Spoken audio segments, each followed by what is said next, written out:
Tantor Audio, a division of Recorded Books, presents Aspen by Kimberly Loth, narrated by Holly Jackson. Chapter 1. Snow started to fall as Sid drove into the parking lot. He supposed it was appropriate. He always loved winter because the snow covered the ground in a blanket of white, a beauty he looked forward to every year.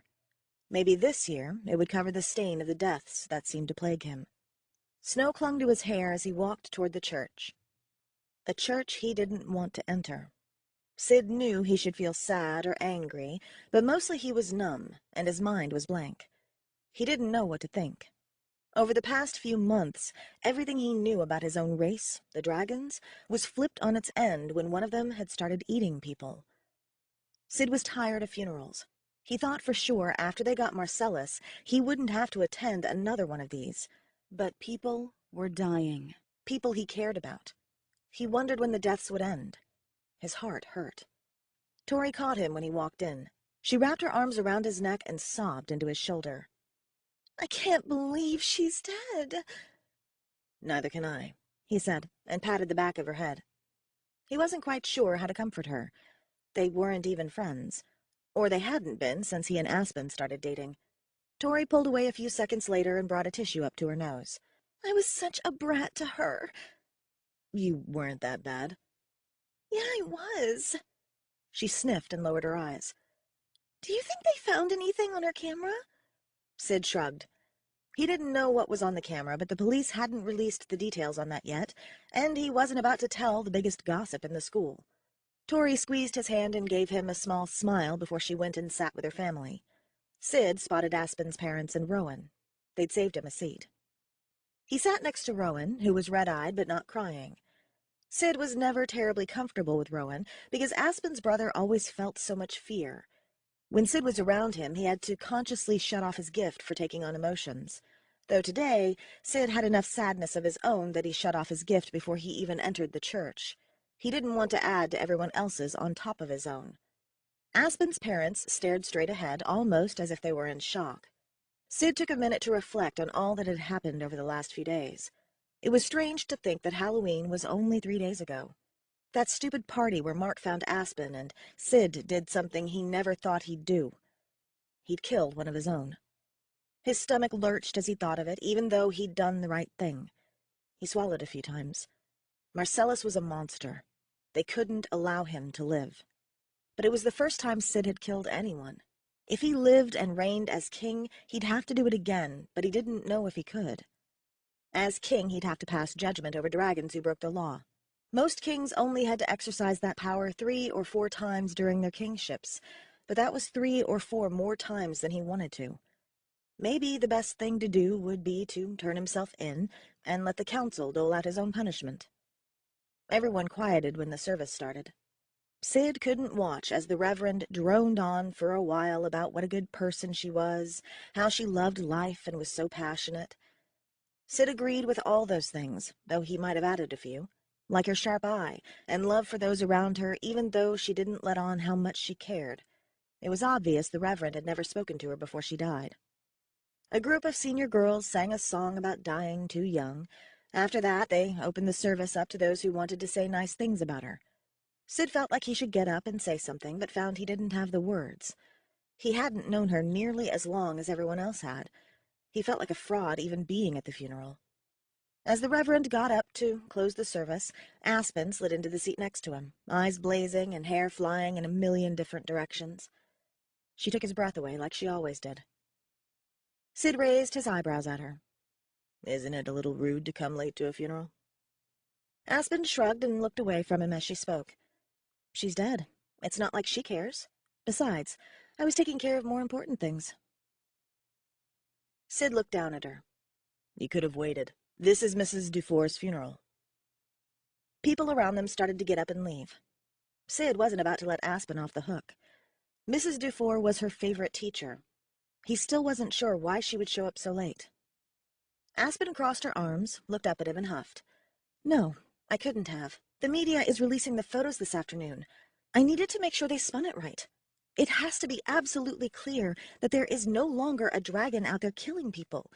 Between the pictures Mrs. Dufour had on her camera and the ones I got of you, beheading Marcellus, we can show that the dragons took care of the problem themselves." Sid put his arm along the bench and pulled her close. "Why do you care so much, huh? We have resources, you know. The problem will fix itself." He was pretty sure Aspen was lying to him. She had taken care of the media yesterday and had no reason to go this morning. Aspen shrugged. "I didn't want to leave it to chance." She shimmied out of his embrace. "She was the only teacher that actually liked me." Aspen looked away from him. Her shoulders trembled, and her hands shook as she brushed her hair out of her eyes. She may not admit it, but this death affected her more than the others. Maybe she couldn't handle this funeral. Sid had learned in the last few months that everyone dealt with grief differently. Sid turned her face so she was looking at him. "It's okay to be sad." "We were so close to ending the deaths. If she'd just waited a day to go out and take pictures, or if we'd caught him 24 hours earlier, she wouldn't be dead." "You can't play the what-if game. Marcellus killed her, and now he's dead. He can't kill anyone else. That's something we should celebrate." Sid had been certain there wouldn't be any more deaths, but park rangers discovered Mrs. Dufour's camera the day after Sid killed Marcellus. Aspen's dad had the camera. It had been set up on a timer to take automatic photos and captured the teacher's death. It also put her time of death at 2 in the afternoon, and Sid killed Marcellus around midnight. When Aspen's parents found out she had been wandering around at night taking pictures of a murderous dragon, they were pretty pissed off. Ultimately, they accepted that the dragon responsible for the deaths was dead. The media was a little harder to convince. Aspen fiddled with the edge of her coat. She was always so supportive.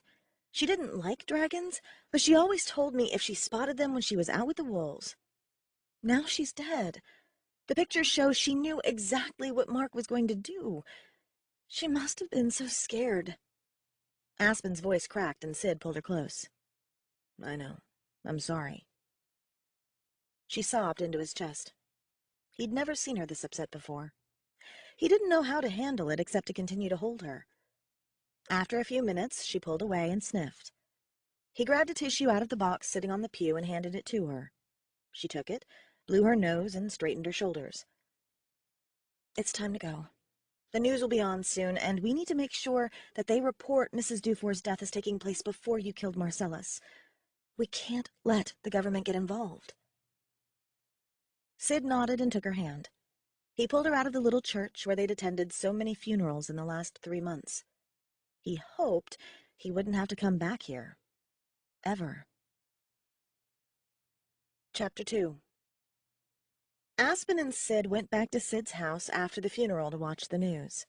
Aspen didn't spend all morning hassling news reporters just to have them change the story. She refused to give them her pictures unless they promised to spin the story the right way, and they were desperate for her pictures.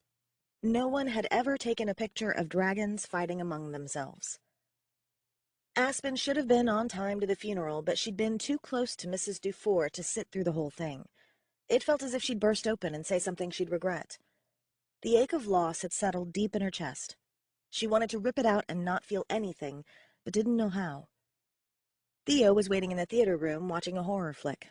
He was addicted to those things. "Hey, dude, how was the funeral?" "Awful," Sid replied, flinging himself down on the couch. "They all are." "How long until the news conference?" Sid looked at the clock and waved Aspen over. 15 minutes. Aspen sank onto the couch next to him and curled into him. He held her tight. Theo flicked the movie off and disappeared. He came back a couple of minutes later with a bowl of popcorn, picked up the remote, and switched over the screen to the television. It was already on Channel 4, but Theo muted the sound. "So, Aspen, what does it take to frighten you?" Theo asked. Aspen unfolded herself from Sid and grabbed a handful of popcorn. "Not much. Why?" "Did you tell Sid about your own scare with the golden dragon?" Aspen snapped her eyes up. She hadn't told Sid about what happened after he left on Halloween night. She didn't want him to worry. But as she was taking pictures of Mark's ashes, a massive dragon flew right at her. She figured he was a relative of Mark's who was grieving, though she couldn't imagine anyone mourning that sleazy bastard. "What scare?" Sid asked, sitting down next to her. "It was nothing. How do you know about that?" Aspen asked Theo. He gave her a wicked smile. Because I wanted to see if I could scare you. I've never felt 1 ounce of fear from you. Why is that? Wait, that was you? Aspen had been around enough dragons to know they all had distinct appearances. Some had longer snouts or wider bodies, some had big spikes on their tails, and others did not. But Mark and Theo looked almost identical in dragon form. That's actually why she thought the dragon was a relative. Theo didn't answer. He just threw more popcorn into his mouth. Aspen didn't want to admit it, but he'd scared the snot out of her. Her fear just hadn't set in until he left. She never felt like she was in danger around any dragons until that moment. Sid placed 2 fingers on Aspen's chin and turned her so she was facing him. What's he talking about? Aspen sighed. After you disintegrated Mark, I went to take pictures of the ashes, and this huge dragon flew right at me. For a second, I thought he was going to eat me, but he veered off at the last minute and flew away. I didn't know it was Theo. Sid glared at Theo. Why'd you do that? I already told you. I wanted to see if I could scare her. Turns out I can't. He dropped a piece of popcorn on the black leather and flicked it off onto the floor. Why, Sid began. What the hell is she doing here? Sid's sister Pearl stood by the door with her hands on her hips and eyes narrowed. Her dark red hair had been pulled back into a bun, giving her a severe look. Anyone would be scared of her, except Aspen. Sid started again. I'm Sid's girlfriend, and the sooner you get used to that idea, the easier all of our lives will be. I'm not going anywhere. Aspen wasn't in the mood to deal with any drama. After what happened at the party, she wasn't going to let anyone tell her what to do. I think I like you better as a dragon. Pearl sank down on the ottoman in front of Sid. Tell me, you didn't tell her about us. Her lips were pressed in a tight line, but her eyes betrayed her worry. She figured it out on her own, Sid said. That wasn't entirely true.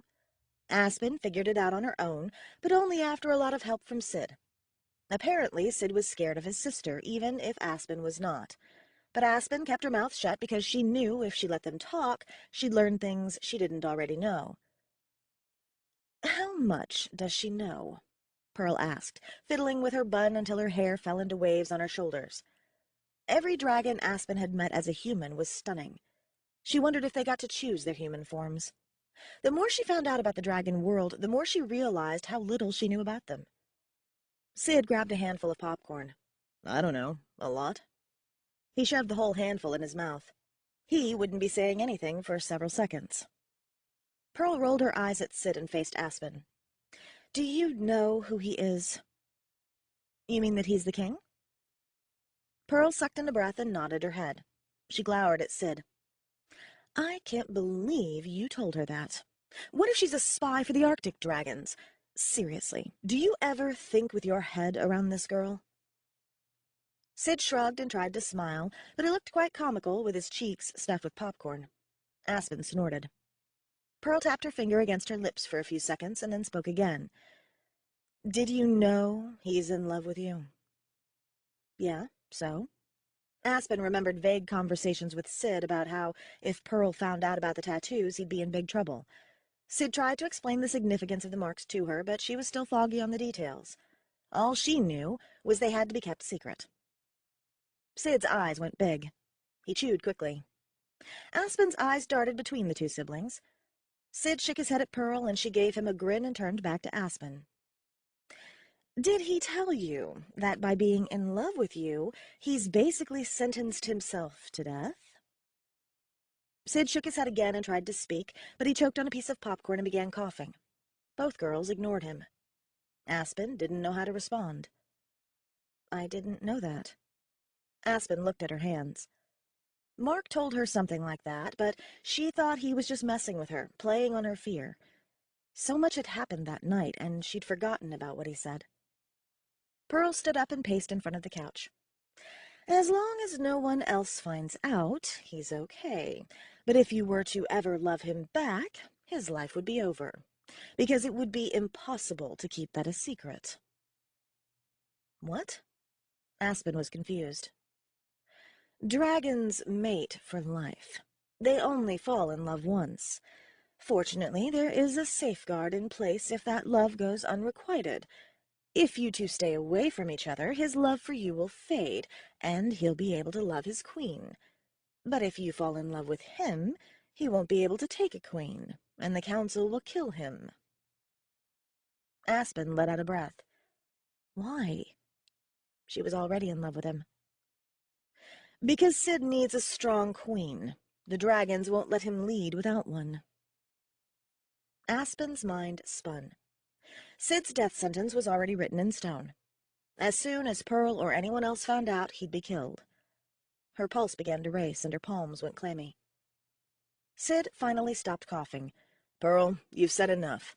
I think you should let me finish explaining this to her." Pearl spun to face him. "Obviously, you've been leaving out crucial details. She had no idea what she was doing to you." Theo laughed out loud, and everyone's heads turned to look at him. "What's so funny?" Pearl asked, rolling her eyes at him. "A fully grown dragon chasing her with its mouth wide open, and she doesn't feel an ounce of fear. But the idea of Sid dying scares her to death." Pearl looked back and forth between Aspen and Sid. "You really care about him, don't you?" she finally asked. Aspen looked down at her hands again. "I do. Obviously, I'm not in love with him, but we've grown pretty close." She hoped her lie was convincing to Pearl. She now understood why the tattoos had to be kept secret. Pearl stood up. "I've waited long enough. This ends now. Enjoy your last days together, because when I come back, you're not allowed to see each other anymore." She fled from the room before anyone else could say anything. No one moved for a full 30 seconds. Aspen's mind was racing with the implications. "Sid, is that true? If I fall in love with you, will they kill you?" She couldn't let Theo know the truth. Aspen wished they were alone. Sid shrugged and reached for her. She scooted away. "I can't believe you never told me that." She crossed her arms and fumed. It wouldn't have made any difference. She'd fallen in love with him first, but he still could have told her. She could have stayed away from him. But she shook her head, knowing that would have been impossible. Was there really anything she could have done? The news started and all conversation died. To Aspen's relief, the story was just as they told her it would be. They watched the rest and the talk show that came on after it, which analyzed the deaths. People were still suspicious of the dragons, but no one was calling for nuking their nests, so Aspen figured it could be a lot worse. After they turned the TV off, Aspen wanted to talk about everything, but Theo was still in the room, so she asked something else that had been bugging her. "You said I didn't have to worry about the news getting my story right because the dragons would take care of that. What did you mean?" "When the humans became the dominant race on Earth, we had to figure out how to work with them. At first, dragons befriended humans like I did with you, communicating only with our minds, but after the Dragon Wars, we needed a more efficient mode, especially because the human population had exploded. We learned how to take on human forms. Now we have ambassadors living as humans in Washington, D.C. and other major cities around the world. The government recognizes us just as they would any foreign government. Over the last several decades, the king has even gone to meet with the president a few times." Aspen gaped at him. "I want to meet the president." "Trust me, you don't. We only meet with her when things are bad. If we hadn't caught Marcellus, we would have had to. It's not usually a happy meeting." Aspen chewed on that information. "Do you think I could be one of those ambassadors?" "You're not a dragon." "So? I'm ingrained pretty deeply into your world." More so than anyone knew. She hated having to be cryptic. Maybe Theo would leave soon. Sid shrugged. "I know, but it's not quite what you think it is. Let's worry about that later." She felt like Sid was leaving out some pretty important details. He was being intentionally vague. She wanted to believe it was because Theo was in the room, but she had a feeling he was intentionally hiding things he didn't want her to know. She thought of how she could argue with Theo in the room. She opened her mouth to try, but Ella burst in. "You won! Those newsmen didn't stand a chance against you," she exclaimed, and plopped herself down next to Aspen. "This calls for a celebration. We should all head to Bozeman, do dinner, and catch a movie. Ella, her boss and friend from the Purple Dragon, used any excuse to go out and celebrate. Sid and Theo readily agreed. Aspen wanted to keep Sid here and talk about his impending death and the human ambassadors, but she didn't want to draw attention to the situation in front of Ella. "Okay, let's take separate cars," Aspen said. Ella rolled her eyes. "You get plenty of alone time with that one. Let's go together. I'll drive." Sid grabbed Aspen's hand and pulled her close. "Sorry, I know you want to talk." She glared at him. "You aren't sorry at all. You don't want to talk about it." He grimaced. "You're probably right." The air outside was frigid. Aspen was grateful that Ella's Bronco had warmed up on the way over. Aspen and Sid sat in the back seat, and he had his arm around her. She was a little ticked at him, but she could never resist his affection. When they got to the restaurant, a little steakhouse where Ella knew the owner, so they got half-price steaks, Aspen held Sid back. "We need to talk," she said, resting on Ella's car. The cold metal made her shiver. "I know," Sid said, leaning in to kiss her. She moved her head. "I mean it." "So you're withholding kisses until we talk about this?" He raised his eyebrows. Aspen dropped her eyes. "No, but I want to know that you won't just avoid the subject." Sid rested his forehead on hers. "I know you need answers, but this is not the place. Let's enjoy our time with our friends, celebrate our victory. Then tomorrow I'll answer any of your questions, I promise. Now can I kiss you, please?" She thought about saying no, but couldn't think of a good reason to. "Sure." He kissed her hard, like he hadn't kissed her in ages. She forgot all about what she was irritated about, and wondered why she would ever deny him a kiss. Chapter 3. It was their first day back to school after the funeral. The hallways were eerily quiet. No longer could Sid hear laughter. Faces all had the same expression. Eyes were downcast, and no one smiled. Sid himself was sad. To lose 2 friends and a teacher in a matter of a few weeks was more than anyone should have to deal with, but Aspen had even more on her mind. Tori still wasn't speaking to her, and Sid knew Aspen was worried about him. She was knee-deep in problems she couldn't even begin to fathom. Sid managed to avoid the topic over the last couple of days, since someone else was always around, but he knew eventually he'd have to come clean. Aspen sat in front of him in homeroom. The substitute, Mr. Hudson, finally showed up. He had been a sub for math a few weeks prior, and he and Aspen had gotten off on the wrong foot. He checked the seating chart and narrowed his eyes. "Aspen, that is not your seat." "I know," she grumbled, and moved up to the empty front row without a look back at Sid. Homeroom was only 15 minutes. Sid hoped that the rest of the day wouldn't be like this. Mr. Hudson was going over announcements, and Sid let his thoughts wander. He was surprised when a voice entered his mind. "Hey, Obsidian." He'd know that voice anywhere. Sky? Surprise. What? Sid's mind raced to comprehend what this meant. Where was she? Outside on top of the school? Why was she here? I get to be human. Sid only had a second to comprehend that information before she arrived in the doorway. Sky waltzed into the room every bit as gorgeous as a human as she had been as a dragon. Her platinum curls hung below her waist. She wore a lacy pink tank, and her denim skirt stopped in the middle of her tanned thighs. On some girls, it would look like she was trying too hard, but Sky appeared as if she just stepped out of a movie. She beamed when Mr. Hudson indicated to take the seat in front of Sid. Her long legs moved gracefully as she walked. Sid had no idea what Sky was doing there. As only a half-royal, she was not supposed to have the human experience. She put her bag down next to her chair and, instead of sitting down, leaned over her desk and kissed him. Without thinking, he kissed her back and pulled her close. She smelled like the ocean. He'd missed her. Her kiss was so familiar, so comforting. So not Aspen. Sid broke away when Mr. Hudson spoke. "Excuse me, Sky. I don't know where you came from. However, here in Gardner, we do not display our affections in school." There were titters and murmurs around the room. "Sorry," she mumbled, and slid down in her chair. Sid could not process what just happened fast enough. He flashed his eyes to the front of the room. Aspen met his gaze for only a second before she turned her head away from him. He could see the tears on her cheeks.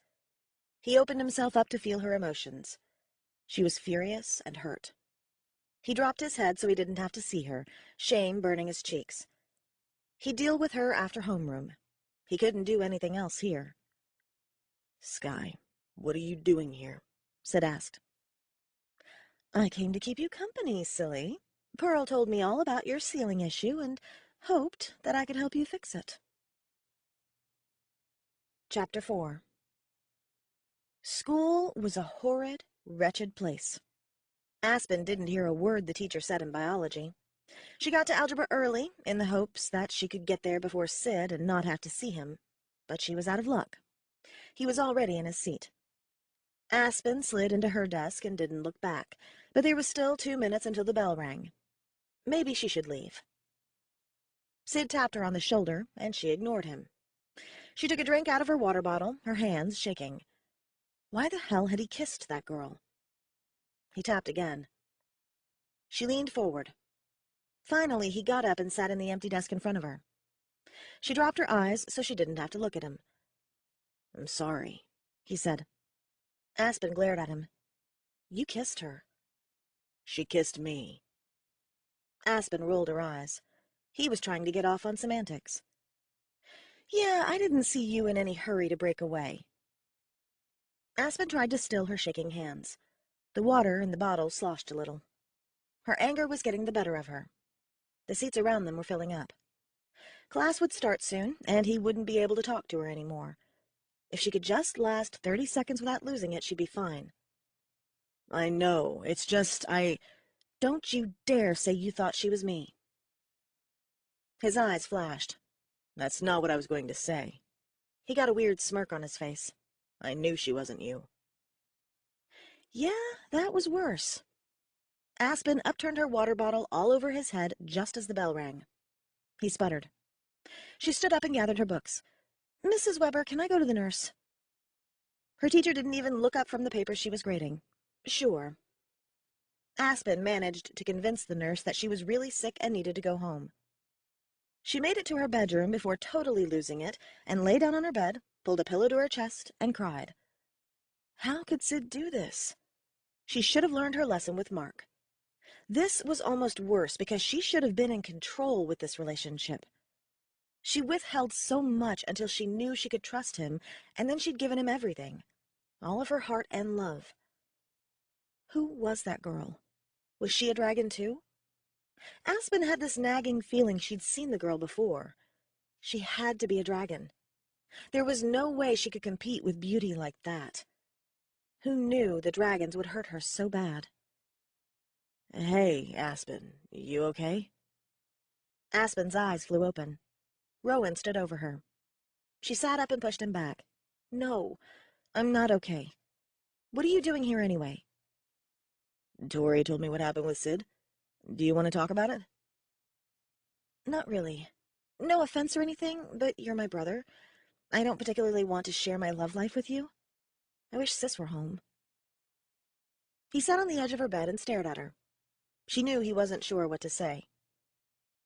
"Yeah, me too. She always handled this stuff better than me.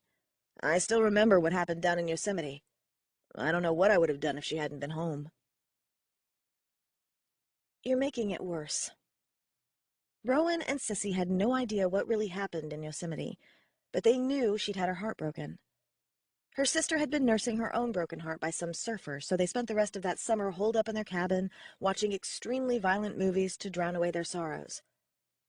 "Sorry. Come on, get dressed. I think I know how to make this better." Rowan tugged at her hand. "How are you going to do that?" "I'm not. Tori is on her way over. She said something about shopping therapy." Aspen jumped up. "Tori's coming over?" "Yeah, she'll probably be here in 15 minutes. Aspen stood on her wide front porch and tried to think of what she would say to Tori.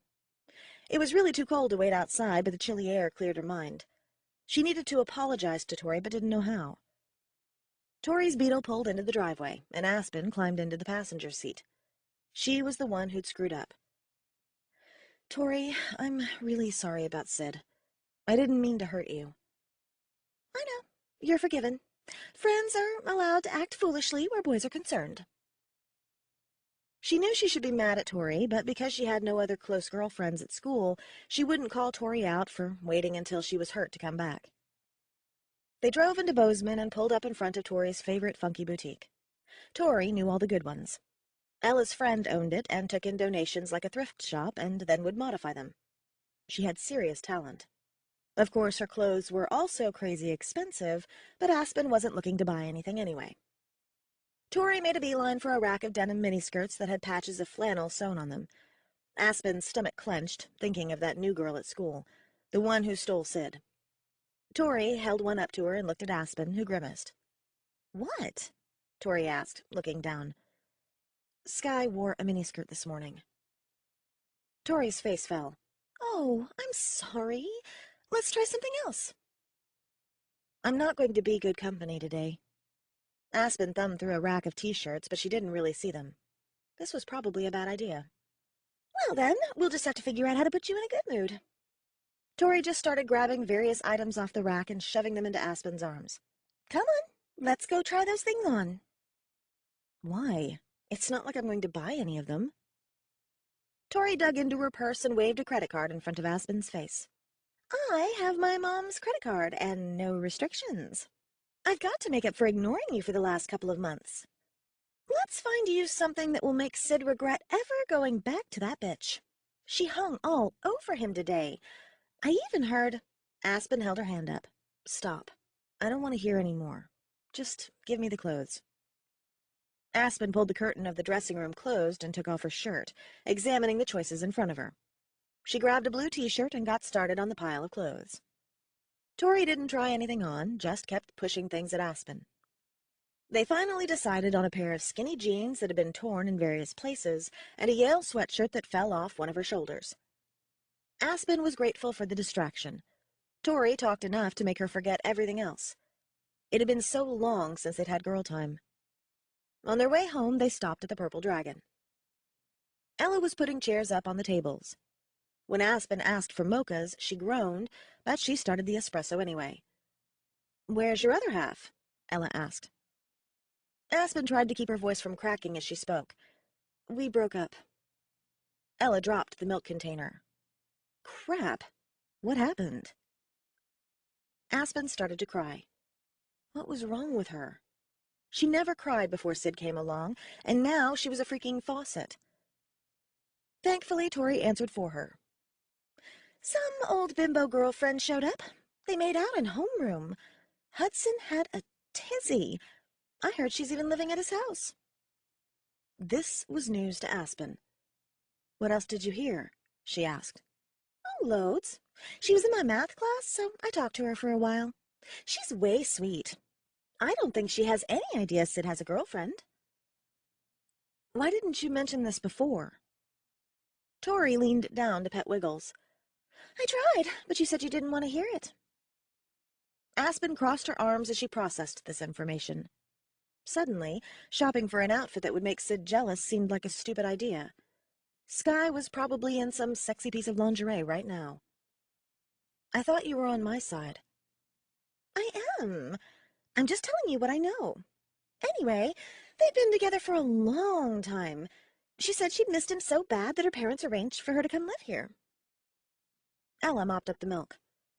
"Are you sure things are over? Sid's totally smitten with you. Maybe she just took him by surprise." Tori piped up. "He didn't leave Skye's side all day, unless they didn't have the same class. Trust me, things are over." "This seems out of character for him." Ella started the espresso. Aspen clenched her fists. "Whatever. I can't work with him." Ella handed over the mochas. "Don't worry, hun. I'll change his schedule. But I think you should talk to him." Ella's words lingered in Aspen's mind. She had to admit this wasn't normal for Sid. Aspen didn't say much on the way home. When she got out of the car, she found Rowan on the porch. He waved to Tori, and she ignored him. "You are pathetic. You know that, right? Tori's never going to notice you," Aspen said, and sat down next to him. It's freezing out here. Why aren't you inside? Mom and Dad are fighting. Aspen grimaced. Rowan couldn't stand it when they fought. It didn't happen very often, though, and it usually dissipated quickly. Aspen thought they were probably safe to go back inside by now. So you figured you'd wait out here and get a glimpse of your elusive crush. Rowan shook his head. I don't really like her anymore. That's new? Yeah, so don't wig on me, but I've found someone more interesting. He dropped his eyes and picked at his fingernails. Why would I wig? It's Sky. You mean the bitch who just stole my boyfriend? Why on earth would you do something like that? Not to mention the fact that she is way out of your league. Tori was top of the school pretty. Sky is hotter than most women in Hollywood. She knows how to flaunt it, too. How on earth do you think you even stand a chance with her? I told you not to freak out. Rowan's voice had gone very soft. Deal with it. Aspen clenched her fists. Why did everyone love this girl? Fine. I thought you might actually be pleased. For one thing, if I win her over, Sid will be left alone. Aspen laughed. I love you, bro, but you know that's never going to happen. Well, she talks to me. Tori never did that. If you help me, I may actually have a shot. How could I possibly help? Wait, what do you mean she talks to you? I met her at Sid's party. She also sits by me in World Civ, and we had a whole conversation. She's probably the nicest girl I've ever met. That's where Aspen had seen her before. She'd bet her entire collection of dragon pics that Pearl was behind this. Aspen couldn't believe this was happening. A girl showed up today looking like a Victoria's Secret model, stole the love of her life, and everyone thought she was a saint. Chapter 5. Sid stormed into the theater room when he got home, Sky on his heels. He couldn't help but talk to her during the day. She was comfortable, like coming home, and besides, this wasn't her fault. He found both Theo and Pearl sitting there. Pearl grinned at Sky. Was it as awesome as I told you it would be? Sky giggled and collapsed onto the couch next to Pearl. Sid narrowed his eyes at both girls. What are you talking about? Sky looked at him with her eyes dancing. Kissing. We definitely have to do that again. Fury burned in his chest. Pearl had set this all up. No, we don't. I have a girlfriend. Thanks to your kiss, she's not speaking to me. If you'll excuse me, I have to go figure out how to get her to forgive me. He pulled out his phone. Pearl frowned and snatched his phone out of his hand. No, you don't. Grow up, Sid. This isn't just some silly high school relationship. You sealed yourself to her. You cannot take the chance that she'll seal herself to you. You're risking your entire kingdom. Hell, you're risking our entire existence. He reached for his phone, but she buried it in the couch. How's that? I know, you've been here having your human experience, but you being named king sent a small ripple through the dragon kingdom. You're well loved by most of the dragon races, but you managed to piss off the one dragon race who has never liked the royal dragons being in charge. The Arctic dragons? Yes, they are livid. The entire council flew up there to discuss your appointment. Most want you dead. I expect it is because they want a king they can control. Now, we know Prometheus and Raja would be good kings, and they support you, but Kingston has been spending a little too much time up north. If the council finds out about your sealing, they'll kill you, and Kingston could be the next king. There are no guarantees. Then what? You can't risk that. Not for any stupid girl. Sid sank onto the couch, Aspen forgotten. I didn't know that Kingston had betrayed us.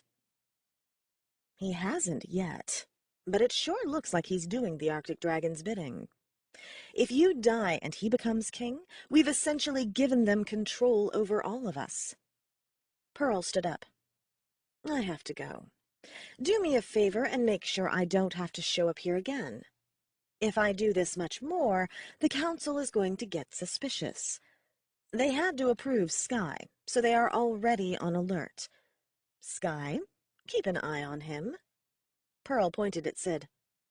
Obsidian, stay away from Aspen. I mean it. She left the room, and Sky wouldn't meet his eye. Told you this would happen, Theo said. I'm not going to stay away from her. Did she see Sky kiss you? Sid nodded, picking up his phone again. Then your problem is fixed for you. Let it go. Sky can keep you company. I gotta run, though. I'm spending the night at Ellis. See you two lovebirds later. He left the room, and Sid wished he could just erase the last 48 hours. Sky sat a few feet from him. She hadn't said anything since he laid into Pearl. He closed his eyes. He wasn't angry with Sky, but he didn't love her anymore. Not the way she loved him, and he didn't want to give her the wrong idea. He also had to think of a way to get Aspen back. Can I show you something? Sky asked, her voice soft. He opened his eyes and looked at her. Her beauty took his breath away. It was different than Aspen's, but anyone would appreciate her looks. Sure. She took her boots off and then removed her socks. She put her feet in his lap and he tensed. Look, she said. He examined her ankles. Your mark is gone. She grinned. Yep. That's why Pearl came to me. She thinks I can show you how to make yours go away, too. What if I don't want it to go away? She shook her head at him. You're in over your head. Maybe. She captured me in a way that I didn't think was possible. Sky frowned. I felt that way about you. Sid leaned closer to her. But you don't anymore. Nope. I thought ceilings took several years to fade. She met his eyes. You only think you know how they work, but I know more. Sid smirked at her, enjoying the ease of their conversation. You don't spend 162 years together and not be comfortable with one another. Oh yeah? How's that? She frowned. This isn't a happy story. He leaned closer to her and brushed one of her platinum strands out of her face. I'm sorry. I didn't want to cause you pain. He meant it. He still cared a great deal about her. She took a deep breath. I know. When Pearl asked me to come here, I said no. But you know how your sister is. He laughed. I do know. I want to hear your not happy story, though. Her face was expressionless. He wished he could tell what she was thinking. He was surprised by how much he still cared for her. It was nothing compared to the way he felt about Aspen, but he didn't like to see her sad. When you became king, I was inconsolable, beyond wrecked. Those first few days were pure agony. I wanted to die. But one day I woke up and realized I still had a choice. The unrequited ceiling is so rare that most of us don't remember it's not permanent. I took my sadness and fury and channeled it into finding answers. Sky was probably one of the best researchers he'd ever met. If answers were to be found, she'd find them. What'd you do? I sought out every dragon who had ever had an unrequited ceiling. Most of them had the same response. After several years of separation from the one they'd sealed themselves to, they would eventually stop pining for them, and the mark would fade. That lined up with what Sid already knew. He was positive Sky had already known that as well. But that wasn't good enough for you, was it? She shook her head. No. I thought of you constantly. It took every ounce of my willpower not to come here and ask you to go on the run with me. I missed you so much. I didn't want to wait several years for that to go away. I kept searching, and I found the one dragon who had all the answers. I can't tell you who he is. He made me promise, if he would help me, that I wouldn't tell anyone about him. I intend to keep that promise. Sid was curious, but he understood. But will you tell me what he taught you? She nodded. You already know there are 3 levels to the ceiling. Most dragons skip step 1 and go straight to sealed. But the first one, the one where only one dragon loves the other, that's where anything can happen. It's not a true ceiling. I was taught how each level worked in detail. Beside the dragon who taught me, I probably know more about the ceilings and the bondings than anyone else. Most ceilings happen after years of love, and that is why they take so long to fade. But he taught me how to get rid of it instantly. I ran into Pearl a few days later and told her I'd gotten rid of it. That's why she sought me out when you got into your mess with Aspen. I don't know how she convinced the council to let me come, given our past, but then again, she's Pearl. She could convince a lizard he was a dragon. Sid didn't care about any of that. He was still stuck on something she'd said minutes ago. There was only one dragon living that would have the answers she sought. How'd you find Everett? I never told you it was Everett. You didn't have to. Seriously, how'd you find him? He only comes out once every 500 years, and there are dragons who are actively searching for him. No one can find him. She bristled. That is none of your business. Now show me your mark. I'd like to see it before you get rid of it. No. Why? She pulled her legs out of his lap and tucked them underneath her. Well, for one thing, I'm not getting rid of it. For another, I'm not showing you. Sky paled. Sid, that could only mean... She was interrupted by the doorbell ringing. Sid looked at the clock on the wall. It was 11:15. Who's coming here this late? Chapter 6. Aspen wasn't sure why in the world she was standing at Sid's door at 11 at night. Her parents had gone to bed after their fight, and she couldn't sleep. She had to figure all this out. She had to know where she stood with him, where their relationship was going. We need to talk, she said when Sid answered the door. If he was surprised to see her, he didn't let on. He nodded and moved aside for her to come in. Aspen made a beeline for the theater room, and Sid followed. She stopped dead in the doorway. That girl, Sky. She was sitting on the couch with her bronzed legs curled underneath her. Aspen turned back to Sid. Is she like you? Sid nodded. What kind of dragon are you? Aspen asked the girl. Sky gasped. She knows? Aspen knows a lot of things. It's another reason why Pearl is so upset by all of this. Aspen, meet Sky, the dragon who rescued you from being eaten by alligators. Aspen's eyes bugged and she covered her mouth. You're that dragon? You're the reason I love dragons.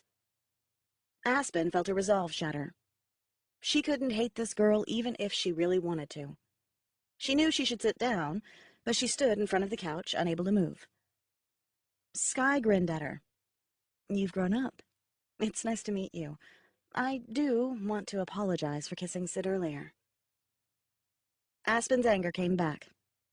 She crossed her arms and glared at Sid. She had no idea you had a girlfriend, but you knew better. Why'd you kiss her back? He ran his hand through his hair and sighed. She'd hoped he'd have a good response, but he didn't say anything. She kicked off her shoes and ripped off her sock. Doesn't this mean anything to you? I thought you said it meant you'd never be able to love anyone ever again. Sky squeaked from the couch, and Aspen looked over at her. Sky's face had gone white. Sid pinched the bridge of his nose. Sky didn't know about that.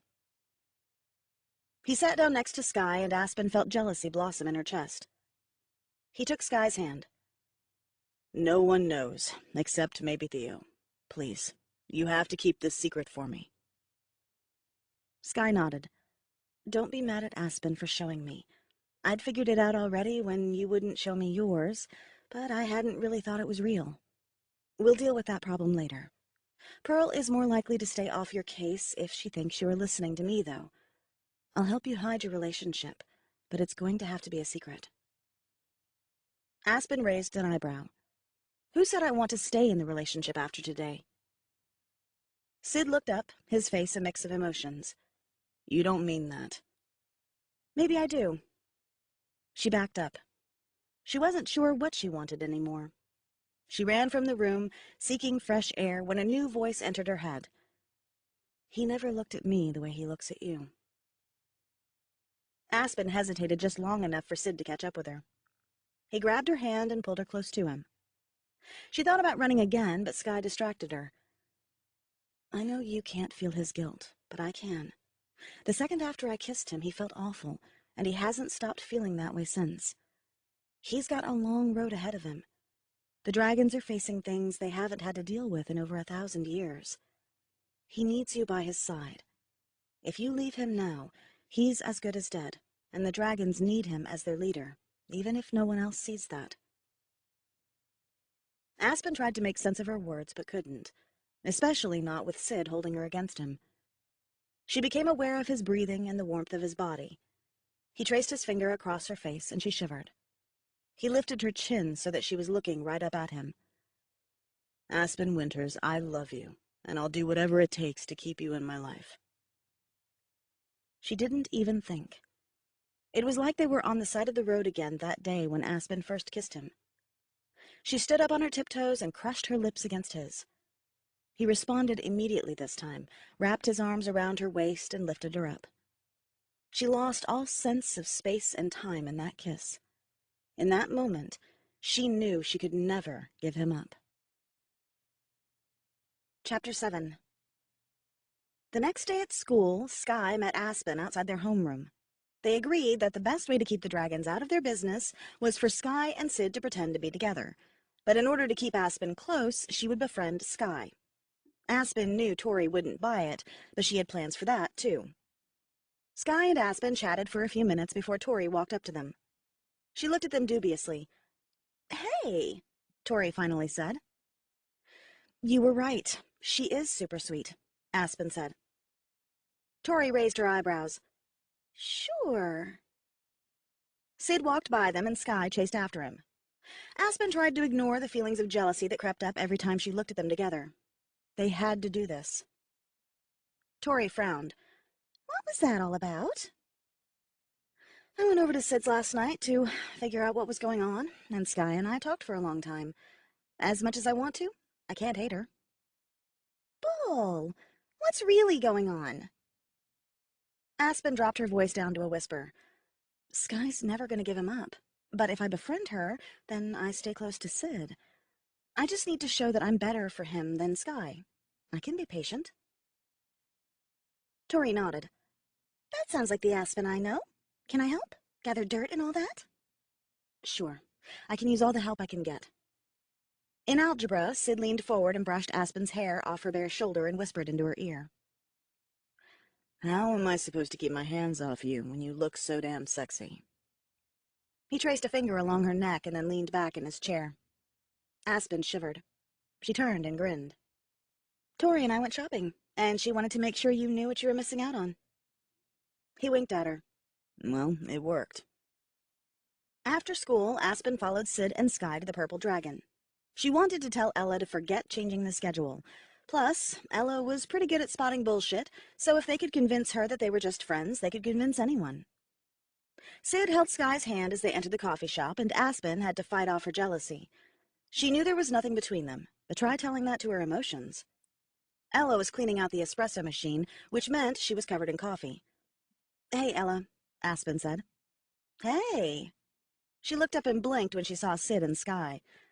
Who's this? She asked, nodding to Sky. This is my girlfriend, Sky, Sid said. Ella crossed her arms and glowered at the two of them.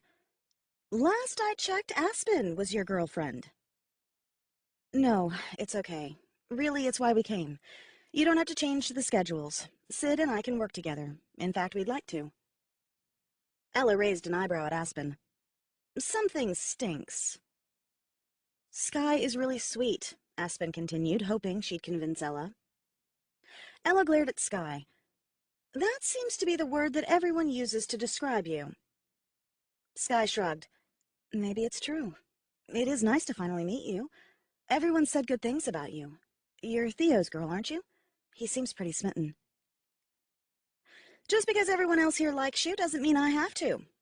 Ella went back to wiping the counter like they weren't there. Sid moved closer to Sky and pulled her into his side. I think we'll be going. Aspen, are you coming over later to tackle that algebra? Yeah, and give me an hour or so. He nodded to her and walked back toward the door with his arm around Sky. Aspen watched them until they disappeared out the door, trying to stave off the jealousy she felt when they were together. "You're not okay with this, I can tell."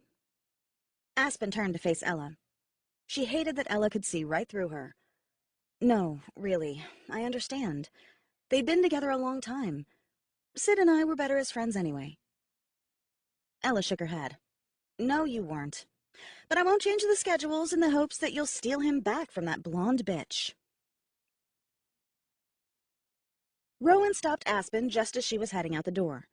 "Where are you going?" "To Sid's." He creased his eyebrows. "I thought you broke up." "We did, but I decided to stay friends. He's helping me with my math homework." Rowan fidgeted with his zipper. "Can I come with? Maybe tackle some of my World Civ homework with Sky?" Aspen leaned down to tie up her boots. "Rowan, seriously, you need to give it up." "Whatever." He headed for the living room, and Aspen immediately felt bad. He'd never really had a whole lot of friends because of his social anxiety. "You can come with..." He turned, and his eyes lit up. "Really?" "Yeah, come on."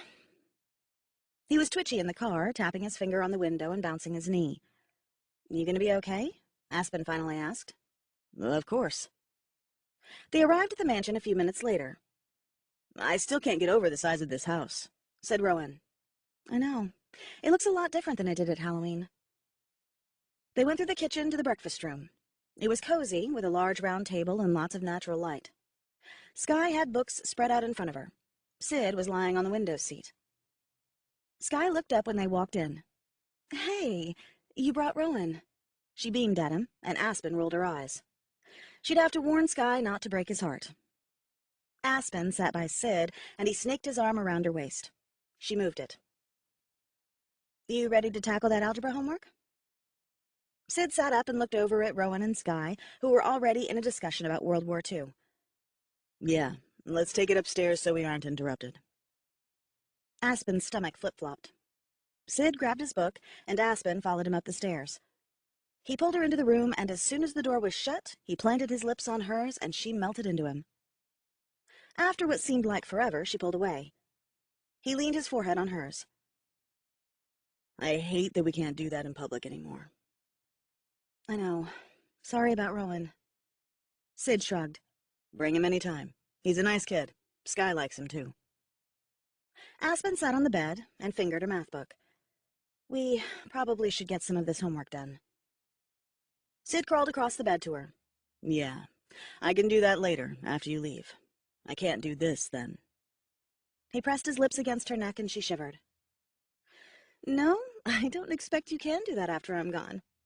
Aspen giggled and shoved the book on the floor. An hour or so later, they finally went back downstairs and found Rowan and Sky in the theater room. "What happened to homework?" Sid asked, sitting next to Sky. "We finished. You guys get that algebra done?" Sky wiggled her eyebrows, and Rowan gave her a strange look. "Sure did," Sid said with a grin, and Aspen blushed. "You guys want to stay for dinner? We could order pizza," Sky said. "Sure," Aspen replied, "if that's okay with you." Aspen turned to Rowan, and he nodded, never taking his eyes off Sky. Aspen sighed and texted her parents that they wouldn't be home for dinner. Theo walked in, dressed in a t-shirt and gym shorts with his dreads pulled back. He thumped Sid on the shoulder. "The gym calls. You coming?" "Nope, I've got company." "Come on, bro. It's only 30 minutes. Aspen's here all the time." He bounced on the balls of his feet. Sky spoke up. "We can order pizza while you guys work out. Go ahead." Sid stood. "If I have to go, so does Rowan." Rowan shook his head and finally looked away from Sky. "Not my thing. Thanks." Sky laughed. "A little muscle never hurt anyone." Rowan didn't hesitate. He jumped off the couch and followed Sid and Theo out of the room. Aspen waited until the boys were out of earshot. "You know he's madly in love with you, right?" Sky raised her eyebrows. "Rowan? No way. We're friends." "Maybe for you, but you were the first female in 3 years to voluntarily speak to him, and you're gorgeous. He's head over heels." Sky undid her braid and ran her fingers through her hair. He's beautiful. Why don't girls talk to him? Because of his nerves. If you don't make eye contact with someone, they aren't likely to talk to you. He always looks at me. Aspen thought for a minute. It was true. She'd never known Rowan to speak with anyone who wasn't part of the family. Occasionally, he spoke to Tori, but she was around so often that it would be awkward if he didn't. I know. It's weird. But just be careful. I don't want him getting hurt. Sky nodded. Okay. I'm not looking to fall in love with anyone, especially not after what happened with Sid. About that, exactly what did happen? Aspen was starting to get used to Sky being here and wasn't quite as jealous, but she was curious about their past. He became the king, and I could never be queen. Why not? This is something you should ask Sid about, not me. Sky studied her fingernails and picked the polish on her thumb. I have. He won't tell me. Now Aspen was really curious. Sid didn't like to talk about the whole queen thing. Sky wouldn't meet Aspen's eyes. Then I probably shouldn't either. But I can tell you this. The queen has to have certain qualities that I don't have. What kind of qualities? Aspen was suddenly optimistic about getting answers. She has to have reached maturity, come from a family with strong leadership, and have several brothers and sisters. Why lots of brothers and sisters? Posterity? Aspen had heard that word before, but she had no idea what it meant. I don't understand. They want him to be able to have lots of kids so the royal line can live on. But Sid told me about how he became king, and he wasn't the king's son. It's still a requirement. Don't ask me to try to understand the inner workings of the Dragon Council. Most of what they do doesn't make sense. Sky shifted in her seat. Sound burst out of the speakers and an explosion appeared on the wall. Sky jumped up and Aspen grabbed the remote she'd sat on. They both laughed, and nothing more was said about kings and queens, though Aspen couldn't help but feel that she was missing something extremely important. 30 minutes later, the doorbell rang and Sky ran to get it. While Aspen waited for Sky to get the pizza, the boys came back into the room, all sweaty. Aspen looked up. Enjoy your workout? Sid nodded and wiped a towel across his forehead. I'm gonna go change. Rowan looked green. As soon as Sid and Theo disappeared upstairs, he collapsed on the floor and lay there, not moving. You okay? Aspen asked. Rowan shook his head. They're animals. I couldn't keep up with them if I tried. We can cross personal trainer off your list of possible careers then, huh? Theo should consider it. He yelled at me the whole time I was in the gym. Aspen stood over Rowan. You gonna come eat? Rowan nodded and held out his hand. Aspen pulled him up and he groaned.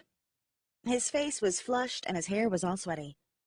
You might want to go wash up. There's a bathroom just outside the kitchen. Aspen helped Sky gather plates and cups. A few minutes later, all three boys appeared. Theo patted Rowan on the back. You're coming tomorrow, right? Rowan swallowed and looked at Sky, who smiled at him.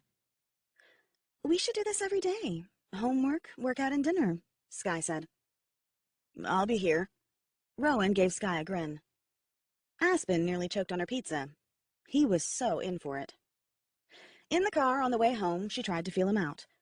You don't have to come tomorrow. I know. I want to. She's not looking for a relationship. She's with Sid. Sky didn't seem like the type to intentionally hurt someone, but she'd rip his heart out without even realizing what she'd done. Rowan snorted. Yeah, right. Sid still has eyes only for you. I'm not sure what's going on, but he and Sky are not together. Show me your algebra homework, because I expect it's not done. I left my book at Sid's. Aspen thought for a few seconds on how to handle this. Admit that something was going on, or deny it? If Rowan would be spending more time at Sid's, then keeping it a secret would be difficult. Please don't tell anyone. It's important people think Sky and Sid are together. I don't suppose you'll tell me what's really going on? Not yet. He frowned at her. You can trust me. I do, but it's not my secret to share. Whatever. But I'm not just going over there for Sky. I was beat after the workout, but my anxiety was all but gone. It was amazing. Huh. Maybe you should have started that earlier. Chapter 8. A couple of weeks later, Rowan collapsed on the couch again after their workout. Sid sat down next to him, his own t-shirt soaked in sweat. "You okay?" Sid asked. Rowan nodded and wiped at his forehead. He flexed his arm, showing a hint of muscle. "That's never been there before." He gave Sid a grin. Sid laughed. "I'm sure Skye will be impressed." Rowan scowled. "I'm not ready to show her yet, but we're getting there." "She likes you." "That's not what Aspen says." "Aspen just doesn't want you to get hurt. Though I'll admit, Skye's feelings are probably pretty platonic. She's not ready to jump into anything." Rowan lay down and closed his eyes. "I can be patient." "I'm gonna go shower." "I think I'm gonna stay here for a few minutes before I shower. Theo was an animal today. My legs are still shaking." Sid was surprised by how much Rowan changed in the last couple of weeks. He seemed almost relaxed when he was around them now. Sid showered and found Aspen and Skye in the kitchen. "What you making?" he asked Skye. "Cheesecake." She pointed to the iPad on the counter where some YouTube chef demonstrated how to whip the cream cheese. Sid let out a breath of relief. At least it wasn't dinner. 2 days after Skye arrived, she discovered YouTube cooking videos and was hooked. She spent almost all her free time in the kitchen. She nailed desserts, but everything else was disastrous. Of course, Rowan would scarf down anything she made, but the rest of them ran from the kitchen if she was making anything other than something sweet. Theo walked into the kitchen with a bag slung over his shoulder. "Oh man, cheesecake. Save me a piece." "Where are you going?" Skye asked. "Ella's." Skye scowled. She didn't like Ella, but that was probably because Ella still gave her the cold shoulder. Aspen tried to explain that everything was fine, but things were still icy between them, which was why Theo was spending the night at Ella's instead of the other way around. Aspen watched Skye stirring the ingredients and then looked up at Sid. He smiled at her. "Why do you have to die?" Aspen asked out of nowhere. Sid sat down next to her. "Where'd this come from? I thought we talked about this." "You promised to explain, but you didn't. Then Skye showed up, and we haven't really had time to talk. I tried to get her to tell me, but she wouldn't either. This is the first time we've been alone enough to discuss it because Rowan is always around." Sid looked at Skye, who seemed to be deliberately staring at her bowl. So much for help from her. "Did you know 30 years ago, Skye sealed herself to me?" Aspen jerked her head around. "What?" She went around the counter. "Show me your ankle." Skye smiled. "I could, but there's nothing there anymore." "I thought the marking was forever." "It is, if both dragons love each other. But if it is only one, then the marking can fade away," Skye said. "How long does it take?" 10 to 15 years, said Sid. Skye did something to make hers go away instantly, but she won't tell me how. She dipped her finger in the cheesecake mix and tasted it. "What happened is none of your business. If I thought it could help you, I'd tell you, but it won't, so it doesn't matter. Maybe you should actually try telling Aspen the whole truth instead of just part of it." "What's she talking about?" Aspen asked, her eyes flashing. "Yeah, Sid. Explain to her exactly why you never sealed yourself to me." Sid glared at Skye. She was making this so much harder than it had to be. He wasn't ready for Aspen to know everything about what being the Dragon King meant. If she knew everything, she might do something stupid. He'd have to leave out certain details, like the one way she could make it work so that no one had to die, except maybe her. "This is an extremely long story. Are you sure you want to hear it?" Aspen laughed. "I'm not going anywhere. The best thing about Rowan going out with me is that I no longer have to worry about being out late. I'll just send a text and tell my parents that we're pulling an all-nighter here. They're so tickled Rowan's out with friends that they won't care." Sid blinked for a second at the implications. They'd only spent one night together, and that was in the freezing cold mountains. He swallowed and tried not to think about what was coming after he finished his story. He scooted his chair closer to her and thought for a minute of where to start this story. "The year I was born, there were only 5 royal sons born. We all have different parents, but from the beginning we were special." "Why?" Aspen leaned forward in her chair, and Sid tried not to think about how her lips felt on his. He scooted away in order to keep his thoughts straight because he had to be very careful not to give too much away. Because that was the year the king chose his death. It would be 500 years from then. All kings do it. It is so that whoever the future king is will be prepared. There was myself, Theo, Marcellus, Raja, and Kingston. From our infancy, we were trained for the possibility. Wait, your parents named you Obsidian. Why would they do that if you were gold? Because I was born after the king declared his death. All of us were. The king made the announcement at the beginning of the year. My parents had high hopes. Aspen rocked back in her chair. I want to meet your parents.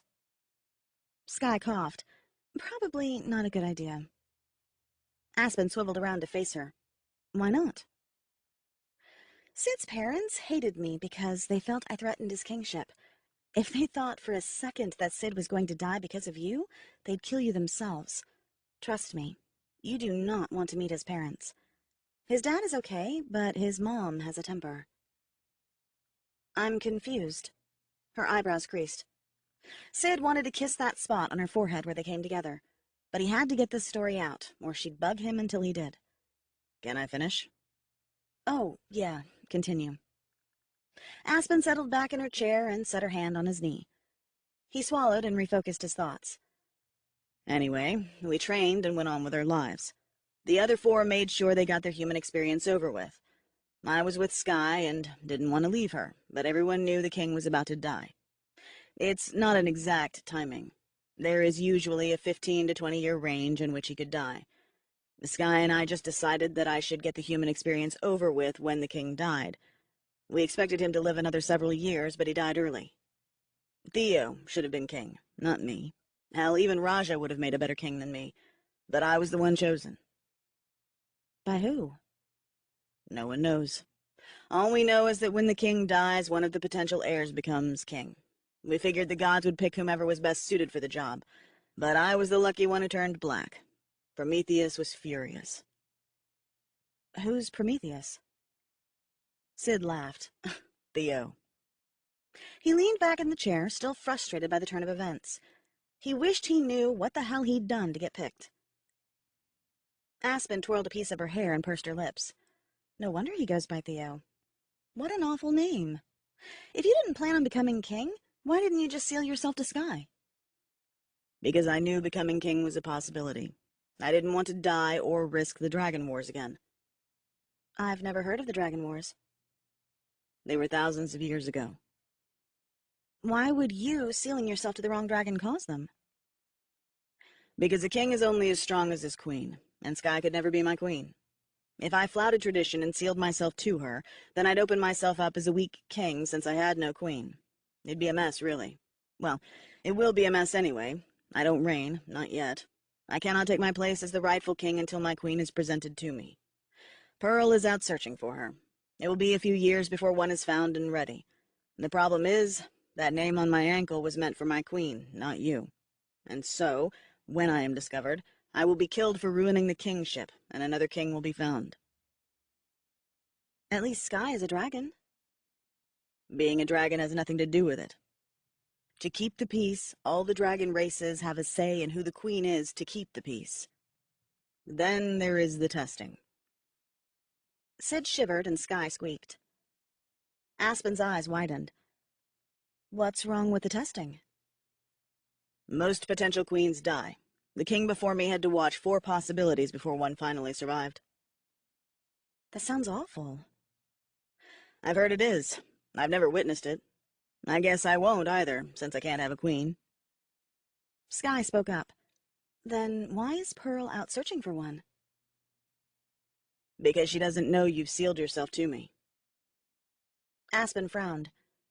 If you're supposed to be king, why don't you just take the throne anyway? I mean, it seems stupid to let them kill you. Stand up for yourself. Isn't that what kings do? That would cause a war. Aspen didn't understand. She couldn't, and Sid didn't know how to express how dire this was. Sid's stomach became a tight knot. Even the mere thought of thousands of dragons dying caused him to want to flee. Isn't it worth it? Sid frowned. How could she be so callous about this? She was talking about a war, one that if started would be his fault. You don't know what you're talking about. Aspen stood and got right in his face. You were chosen to be king for a reason. Show them what you're made of. Fight for yourself. It's not that easy. Her face flushed, and Sid felt a tightening in his chest that came from her. She crossed her arms and backed away, her eyebrows arched. Oh yeah? Then I guess you deserve to die. No real king would do that. She stormed out of the room. A few seconds later, she heard the front door slam. She didn't mean it, Sky said softly. I know. I felt her fear as well as you did. She's scared for me. Sid sank down onto one of the kitchen chairs. He didn't know how to get out of this. Aspen was right. He was going to die. He was a coward. As she should be. I'm scared for you too. Sky sat across from him. She doesn't know what she's talking about, Sid said. Maybe not, but she's right. Sky wrapped her hands around his and gave him a small smile. What do you mean? She wasn't making sense. How could she think that Aspen was right? She was talking about starting a war. Traditions change all the time. Why can't you rule without a queen? You and Aspen can stay together until she dies, and you can still be a good king. Sky squeezed his hands and stared at him with her wide blue eyes. I'll be weak, though, because I'll have no queen. So make her your queen. Sid laughed. Yeah, right. I can't do that, and you know it. Every possibility I've thought of ends with both of us dying. Nope. There's another way. What are you talking about? It's old magic, dating back to the Dragon Wars. Surely you know what I mean. The loyalty circle? Yep. Sky. Those seals caused thousands of dragons to die last time. I'll not invoke it again. We're looking at a war anyway. You might as well give yourself a fighting chance. Look, it won't be that hard to gain your supporters. You've got me. Theo can represent the royal tribe. You know Damien will give you allegiance from the fire dragons, and Darniel will help you without question. That's 4 out of the 8 without a fight. Jolantha will probably help as well. That's 5. That leaves Canyon, River, and Arctic. But it won't work unless I get them all. I know, but if you do, the council will have no choice. They'll have to step down and acknowledge the council of your own choosing. Do you know how many dragons tried this during the Dragon Wars? Yeah, but leadership was up for grabs at that point. Right now, no one knows anything. You should be able to do it quietly, and no one has to die, including you. War would be avoided. If this doesn't work, whoever gives me their loyalty will die. She shrugged. I'd do it for you. You love me. So do a lot of others. You can't see why you were made king, but I can. You are personable, and you care deeply for others. Even now, you are thinking about what is best for the dragons, not yourself. I don't think this will work. I'm not going to ask other dragons to die for me. They only die if you don't succeed. The probability of my success is low. Why should I risk that? For Aspen? She'll die along with you. You know this. If you won't do this for yourself, do this for her. Besides, I think you are underestimating yourself. You'd really be willing to give up your life for me? Sky leaned forward and whispered in his ear, I don't expect you to fail. She kissed him on the cheek and held out her hand for him. Come on, let's get this started. Sid wasn't even sure he knew how to invoke the ancient magic. Once he began, he couldn't quit. This was one ceiling that couldn't fade or be removed. He had to have all the races too, or it wouldn't work. After he secured his first seal, he only had until someone spotted the marks on one of the other dragons. Sky was safe. So were Damien and Theo. But the rest. He'd also have to ask them to go into hiding. That wasn't fair to ask of them, but he supposed if they were willing to die for him, they'd be willing to hide for him. If the council found out, they'd be livid, and they'd kill him straight away. If he succeeded in securing all 8 races, he'd have a full circle, and the council would be forced to step down. They went out into the backyard, and both transformed into their dragon forms. I'm not sure how this works, Sid said. Lucky for you, I do. Remember, I spent the last few months hanging out with Everett. He taught me a lot. You don't have to do anything. When we are finished, I'll explain how it works, though, so you can help the others. Are you ready? Sky, are you sure? If this doesn't work, you will die. You know that. I know. Lower your head, please. I can't reach it. He did as she asked. Obsidian, on behalf of the Sea Dragons, I pledge our loyalty to you and only you. She touched her snout to his forehead, and he felt a thread of warmth flow from his head to a spot on his chest that burned. She backed up. He swung his head around and tried to look down at his chest, but couldn't see anything. He looked back at Sky. This means the world to me. Obsidian, the world would be a sad place if you weren't in it. I believe in you. Others will too. On her own chest, a circle had appeared with his name in the center. She'd just given up one ceiling and gained another one, though this one was far more dangerous. They turned back into their human forms, and Sid held her hand as they walked back inside. He did love her, not romantically, but she was one of his best friends, and now she'd pledged her life to him. The depth of her devotion was beyond comprehension. It would be worth it if he could complete the new council. Otherwise, they'd all die. Sky was right, though, and if he could get one dragon from each dragon race to pledge loyalty to him, then he'd be able to take over. Only one dragon in history had ever succeeded, and it was the king who ended the Dragon Wars. Maybe Sid would be able to stop these wars before they even begin. Back in the house, he took off his shirt and stared at the blue circle that appeared on his chest. In the middle of the circle was Sky's name, and he tried to make sense of the writing around it, but it was their ancient tongue and hard to read in the mirror. Sky would have to help him translate it in the morning. Chapter 9. Aspen was still angry when she woke up the next morning. What right did Sid have to think he could just die? There had to be another way. Her phone buzzed a few minutes later. Want to go for a ride? I'm still mad. I know, but I want to show you something. Meet me in the grove we used to meet in. Stay mad at Sid or go for a dragon ride? That was tough. Aspen ignored the phone and hopped in the shower instead. She'd go for a ride with him, but she was going to let him sweat it out first. When she got out of the shower, there were 30 texts from him, all basically saying the same thing. I'm sorry. She sighed and texted him back. I know. Meet me in 30. She was lacing up her boots when Rowan met her in the doorway. Where are you going? He brushed his hair out of his eyes. Aspen saw the muscles in his arms flex. Hanging with Sid and Theo had been good for him. Aspen almost said to see Sid, but then she remembered that Rowan wasn't privy to all their secrets yet. He didn't know Sid was a dragon. I haven't seen my dragon in a while. I'm going for a ride. She stood up and grabbed the door handle. Can I come? You said I could meet him. Damn, she'd forgotten about that. Maybe another time. It's been ages since I've been able to hang with him. Please? I won't stay long. I just want to meet him. He took his glasses off and rubbed his eyes. He looked younger without them. Why? You're doing so much better. Why risk it?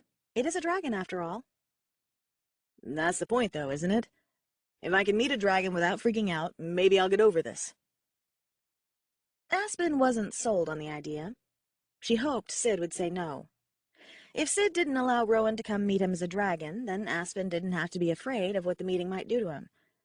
Rowan was scared of a lot of things, but the thing he feared most were dragons. He couldn't even stand looking at Aspen's pictures. Meeting Obsidian could put him in a comatose state. All right, come on, but you should probably wait out of sight until I make sure it's okay. Sid, as a dragon, always behaved a little differently than Sid the man. She had no idea what he would say. Aspen got to the clearing first. She watched Sid fly low and fast. He landed hard. His claws left 2 craters in the ground. His huge body was heaving as if he had been running. What's the rush? Aspen asked. I didn't want to be late. Late? You got here less than 10 minutes after me, and I was early. She smiled at him. She still couldn't believe he was hers. I don't want to make you wait. Aspen stared up at his chest. A brilliant blue circle that had not been there before was bright against his black scales. Right in the middle was the word Sky. Why do you have Sky's name on your chest? Aspen's heart clenched. The only other name he had on his body was hers. What did it mean? Long story, but it has to do with keeping me alive. Let's go for a flight and I'll explain everything. I've invoked some ancient magic. Aspen wanted more than anything to climb on his back and learn what all of this was about, but Rowan was hiding out in the trees. We can't. She waved his head down. First, we need to talk. Sid felt a great deal of anxiety coming from Aspen. He spoke before she could get a word out. Have I told you about the gifts of the dragons? No. She took a couple of steps back and cocked her head. Each dragon race is given a special gift. The river dragons can speak out loud, and the Arctic dragons live longer than the rest of us. We, the royal dragons, are given the gift of feeling. What does that mean? She cocked her head. It means I can feel what you are feeling. It's not mind reading, it's feeling. So when I'm really happy, you can feel my happiness? Exactly. She raised her eyebrows. Wow. So what was I feeling the first time I saw you? Excitement, awe, and elation. She nodded. Sounds about right. Does that mean any time I want to make out with you, you can tell? Sid shifted a little. Yeah. She laughed. What about now? Fear. You were scared. I don't understand why. And he didn't. He rarely felt fear from her. Maybe she was still worried about his death. Oh, well, I have to ask you something, and I am afraid of your response. Are you afraid I will eat you or something? He snorted, and black smoke escaped from his nostrils. It's about Rowan. He saw us together a while ago. I forgot about it until he reminded me as I was leaving. Has he told anyone? Rowan was getting more and more involved in their lives. If Sid wasn't careful, Rowan's life would be on the line as well. Oh no, he wouldn't do that. He only told me. The thing is, he wants to meet you. Sid was amused.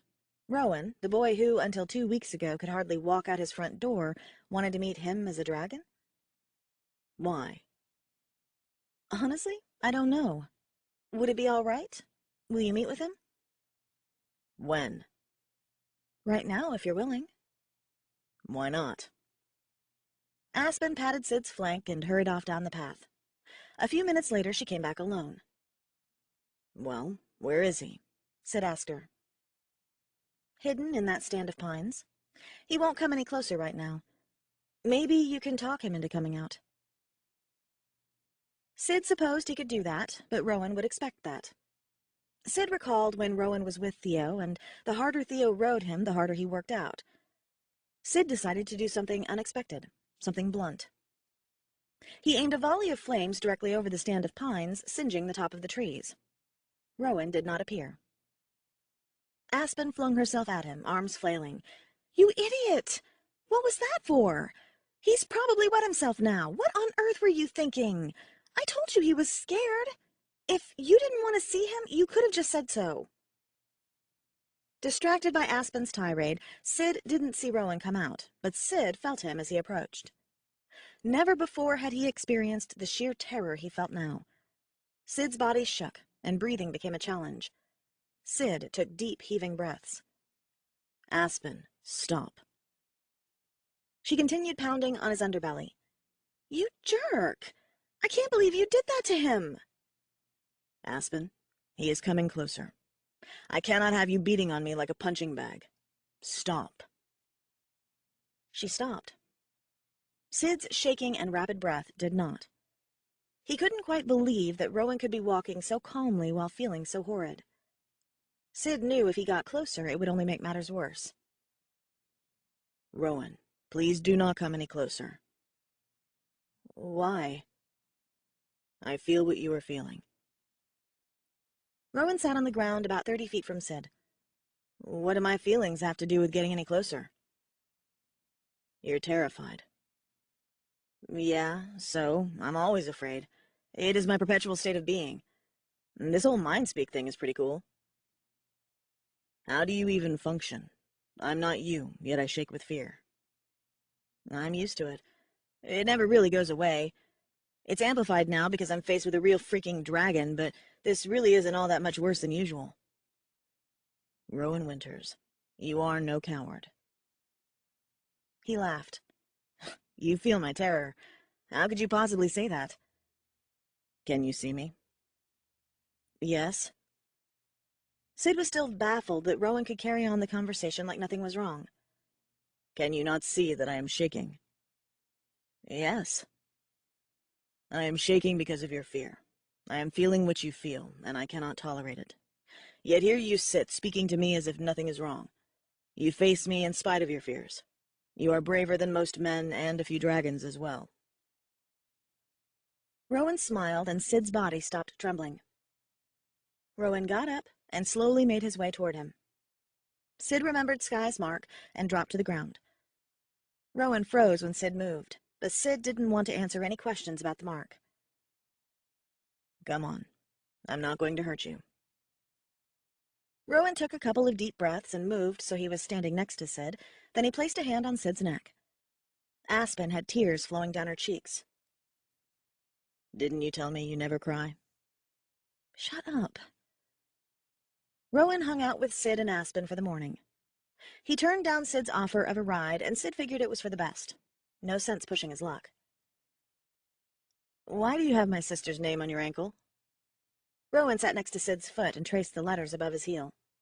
Aspen settled next to him, her head resting on Sid's flank with her eyes closed. Her face was peaceful and serene. It's complicated, but she has my name on hers, and in a sense it means we are forever bound to each other. That's cool. So you are her protector or something? I guess you could say that. Does that mean the other dragons know about her? Aspen's eyes popped open. Do you ever see any other dragons when you're out here flying? You shouldn't be here. Maybe we should stop these visits. Relax. No one has seen it yet. That's right. You'll just wimp out and die when they discover it. Rowan looked at her with his eyebrows creased. Aspen crossed her arms and pouted. Sid would find it cute if she wasn't so terrified by the prospect. He never thought about what his death would do to her. He hadn't planned on Rowan showing up today, so he put off his visit to Damien, but tomorrow they'd start trying to save both of their lives. We need to meet tomorrow. I have something to show you. Meet here same time? Sure. She shrugged and looked away from him. We should go. See you tomorrow. Chapter 10. Aspen wanted to go over to Sid's house that afternoon, but her parents said they never spent any time at home anymore and had to spend the day with them. After a Skype call to Sissy in Hawaii, they went into Bozeman, did some shopping, had dinner, and caught a movie. The next day, Sid was about 30 minutes late. He was breathless, but not agitated. Sorry I'm late. Sky tried making sweet potatoes in the oven, and it caught on fire. I just spent the last hour airing out the kitchen. Theo's going to buy a new oven. Aspen laughed. Sweet potatoes? In the morning?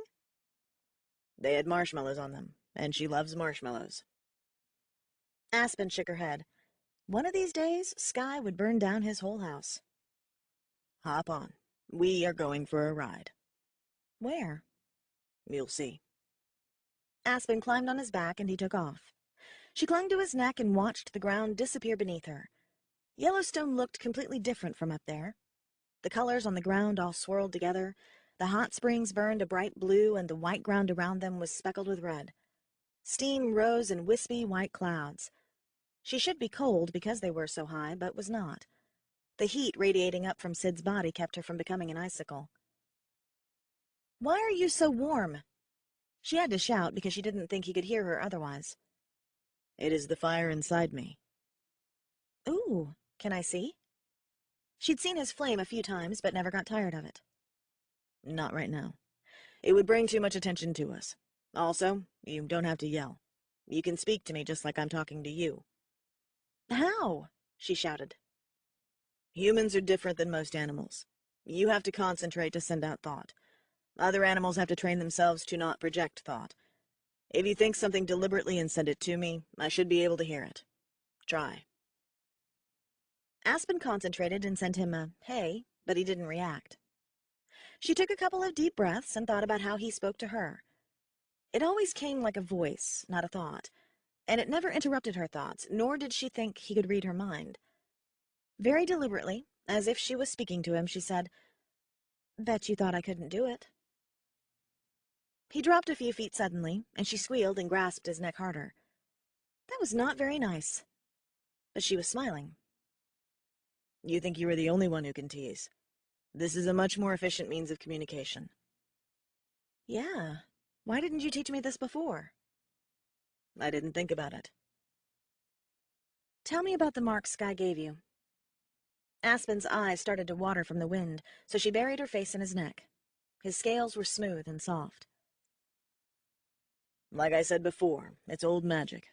During the Dragon Wars, many different dragons were vying for leadership. Everyone wanted to be in charge, but no one would follow anyone. There was an ancient spell that would end it all.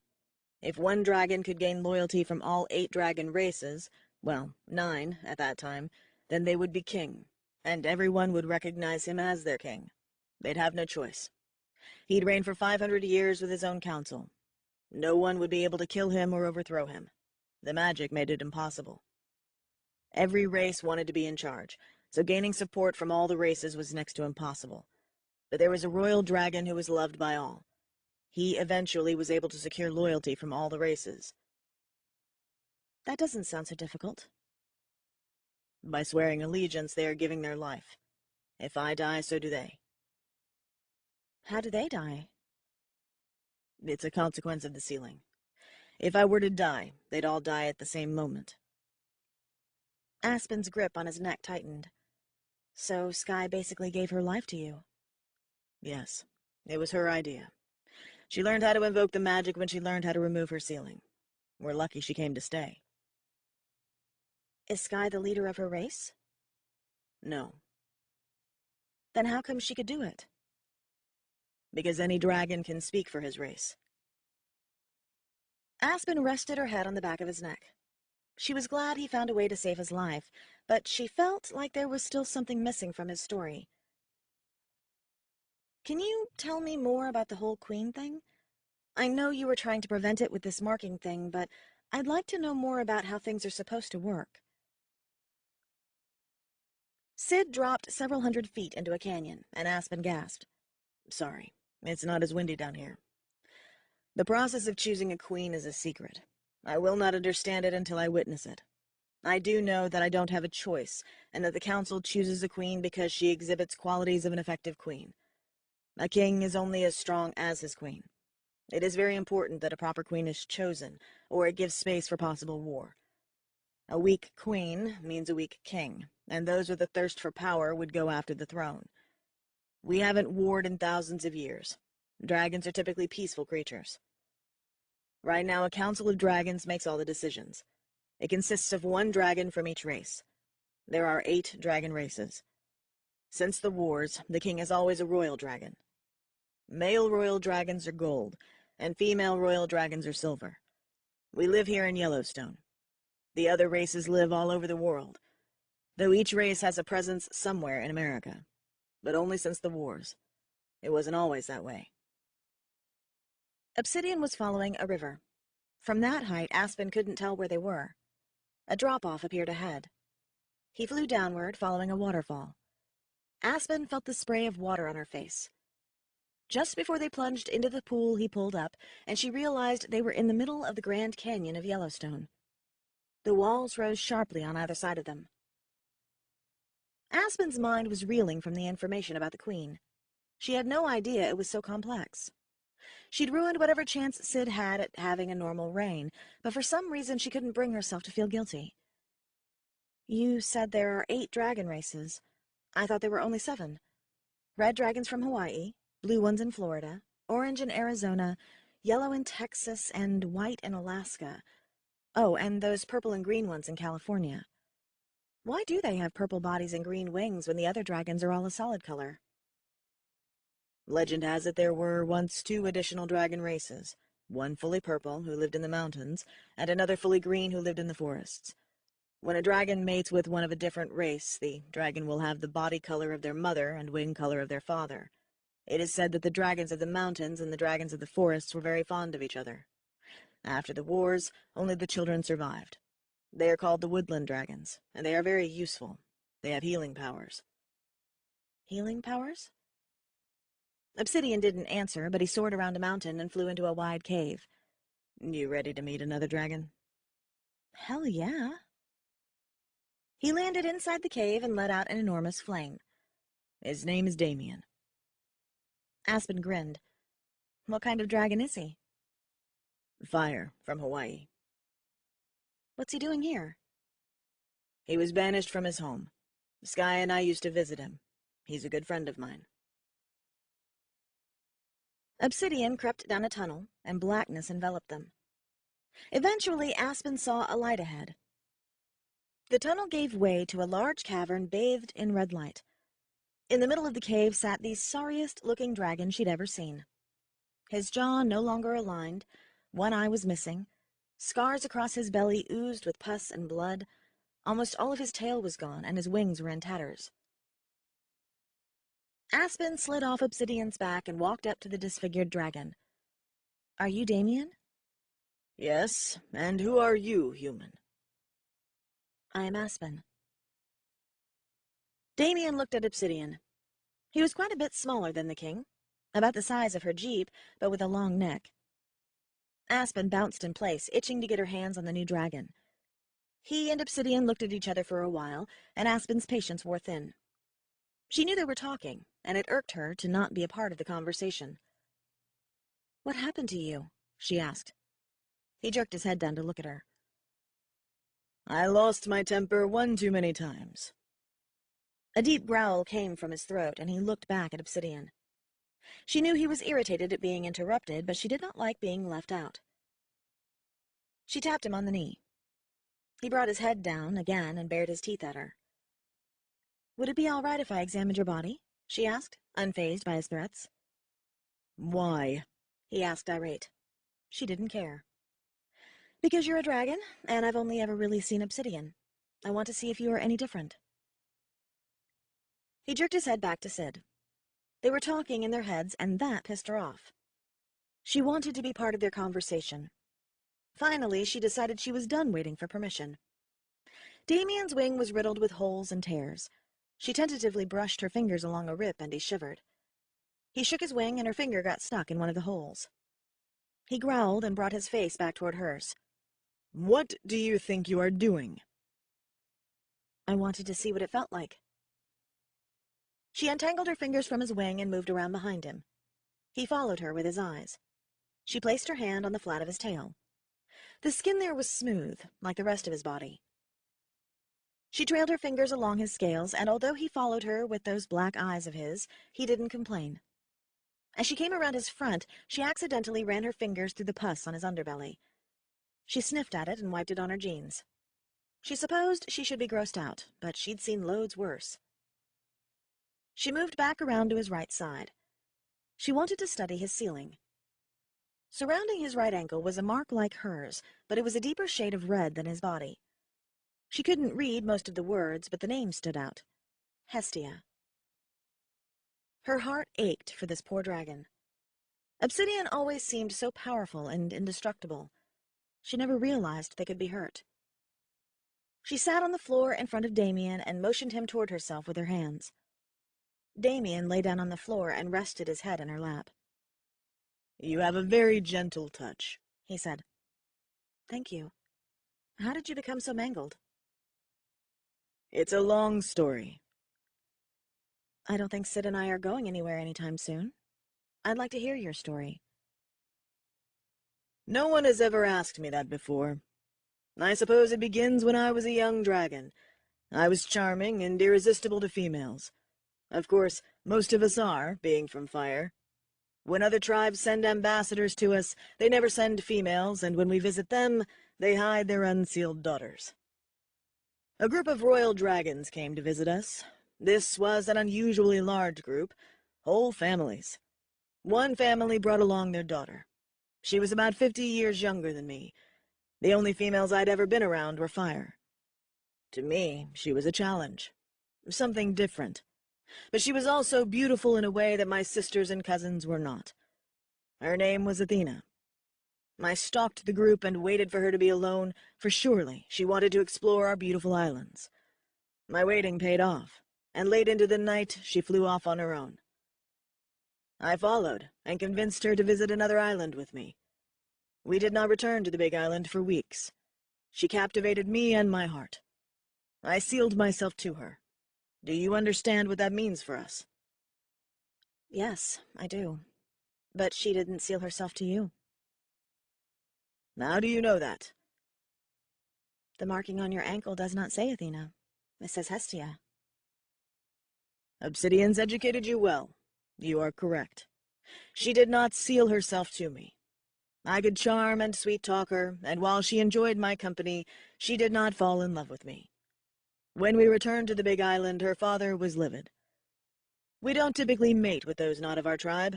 The royals are particularly sensitive about it. He hid her in the midst of their group and would not let me see her. In my arrogance, I tried to force my way into the middle. I thought if I could get to her, she would learn to love me and stay with me forever. I needed to be with her. Her father fought me, which must have been horrid for him. It is not in our nature to fight one another, but he felt he was protecting his child. He was larger than me, and a better fighter. I did not give up until he removed my tail in desperation. The group left after that. I wanted to die. I tried to, but Hestia, my friend and eventual companion, would not let me. Hestia healed my stump and taught me to fly again. At first my balance was off, and I would end up flat in the dirt. She stayed with me for years while my bitterness waned. She loved me, and I learned to let go of my love for Athena. Hestia and I were bonded, and soon found that we were to be parents. While we waited for the egg to hatch, Hestia grew ill. She was so weak that she could not fly. Our son was born, and she could barely open her eyes to gaze upon him. My family and I took her to the woodlands to see if they could heal her. They tried. I know they did. But in the end it wasn't enough. After several months, she died. By then, my family had all returned to the islands, and only my son and I were among the woodlands to mourn her. My fury at her death was horrid. I took out my anger on the woodlands. I fought 6 of them at once. I believe I killed one of them. My jaw was broken in the process. I took my son and flew home. The woodlands must have sent a messenger to the leaders of my tribe, because when I arrived they were waiting. They claimed that I was not allowed to raise my son, that I would be an unfit parent.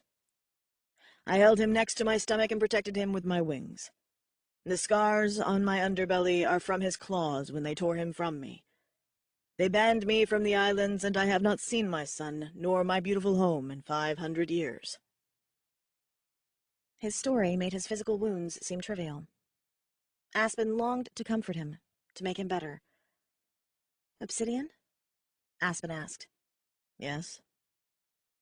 If you live through this and are made king, will it be within your power to bring Damien's son to him? Of course. And will you? Yes. I'd do it even if he can't help me. Damien, why did you never tell me that story? Sky and I have been here loads of times to visit you. Because you never asked, Obsidian. You and Sky were more interested in talking about yourselves. And while I enjoyed the company and your stories, you never asked about mine. Old friend, I'm sorry. I'll not make that mistake again. But now we need your help. Damien moved his head from Aspen's lap and looked at Obsidian. They spoke to each other, but included Aspen in the conversation. She wondered how they did that. Aspen and I are sealed to each other. Sid stood very still as he spoke. Damien coughed, and a small red flame escaped. He swung his head around and stared at the marking on Obsidian's ankle. Ninbereth, but that means... I know what it means, Damien. I need your help to keep both of us alive. Damien walked away and sat in the middle of the cave and stretched his neck out. She made her way to him and leaned against his neck. She wrapped one arm around him. Aspen couldn't help herself. She liked this poor dragon. He sighed. Sid moved in front of him. Do you see this mark? Damien lifted his head and stared at the mark Sky had given him. His body tensed underneath Aspen. You fool! Do you understand what you've done? I know exactly what I've done. Will you represent the fire dragons? I'll be giving up my life. No, you won't. I'm going to win this thing. Damien stood up and Aspen scrambled away. He snorted red puffs of smoke and narrowed his eyes at Sid. After everything I've been through, I can't believe you'd do this to me. Sid towered over him. Do you want to see your son again? I'm your only possibility of that happening. I need your loyalty. Will you give that to me? Damien paced back and forth in the cave. He huffed and puffed, and every once in a while he brought his head down and stared at Aspen. Finally he spoke again. I don't agree with this. You undermine our whole system, all to save your own neck. Sid held his head high. I'm doing it to prevent the wars. If I succeed, then no wars will break out. But if I die and the wrong dragon is named king, we'll have a mess on our hands. Damien narrowed his eyes at him. You speak as if there is treachery within the potential kings. Possibly. Damien, I don't know who else to ask. You are my best chance at getting a fire dragon. Please. Damien shivered, and then his whole body seemed to relax. For the record, I don't agree with this, but I'll do it. Sid let out a breath. Thank you, old friend. You won't regret this. Sid lowered his head, and Damien stared down at him. For a second, Aspen realized what kind of danger Sid put himself in when he asked for their loyalty. He was in a very vulnerable position. With one quick movement, Damien could bite his head off. Obsidian, on behalf of the fire dragons, I pledge our loyalty to you and only you. Damien put his snout on Sid's head. Aspen watched as a red mark appeared on Sid's chest. Aspen's head spun. She had no idea what they were talking about, and she knew better than to question Sid. He never answered a single important question, but Sky might. Chapter 11. That night Aspen arrived at Sid's house, ready to confront Sky. She'd wait until the boys went downstairs, and then she'd figure out once and for all what everything meant and what Sky's role was. Aspen knew they were keeping something from her, and she was determined to find out what it was. Sid met her at the door with a big kiss, and for a minute she forgot what it was she was angry about. I can't do that when I'm a dragon, Sid whispered in her ear. Rowan brushed past them. I'm so tired of the PDA. Seriously. Aspen giggled. They entered the kitchen and found Sky elbow-deep in some chocolate concoction. Sid put his arm around Aspen's shoulder and nuzzled her neck. Someday, I'm going to have something like that. You guys make me so jealous, Sky said. Rowan coughed, and Aspen almost said something about someone being ready for the job, but restrained herself. Rowan would kill her if he knew she'd told Sky he liked her. Your birthday's coming up this weekend, right? Sky asked. Aspen nodded. She'd never been big on birthdays, but she'd never been opposed to celebrations either. We should have a party, Sid said. It's a long weekend because of Thanksgiving. We can do something Friday afternoon. The last party was kind of a fiasco.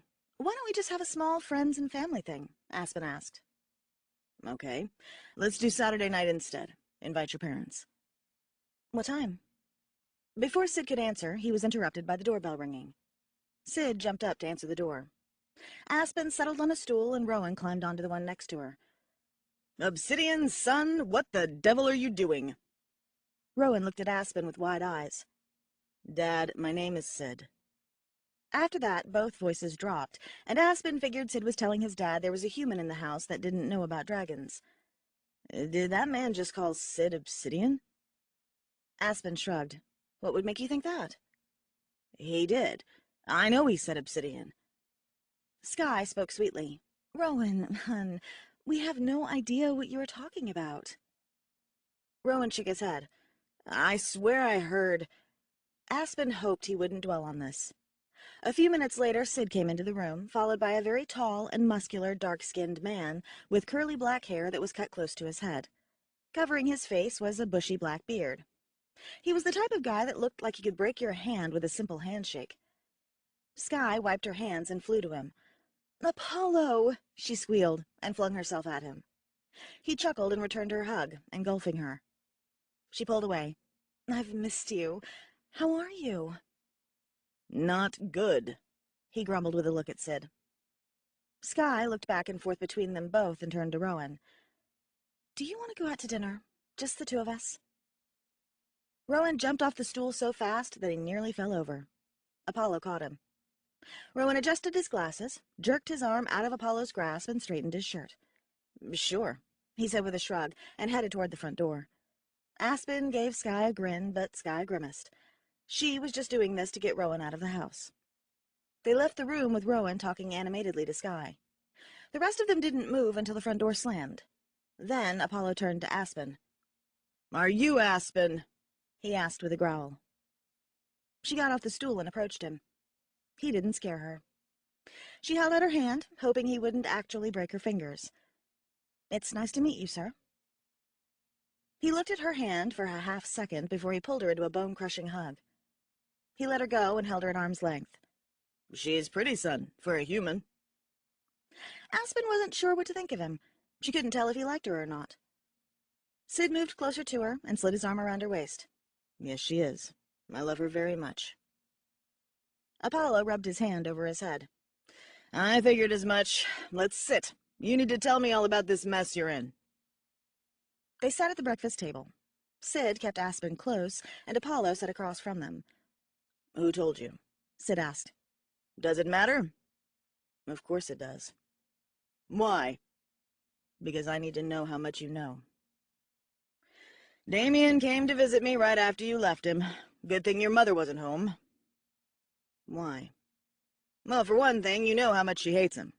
For another, she'd kill Aspen for what she did to you. Can I see your mark?" Sid moved around by his father and pulled his sock down so his dad could see the mark on his ankle. Apollo chuckled. "I was talking about the other one, but that's a nice one, too." He looked at Aspen. "I bet you were shocked when a mark showed up on your ankle." "Yeah, especially since I didn't actually know Sid at the time." Apollo creased his eyebrows at her. "What do you mean?" "My mark showed up when I met Sid on the mountainside as a dragon." Apollo shook his head. "I don't know much about sealings, but from what I understand, it's rare for humans to seal themselves to dragons unless the dragon seals first. Humans fall in love so quickly and easily that there would be a hell of a lot of people running around with marks from unrequited love from a dragon during his human years. Aspen's the first human I've heard of who sealed herself to a dragon.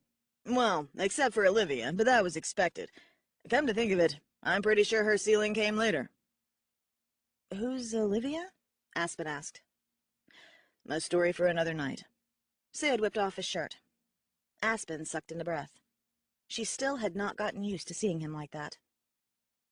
Apollo stared at his son's chest, but for an entirely different reason than Aspen. He studied both the bright blue mark from Skye and the deep red one from Damien. "Good. You only have two." Sid scowled. "Why is that good?" "Because I wanted to make sure Theo or your sister hadn't gotten to you first. Your mother and I believe in you, and I want to be the one to swear my allegiance to you." "You'll have to go into hiding. I can't ask that of you. Theo's a better choice. I just haven't had the chance to ask him yet." "Nonsense. I'm your father, and I want it to be me. I'm retired anyway. Hiding won't be a problem." "What about Mom?" "What about her?" Apollo raised his eyebrows at Sid. "Won't she be upset?" "She'd be angrier if she found out about it later, and I wasn't the one from the Royal Dragons." "You do know what you are risking." "Of course I do. Why are you trying to talk me out of this?" "Because I don't want you to die." "You're assuming you won't make it. I dare say that young lady over there thinks differently. Now let's get this over with, and then I want to get to know Aspen a little bit better before I go home." Aspen followed them out into the lawn and watched the same scene she'd seen with Damien. This time, a brilliant gold mark appeared in the middle of Sid's chest. Aspen wondered what the words meant in the circle around the name. Afterwards, they gathered in the theater room. Apollo seemed to fill the whole couch. His presence was a little intimidating. "Tell me about the first time you met my son, as a dragon." Aspen told him about how Sid had dropped down in front of her, and she'd first gazed into those gorgeous blue eyes of his. "Why didn't you run? Humans are terrified of us." "I like dragons. Always have. I take pictures of them." He stroked his beard. "You are an unusual one, aren't you?" Aspen chuckled. "You're not the first one to tell me that." He shrugged. "Olivia was too." Who's Olivia? Her name kept coming up. Sid pinched the bridge of his nose. "Dad, will you stop bringing up Olivia? She was completely different than Aspen." Was? Aspen asked. "She's dead. Look, Dad, I need help. Who should I go to for the rest? I have 3 markings. I need 5 more, and the sooner I get this done, the easier things will be." "You should go to Jolantha first. I'll come with you. You know the river and underground dragons better than I do. Canyon and Arctic will be the most difficult. Do you think Candide will do it?" Sid shrugged. "Unlikely, but I don't know any others. Maybe Jolantha knows someone. That, or whatever canyon dragon we get. I know a few that might swear allegiance to me. I'll come back in a few days, and we'll go visit Jolantha. I need to get home to your mother and explain these new developments. We'll need to keep her away from Aspen until she calms down." Aspen raised her eyebrows. Is she really that scary? Apollo chuckled as he stood up. "You have no idea. Usually she's not, but she's a little protective of her son. The first time she met Sky, she nearly bit off her tail." Chapter 12. On Saturday morning, Aspen's parents met her in the kitchen. It was still dark outside. That was one thing Aspen hated about the winter. It seemed like it was dark all the time. "There's my birthday girl," said Mom. "Yeah, 18. Crazy, huh? I bet there were times you didn't think I would survive." Mom laughed. "Yeah, but you made it. What time do we need to be at Sid's?" "About 6. They have a chef coming in or something to make dinner. Sky's making the cake." Mom finished her coffee and looked up at Dad. "I suppose we should go." "Short shift today," he said, and raised his mug to Aspen. "Happy birthday, baby. Tell Rowan we said so too. He's still asleep." Aspen knew she should be excited for today. She'd been waiting years to be 18, but she was more excited about tomorrow.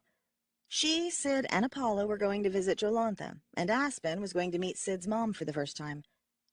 Everyone seemed to think she should be terrified of her, but Aspen wasn't. Not much, anyway. Aspen poured herself a bowl of cereal and sat down on the couch to watch Saturday morning cartoons. She hadn't done this in years, but she was heading to Sid's in a few hours, and that wasn't enough time to go outside and do anything else. 45 minutes later, Rowan plopped himself on the seat next to Aspen. "Since when do you watch television?" "Since I turned 18. Happy birthday, bro." "You too. You think I can get Sky to kiss me today? That'd make a pretty sweet birthday present." Aspen snorted and muted the TV. "No, I don't. How many times do I have to tell you? She only likes you as a friend." He frowned. "We went out to dinner a few nights ago." "Because Sid's dad showed up and she wanted to get your nosy ass out of there." A look of hurt crossed over Rowan's face, but he recovered quickly. "Whatever. We had a good time."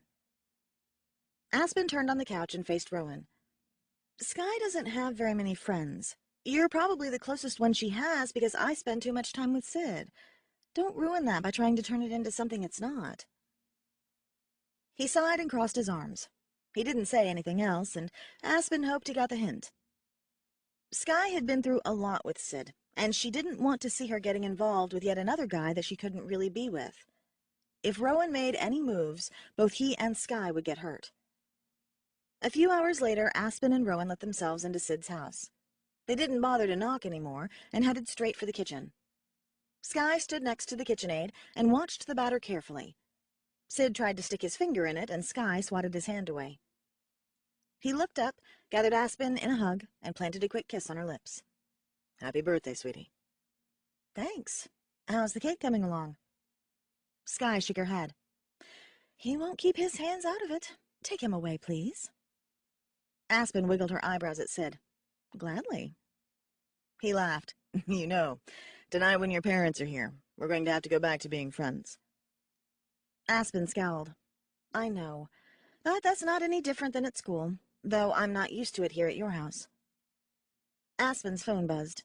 She reached around and pulled it out of her pocket. It was the reporter she turned all her dragon pictures over to. Weird. What did he want? Hello, she said, as Sid and Rowan descended on Sky. They both stuck their fingers in the bowl, and she squealed. The reporter's gravelly voice came out of the phone. Hey, I wanted to be the first one to talk to you. I figured you owed me as much given all the restrictions you put on the photos you gave us. Excuse me? What are you talking about? You haven't heard. Heard what? Early this morning, a camera was recovered from a fella doing a documentary on the birds in Yellowstone. A massive golden dragon ate him. The same one that got that Dufour woman. Are you sure? Maybe it was a hoax. There are people who'd do anything to bring the dragons down. You saw the pictures I got of the dragons killing the one who was eating people. I'm certain of it. Saw the footage myself. There is no mistaking it. Now, would you mind answering a few questions for me? Has the video already been released? Yep, I'm sure you can find it on any local station. The park's shutting down until the dragon is found and killed. Aspen's heart clenched. Do they have a plan? No idea. The announcement was just made. Now, can I ask you a few questions? No. Aspen hung up the phone. Sid was at her side in a second. What's the matter? The news. We need to turn on the news. Sky produced a remote and turned on the TV by the table. No reports yet on what authorities are going to do about the dragon killing, but only authorized personnel will be allowed in and out of the park. Behind the newscaster played a video. A man was attempting to get close to a bald eagle when a mass of gold appeared in front of the camera. When the mass disappeared, the man was gone, and the eagle flew away. Aspen turned to Sid with her eyes wide. She didn't know what to say. She wanted to ask if he recognized the dragon, but she couldn't with Rowan there. Aspen, you okay? Rowan asked. I know how much you love the dragons. We need to go home. Find out what Mom and Dad know. Rowan nodded. Aspen turned to Sid. I'll call you later. Then she took out her phone and sent him a text. I'm going to drop Rowan off at home, and then I'll be back. Sid nodded, and she flew out of the room, Rowan on her heels. I need you to grill Mom and Dad for me. Can you do that? Sure. Are you going to see Obsidian? Aspen nodded. He'll know what's going on and how to fix it. Will you tell Mom that I'm at Sid's house? Tell her you weren't feeling well or something. Sure thing. He grabbed her hand. Hey, this is all going to be okay. I hope so. As soon as they arrived, Rowan jumped out of the car.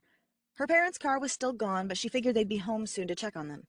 Anytime the park got shut down, they came home to lay down new ground rules. Aspen spun out of the driveway and sped all the way back to Sid's house. She found Sid, Sky, Theo, and Pearl in the living room. Pearl was the last person she wanted to see. What's she doing here? Pearl asked with a sneer. Just because Sid and I broke up doesn't mean I don't care about the dragons. Besides, Sky is my friend. Aspen sat next to Sky and waited for someone to say something, but they were all quiet. Any idea who it is? Aspen finally asked. No, Sid replied. The section of the dragon we saw on the film could have been just about any dragon. If the camera had gotten his face, we'd be having a different conversation right now. I thought for sure Mark was the one. Well, he wasn't, Pearl said. We have to fix this, and fast. If we don't, we'll have another problem like we did in the 70s. What happened in the 70s? Aspen asked. Nothing good, Theo chuckled. Pearl glared at him and turned to Aspen. There have always been those who wanted to slay the dragons. Every once in a while, a human would get lucky, like George, the dragon slayer, but he only got the small ones. They are mostly unsuccessful. However, in the 40s, a weapon was developed that would take out any creature, including us. Aspen thought back to her world history course. The 40s was World War II. Her stomach fell when she remembered what happened during the war. The nuclear bomb? Pearl nodded. How do you know this? There was a family of dragons that lived near the first test of the bomb. They found their carcasses in a crater. Not only do they have a weapon that will kill us, but they know it will. That would involve bombing all the national parks. That doesn't seem logical at all. No, just this one. The other 7 dragon races aren't killing anyone. Plus, they don't know how else to kill us. Humans feed on fear. If they don't understand how it works, they'll want to squash it. Bombs are now more sophisticated, too. They could target just this park and not affect the surrounding towns. But aren't people afraid of the backlash? We don't know. We haven't been in touch yet. We have ambassadors on the way, though, to talk to both the government officials in D.C. and those who manage the park here. We'll see what they say. This isn't good. You've said that already, said Sid. If they just shut down the park, then they'll take away his food source, Aspen said. But what if he leaves? Pearl asked. He'll be easier to track? You guys surely have a way you can find him, Aspen replied. We had every tracker out there looking for him before, and no one found him, Pearl said. Sid sat up suddenly. The Eagles. They will know who it is. Chapter 13. Sid ran outside and whistled. He had no idea how to fix this. He whistled again, and Bavel floated down from the trees. He had replaced Talbot, and Sid wasn't as fond of him. Yes, Your Majesty. He bowed and waited. Sid heard the door open and saw Aspen coming outside. Sid turned again and addressed the eagle. A human was eaten. One of you saw him. Find that eagle and bring him to me. Are you certain, Your Majesty? Yes. There was a video. In the background there was an eagle. Find him. Right away, sir. I'll come back as soon as I have him. Sid watched Bavel fly away, and Aspen approached. That was pretty amazing. Were you talking to him? He's my messenger bird. He'll find the one on the video. It's our best hope for averting a massacre. Sid was nervous. He'd been anxious before, but this was different. This death made things worse. Even if they did find and kill the dragon, the humans weren't likely to believe they'd gotten him because of Mark. Sid, is there any way I can go with your ambassadors when they meet with the human officials? I have experience with both humans and dragons, and I might be able to provide insight no one else can. Aspen stared at him with a hopeful expression. Maybe. These meetings take place in Washington, D.C. They meet with the president. I might have to go to this one. I'm sure we can find a reason to have me go with you. Let's see what the government decides first and what our ambassadors are saying. Also, we need to see what Bavel comes back with. I expect him to return before daylight tomorrow. Chapter 14. When Aspen arrived home, she found Rowan arguing with her parents. That was a sight she'd never thought she'd see. What's the matter? Aspen asked, approaching the scene carefully. Dad glared at her. What have you done to him? She took a couple of steps back. Her dad wasn't usually angry with her. Excuse me? I have no idea what you're talking about. The latest death is enough. Your mom and I have put in for a transfer. We don't want either of you around here. You can't do that. We're halfway through our senior year. We need to stay here. What does that have to do with Rowan? Aspen looked over at her brother. He clenched his fists, his face red. He said the reason we can't leave is because you need to help save the dragons. I don't want you anywhere near those beasts. Aspen and Rowan shouted at once, which was a good thing because then they couldn't tell exactly what choice names Aspen was calling them. Both her parents stopped talking and waited while Aspen and Rowan finished their tirade. Aspen was glad she had Rowan to back her up. Are you done? Dad asked. That depends on what you say next. Aspen crossed her arms. We've already booked flights to Hawaii. Sissy will get you enrolled in a school there. You leave tomorrow night. I don't want to risk you going off and doing something stupid. Aspen smirked. I hope you didn't pay too much for those flights. Dad clenched his fists. We're your parents. You'll go whether you want to or not. Did you forget that our birthday was today? We're 18. We don't have to go anywhere we don't want to. You will if you want our support. You're both getting on that plane tomorrow. Well then, I guess I'll go pack. Rowan, you want to join me? Rowan looked at her with a frown. Dad looked relieved. Thank you, Aspen. We'll join you in a few weeks. Aspen laughed to deflect the panic that was rising in her chest. Her father was being completely unreasonable. No, I don't think you understand. I'm not going to Hawaii. I'll move in with Sid until you decide it's safe for me to move home. I'm sure he'll be happy to put up Rowan as well. Yeah, I'm going with Aspen. Of course he was, especially if that meant he would be closer to Sky. Aspen stared at her parents for a minute, daring them to contradict her. Mom looked like she was about to cry. Can't you see? We just want you to be safe. Mom, how many pictures do I have of the dragons? Aspen knew her parents were worried about them, but she couldn't move to Hawaii. She was in far too deep. That's not the point. You took those pictures before a dragon started eating people. You are more likely to get killed than anyone. A few tears leaked out of her mom's eyes. What if I promised to not go out taking pictures? We've heard those promises before. I know you went out when we took your keys last time.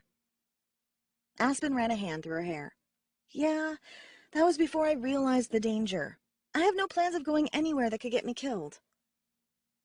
Both Mom and Dad sat down. Dad put his arm around Mom's shoulder, and they looked at each other for a long few seconds. Sissies will be safer, Dad finally said. We're not leaving, so either we are staying here with you, or we're going to stay at Sid's house. He lives far enough outside of the park that we won't be in danger. Dad shook his head. I don't think so, Aspen. This is serious. You don't understand. I understand way more than you think I do. We spent a ton of time over there already. Not much will change. We just won't come back into the park. You guys can join us for dinner every night. Hell, you can even come stay if you want. You haven't even asked him yet. He'll say yes, trust me. Do you want me to ask him if he can open a room for you too?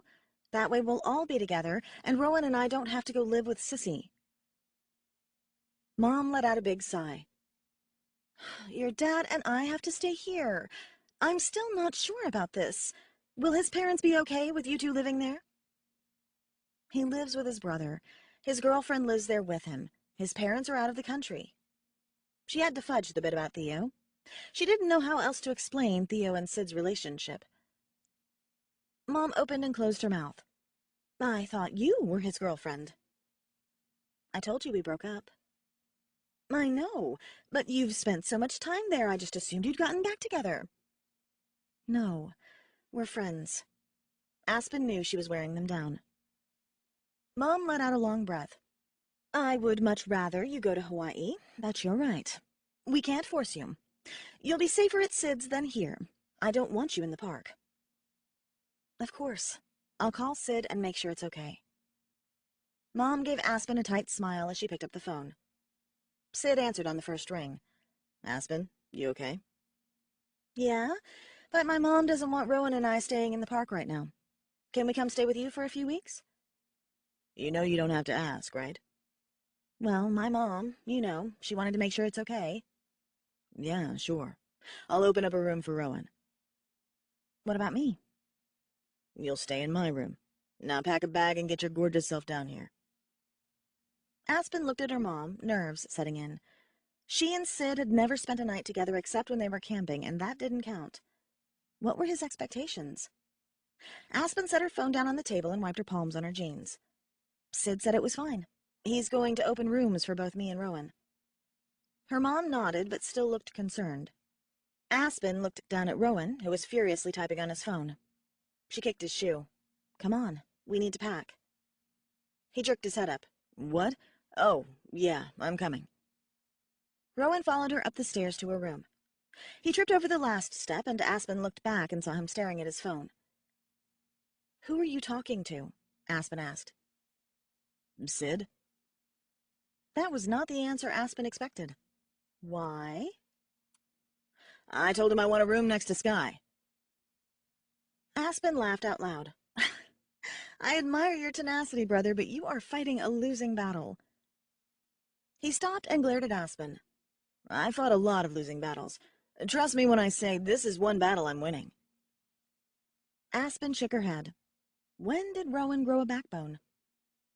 Once in her room, Aspen dug her suitcase out from under her bed. It still smelled like the beach from Hawaii. She packed a few outfits and opened her pajama drawer. She would be spending the night with Sid. What did he expect? What did she expect? They had next to no alone time, so sex had never really been on the table. Was she ready to take the next step with him? Who was she kidding? Every time he touched her, she wanted more. Even if sex didn't happen tonight, it would sometime. She packed a few tanks and shorts, and then dug around the bottom and grabbed the box of condoms Sissy had given her before going to college. She took a deep breath. She was ready for this. Chapter 15. Sid's housekeeper had gone home, so he and Sky made up the bed for Rowan. In the room right next to Sky's. Sid grinned. Rowan was in over his head, but he wasn't about to ruin the poor kid's dream. Sky seemed completely clueless, though, so maybe Rowan had a chance. Sky sat down on the bed and frowned at Sid. If their parents are sending them here, they must be pretty worried. Yeah, I expect most humans are. Any idea who it could be? No, that's the worst part, right? We have no plan to solve this. Sid sat next to her, and she leaned into him. Did I do the right thing with Marcellus? We all assumed he was the one doing it, but he tried to tell me it wasn't him and I didn't listen. I shouldn't have killed him. Sky put her hand on his knee. He still deserved to die. What he did to Aspen is unforgivable. It was the right thing to do.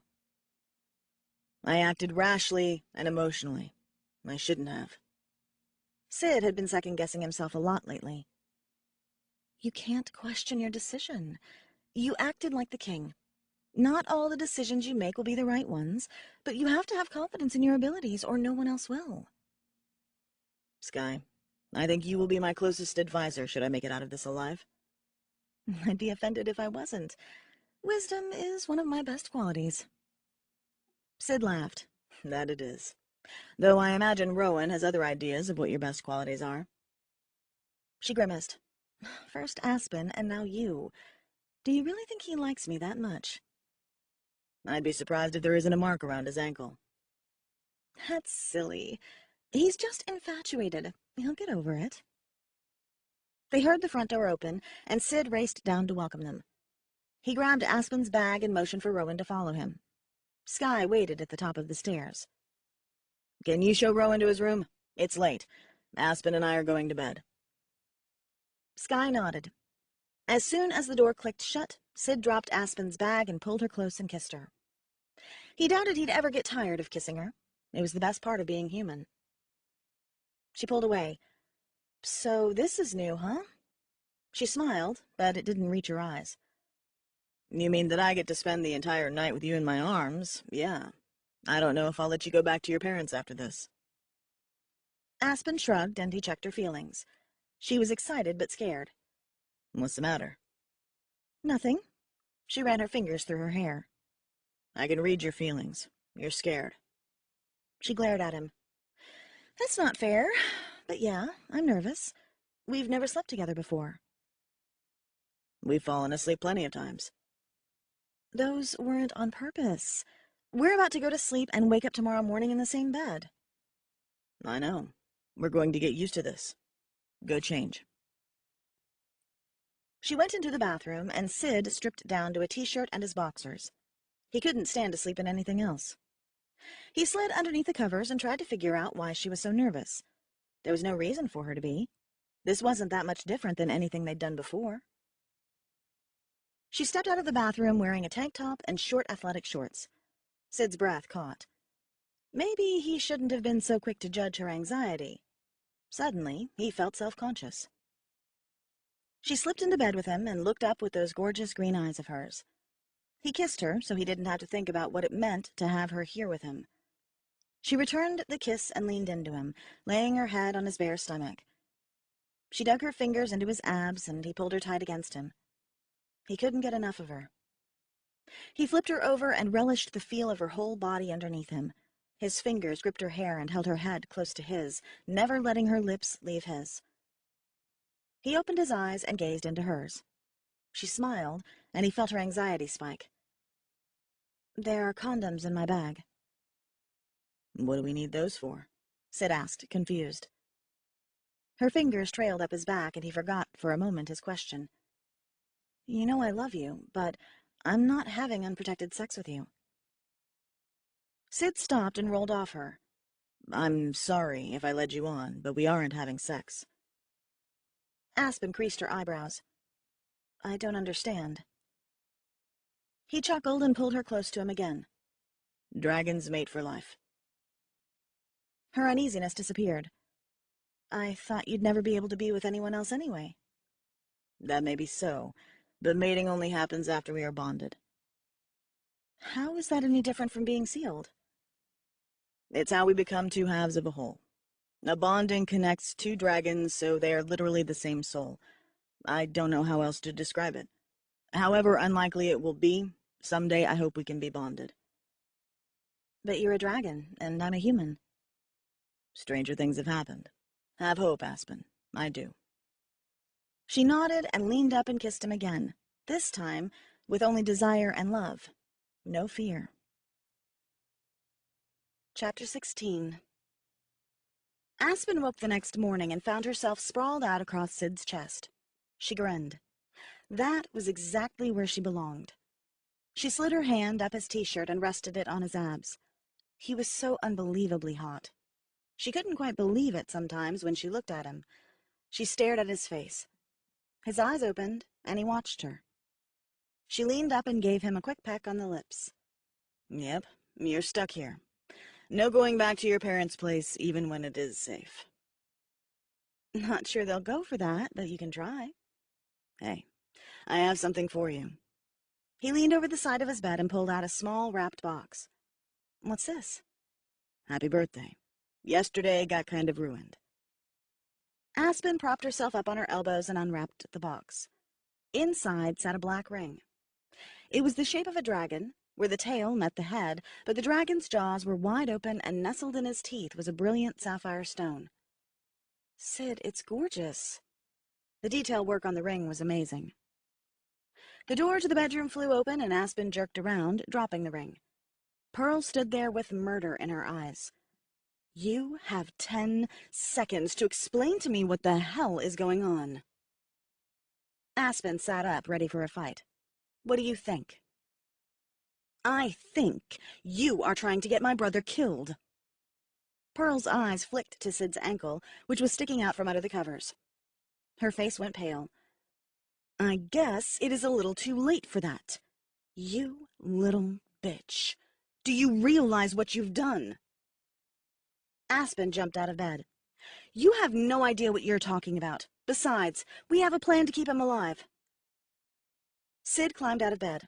"Aspen, can you leave us alone? We have some talking to do." Aspen crossed her arms. She wasn't going anywhere.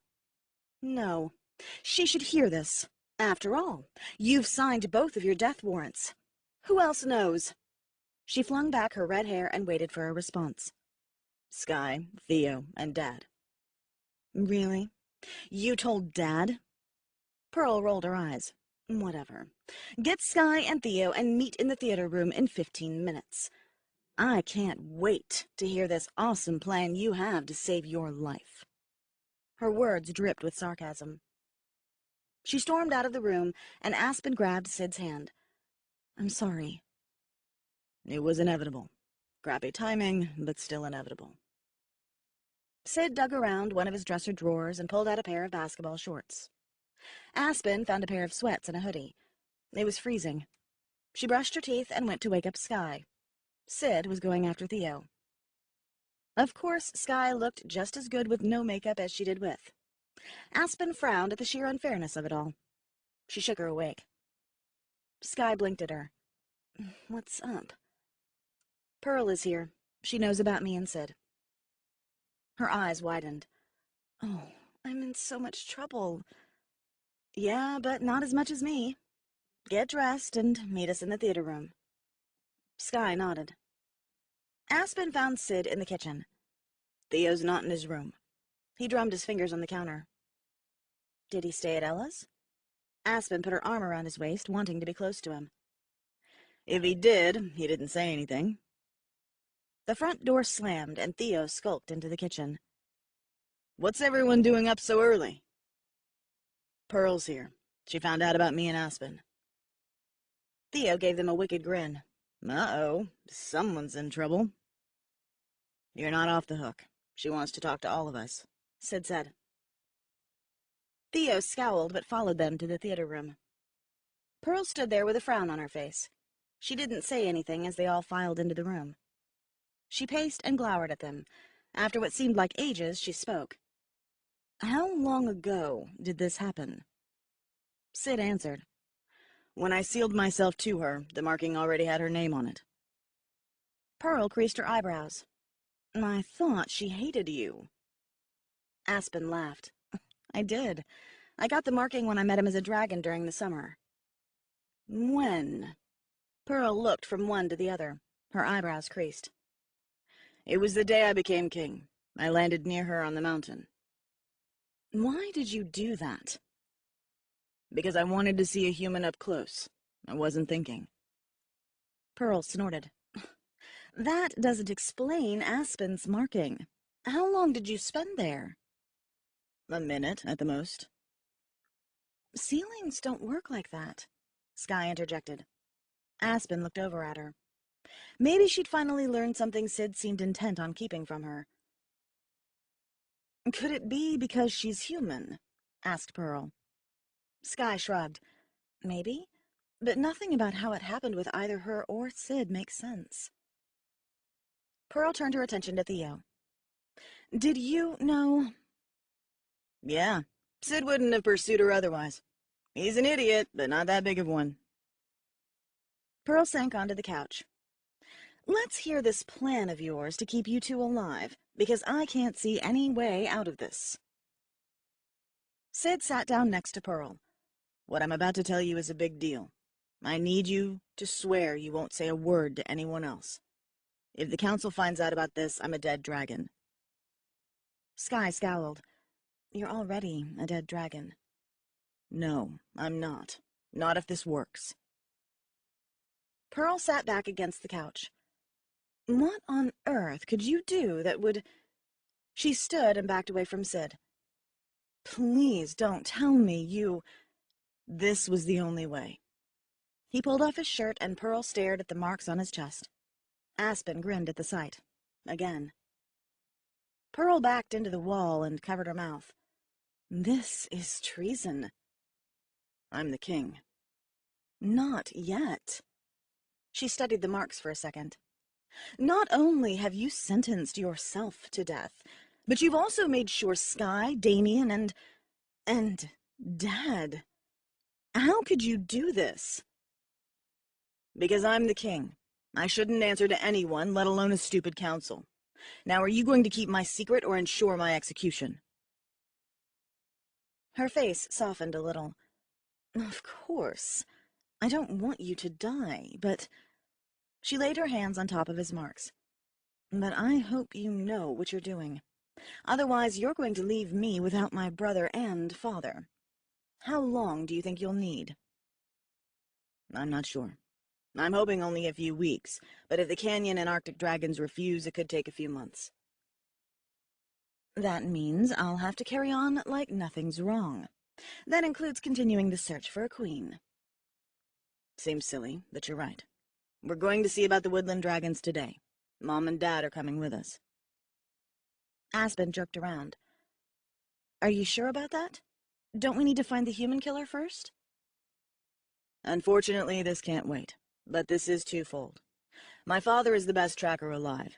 He retired a few years ago, but this is important enough to pull him back into the game.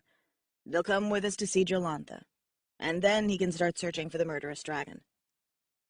Pearl spoke up. Well then, you better get going. The sooner you round up enough dragons to support you, the better chance you have of this working out. Theo stood up. I'm bushed. I'll see you this afternoon. That is, if Aspen survives the visit to your folks." He winked and left the room. Chapter 17. "Can I bring my camera?" Aspen asked.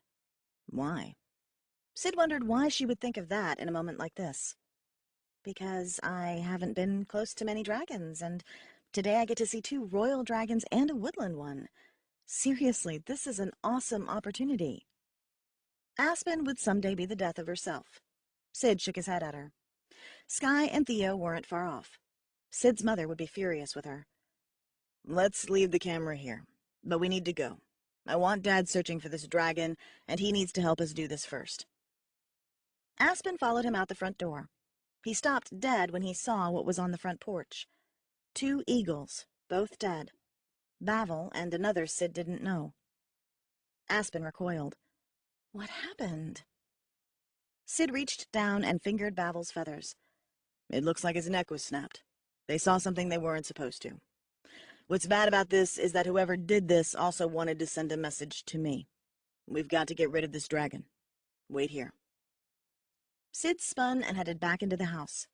He took the stairs 2 at a time and flung open Theo's door. Theo froze just before climbing into bed. "Did you see any dragons when you were coming home?" Theo shook his head and pulled his blanket up around him as he lay down. "Why?" "Because the eagles I had out searching for him are on the front stairs dead. It had to happen between the time you came home and now. That wasn't much time." Theo frowned. "I came in the side door, though, so they could have been there already." "Damn it. I was hoping maybe you'd seen something." "Sorry, but when I get up, I'll check the surveillance cameras and see what I can find. I do it now, but I'm exhausted, and I'll probably miss something. I'll have it done by the time you get back." "I didn't think of that. I've never looked at the cameras before. Don't worry about it. I'll check it myself." "Nah, dude. You've got bigger things to do. Your dad is the best at what he does. He can find that dragon. You go talk to him and I'll check the cameras. If we find anything on them, then we can update your dad." Sid nodded. Theo was right. He should get going. He found Aspen and Sky outside with the dead birds. "We should give them a dragon's requiem. They died serving you," Sky said and wrung her hands. "We should." Sid turned to face Aspen. "You are about to witness a dragon's requiem. No pictures." Aspen nodded. "Is that what you did for Mark?" Sid shook his head. "It's similar, but we never finished it with him. He didn't deserve the respect." They placed the eagles out in the middle of the field.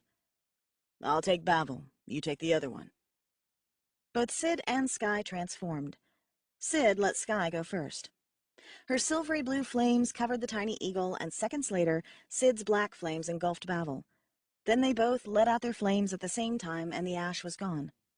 Sky transformed back and walked to the middle of the field to pick up 2 gemstones. "What's that?" Aspen asked. "We make gems out of their ashes." She held one out so Aspen could see the gigantic diamond-like gems streaked with brown. "The stones typically take the color of the dragon. I've never seen one for eagles." "Come on, Aspen. Let's go. We need to get this over with so my dad can go out searching for this bastard." Aspen jogged away from Sky and scrambled onto Sid's back. They took off into the biting wind. Chapter 18. Aspen wasn't going to lie. She was scared of Sid's mom, thanks to Sky. She hung tightly to Sid's neck as he flew into the mountains and straight into a cave. Aspen had no idea where they were.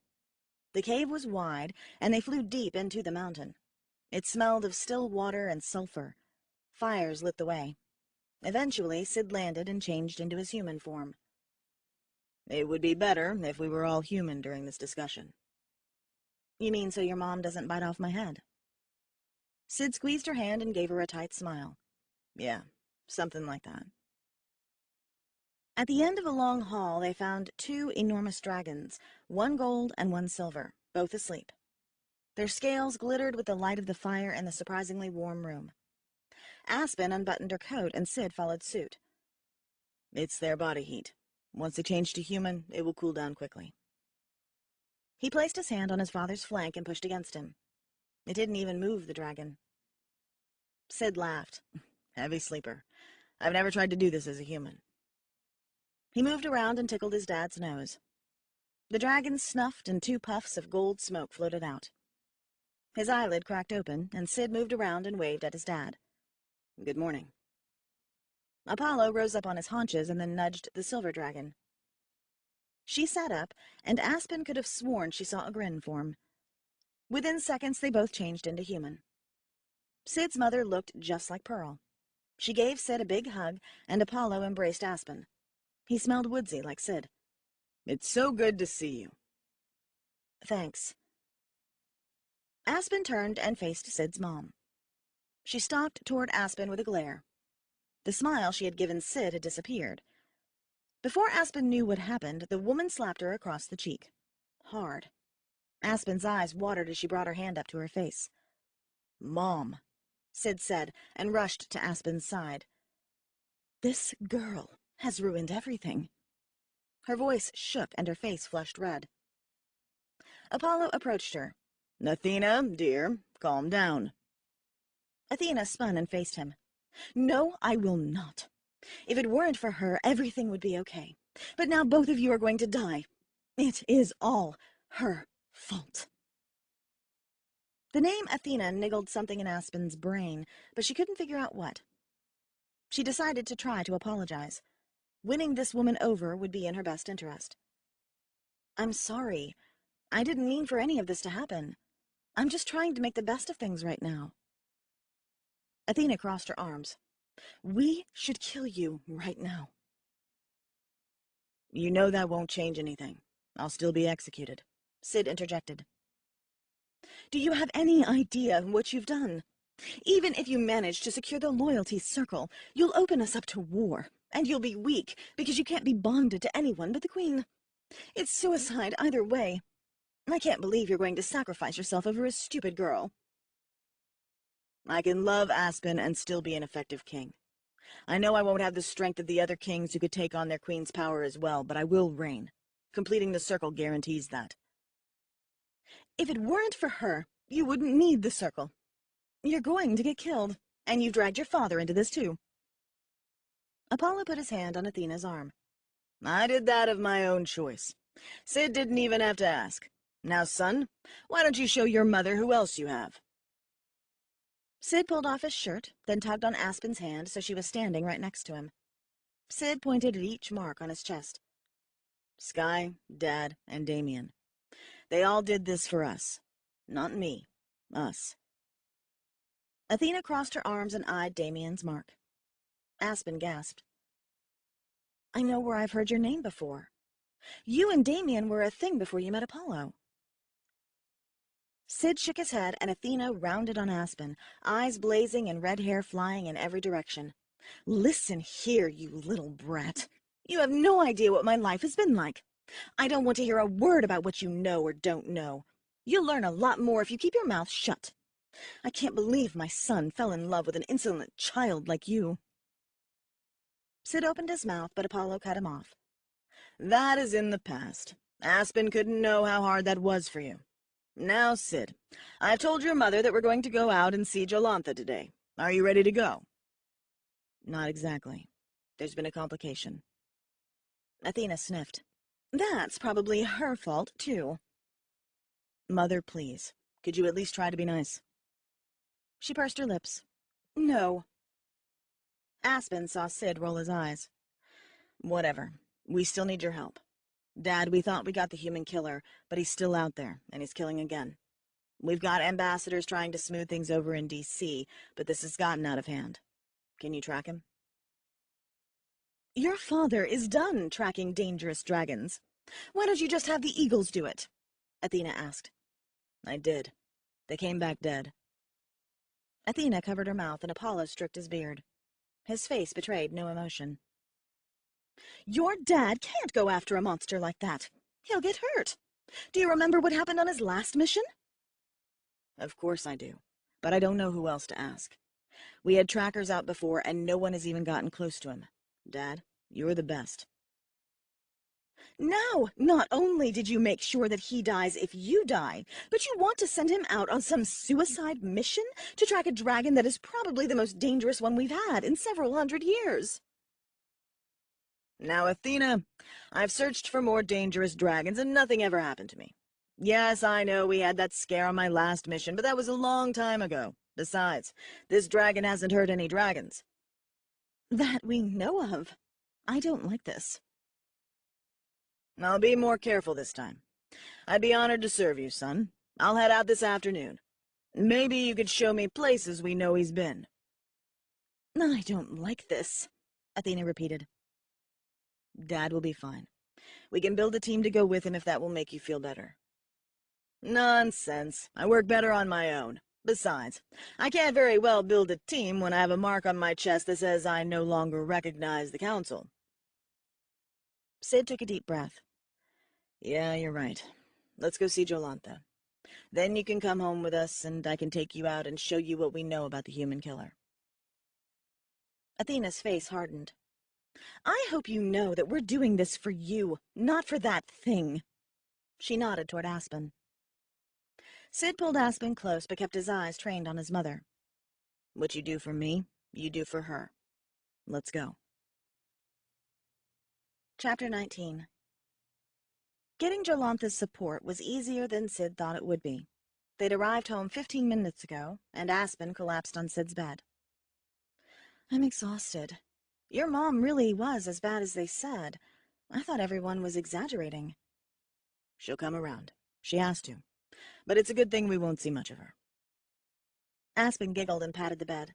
Come here. I want to see your new mark. Sid sat next to her. You're just trying to get me to take my shirt off. She shrugged. Maybe. Though I have to admit, every time you whip your shirt off, I get a little dizzy. Sid gave her a crooked grin. Yeah, good to know. Just don't do it while I'm driving. She grabbed the sides of his shirt and tugged. Her boldness shocked him, and if he was being honest with himself, made him lose all thoughts of dragon wars and gathering supporters. Her fingers brushed his skin, and he shivered. She scooted closer to him and pulled his shirt up farther. Arms up, she said, as if she were talking to a small child. Sid complied, still a little taken aback by her nerve. He didn't say anything as she studied each of the marks. I like Jolantha's the best. The blend of purple and green is gorgeous. What do the words around the name mean? There isn't an exact translation, but it's something like loyalty to the king forever. Do you still speak this language? No. Our language evolved much like the human language did, but I have a dictionary on the shelf. She nodded, and he hoped she wouldn't ask about their own tattoos. He didn't want her to know what the one on his ankle said. Aspen shifted a little and traced her fingers along the other marks, muttering the names. Jolantha, Damien, Apollo, and Sky. Why is Sky's pure blue if she's part royal dragon? She looked up at him with those wide green eyes, and instead of answering her, he leaned down and kissed her. You're trying to distract me. She giggled and pushed him away. Who? Me? He pulled her into his lap. Actually, I was the one who got distracted. I can't even remember what you asked. She laid her head on his shoulder. I was wondering why Sky's mark is only blue. Oh, yeah. It's because her father was a sea dragon. She cannot speak for the royal dragons. A knock sounded on the door. Come in, called Sid. Theo poked his head in. I checked the security cameras. What'd you find? You'll want to see this. Aspen handed him his shirt. Shame, but I don't think Theo likes looking at that as much as I do. I'm going to see what Sky and Rowan are up to. She slipped out of the room past Theo, and Sid put his shirt back on. Where's your dad? I thought he was coming back with you. He wanted to take my mom home. She's still pretty upset with him going out into the field. He'll be back in a couple of hours. They entered a small room full of monitors that Sid had only been in a couple of times. He had no idea how it all worked. Theo sat down in front of the screens. Our system is pretty complex, so I wasn't prepared for this. Watch. Theo hit a button. I'm going back in time. Here's where you and Sky gave the Eagles a requiem. Sid watched the scene unfold backwards, from the requiem to him and Aspen finding the dead eagles. Then the screen went black. Seconds later, everything was back, but there were no eagles. What happened? I'm not sure, but we literally lost an hour of footage. I checked all the cameras. Every single one goes black and comes back on an hour later.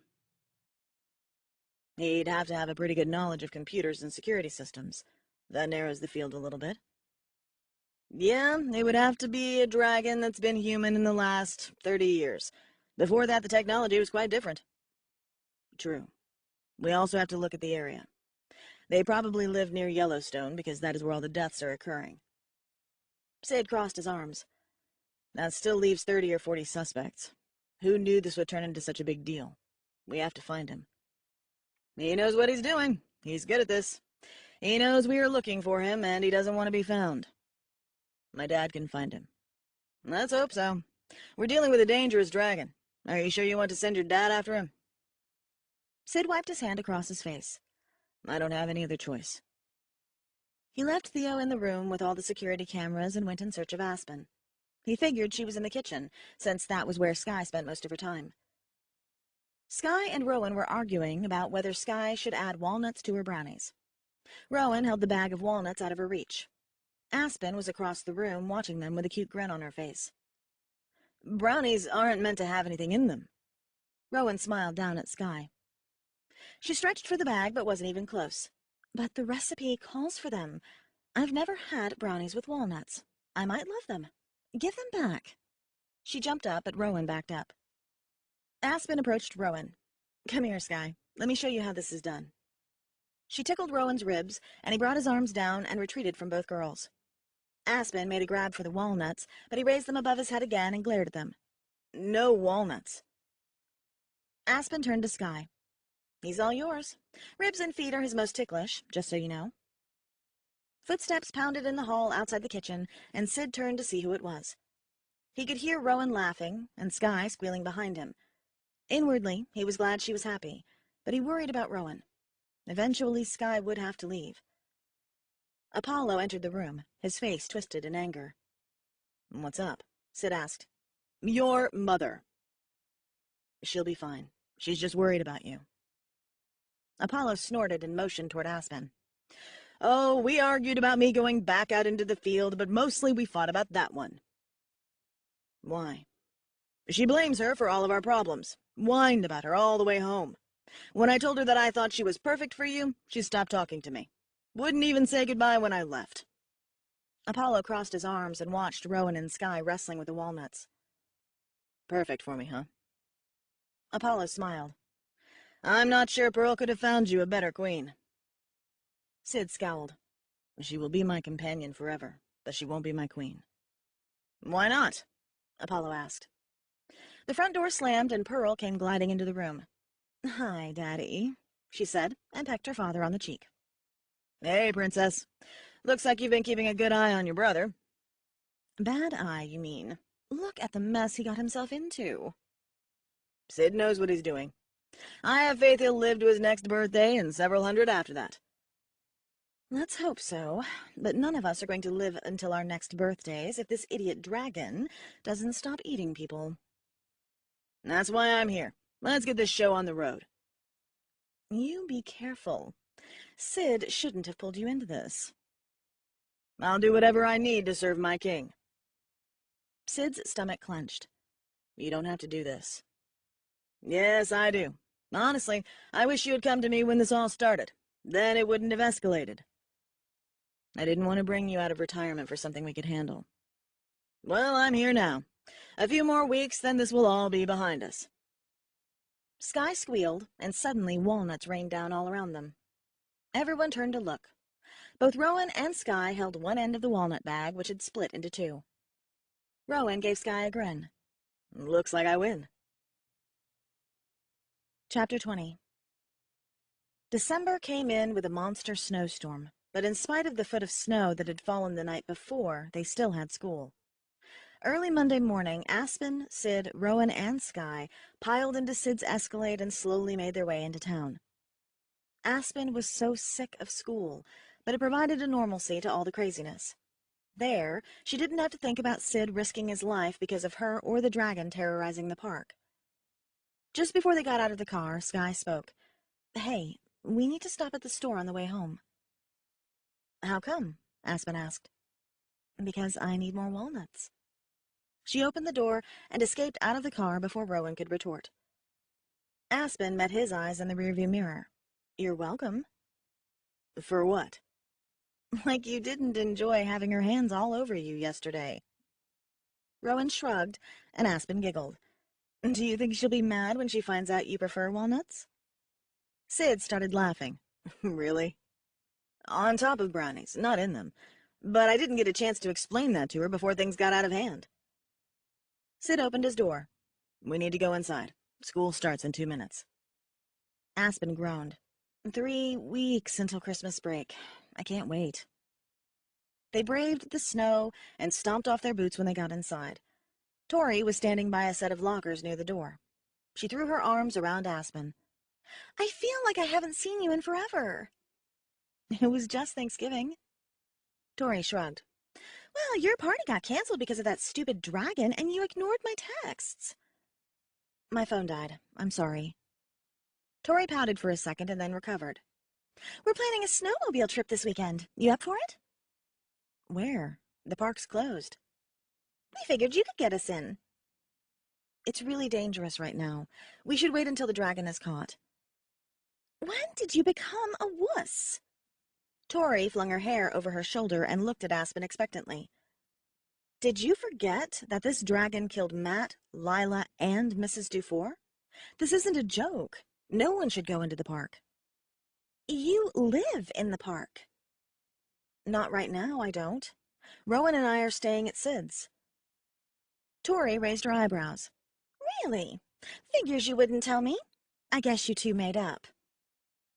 "It's complicated. I don't even know what we are right now." The bell rang, and they all ran for homeroom.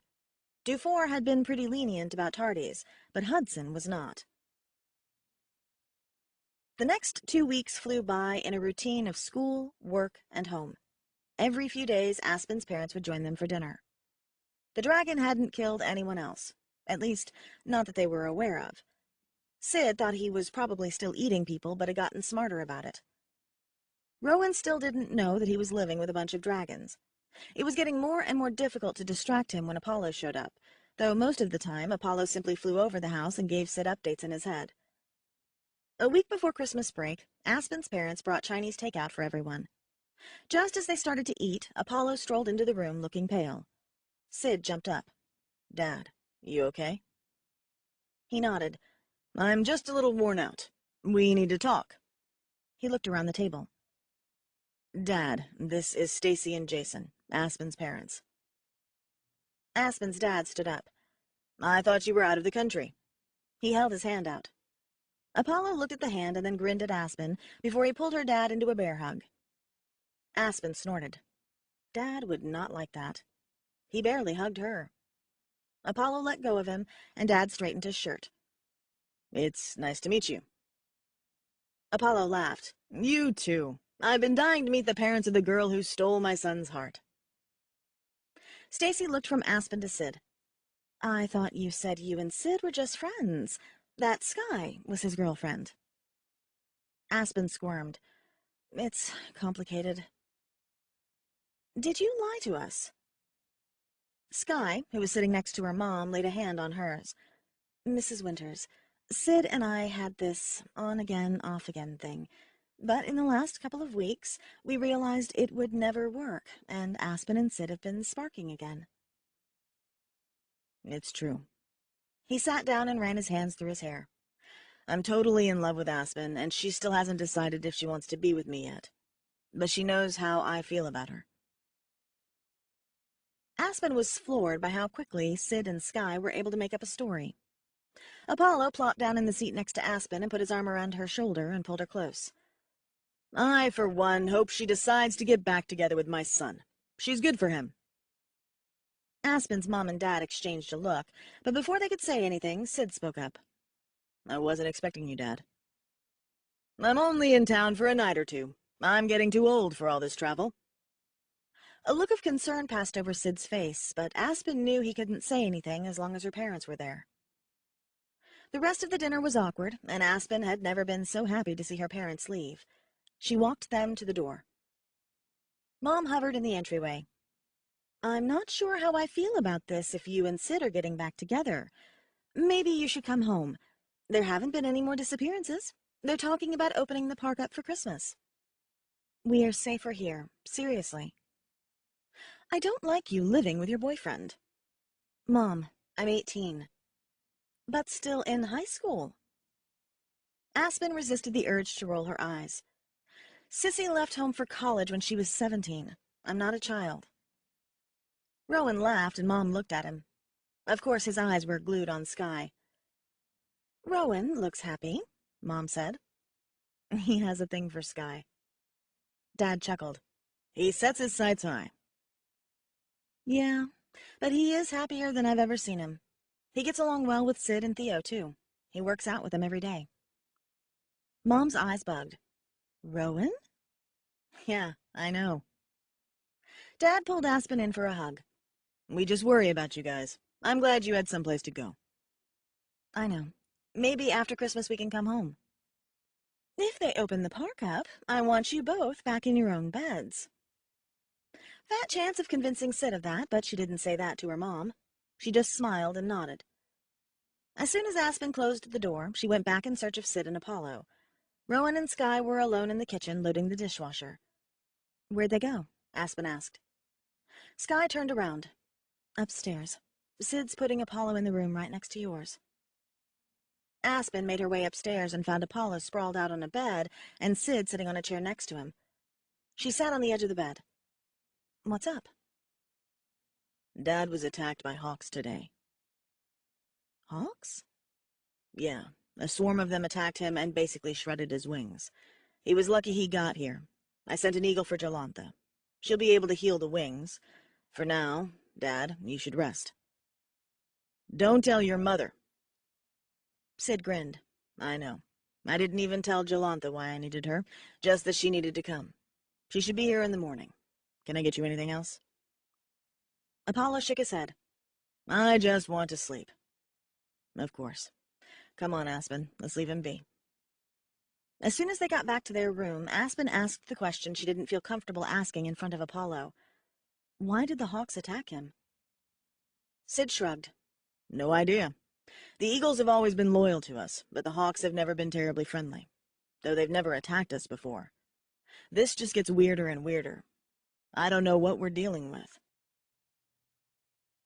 Chapter 21.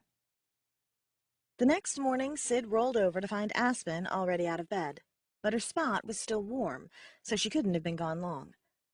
He peeked in his dad's room and saw he was still sleeping. Sky and Rowan were in the kitchen. "Where's Aspen?" "Out in the garage with Jolantha. She arrived about 30 minutes ago. Are you going to school today?" "No, but Aspen should go. Her parents won't be too happy with us if she stops going to school." Sid found the deep purple dragon curled up on the garage floor and Aspen leaning against her brilliant green wings. It was sweltering in there. Sid took off his coat and hat. Jolantha swiveled her great violet head around. "Hello, Obsidian." "Hello." "Good idea to bring her into the garage," he said to Aspen. "It was better than standing out in the cold. Jolantha was telling me stories about before the purple and green dragons became one race." "Sounds interesting. I'm going to go wake up my dad. Aspen, you need to go to school." She sniffed. "Since when did you become my dad?" "Since I want your dad to continue to let you stay here. You can drive the Escalade. I'm going to stay home and make sure my dad is okay." Sid looked at his phone. "You've got about 30 minutes. Aspen sighed and stood up. "Will you still be here when I get home?" she asked Jolantha. Jolantha gave her an answer that Sid couldn't hear, but it made Aspen frown. "Well, come visit us again." Aspen pecked Sid on his cheek and went back into the house. "I like her. She's a good human to keep around," Jolantha said. "Yeah, she is." "Aspen wouldn't tell me why I'm here." "Apollo got hurt. I need you to heal him." Sid paused for a fraction of a second and then forged on. "And don't tell my mother." Jolantha snorted, and two purple puffs came out of her nose. I expect your mother will find out anyway, but it won't be me who spills the beans. You should know I was in the middle of securing you a canyon dragon when your eagle found me. Sid jerked his head up. What are you talking about? I have a few good friends down there, some who are pretty anti-council. I was close to getting a commitment, too. Sid opened and closed his fists. He'd had Theo and Pearl searching for him, but neither had trusted any of the canyon dragons to even ask. As soon as we finish up with my father, I'll head down there with you. You should leave Aspen home for this one. With any luck, we'll be there and back before she gets home from school. But she'll be pretty upset when she sees the new orange mark and she didn't get to go along. Go get your father. Let's get this show on the road. Apollo was already waiting in the kitchen when he returned. Sky, Rowan, and Aspen were all searching for backpacks and homework. Come on, Dad. Let's get you patched up. Apollo followed Sid out the back door as Aspen called goodbye. As soon as they got into the backyard, Apollo changed into a dragon. His golden wings were in tatters. Sid's throat tightened. He felt like this was his fault. They got you good. Jolantha studied the wounds and then placed her snout on top of Apollo's head, and Sid watched as the wings knitted themselves back together. Within seconds, she was done. Apollo let out a deep breath. Dad, go home. We'll find another way. This isn't worth it. No, this is personal now. I'm going to find this bastard. Look at what he did to you. No, he didn't do this. He was too cowardly to face me himself. Be glad he didn't. You are not a warrior. You're a damn good tracker, but I don't want to risk your life. Seriously, go home. No. I'll find him, and I'll be fine. Sid ran a hand through his hair. His dad was being stubborn. Then at least take Theo or Pearl with you, please. Son, I'll never find him if I have tag-alongs. I'll be safe. You know Mom will never forgive me if something happens to you. I know, but it won't. I promise I won't engage him in a fight. Once I know who he is, I'll come straight back to you.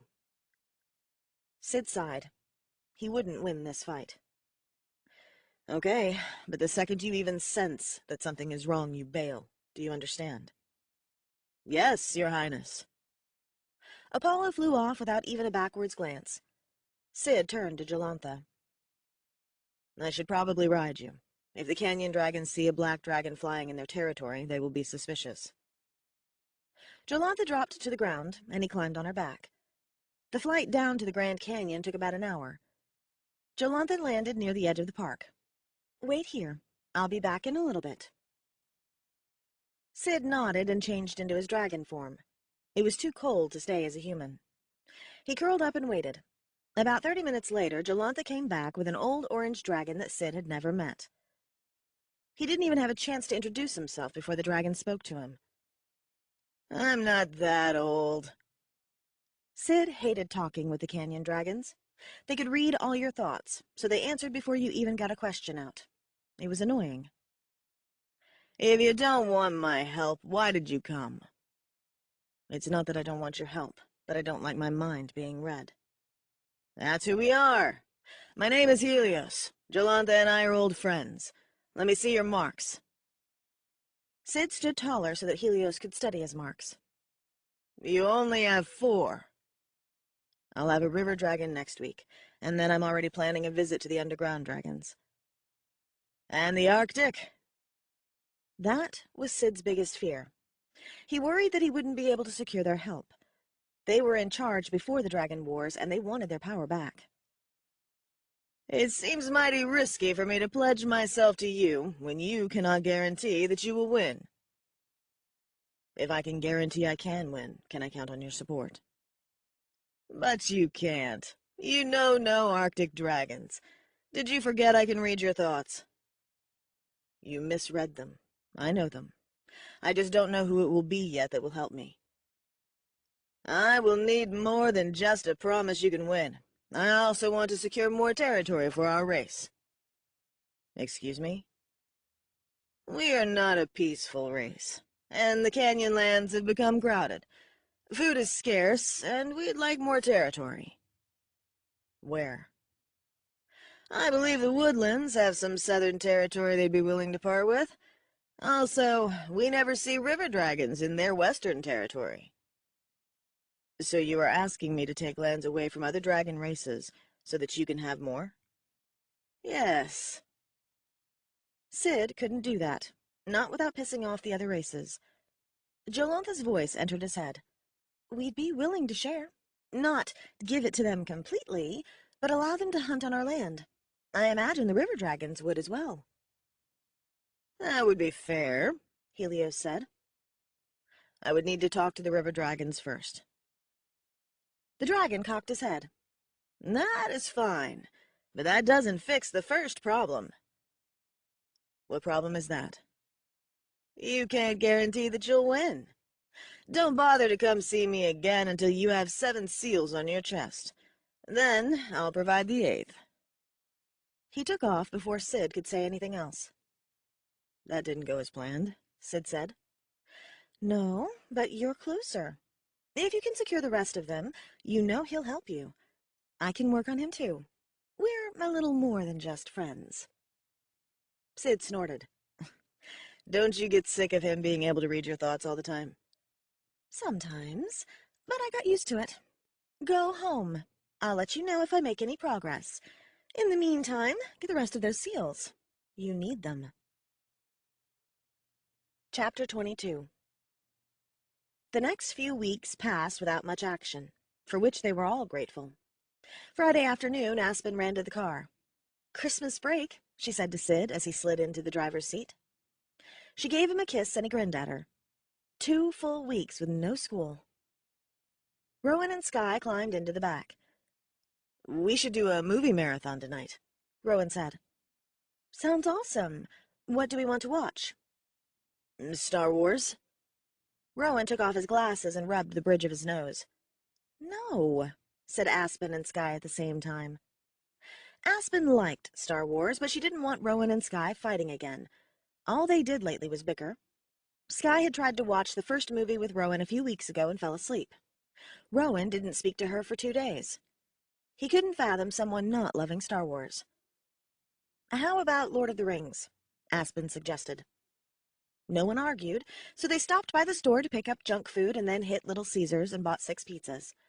By the time they got home, it was after dark, and they found Pearl in the kitchen with a scowl on her face. A park ranger was eaten today. We need to go to D.C. The government is freaking out. Aspen's stomach clenched. Do you know who it was? Not your parents. I checked. But I can't remember the name. The point is, we have to go. Sid put his hand on Aspen's back. Okay, Pearl. Can you book 3 tickets to D.C.? 3?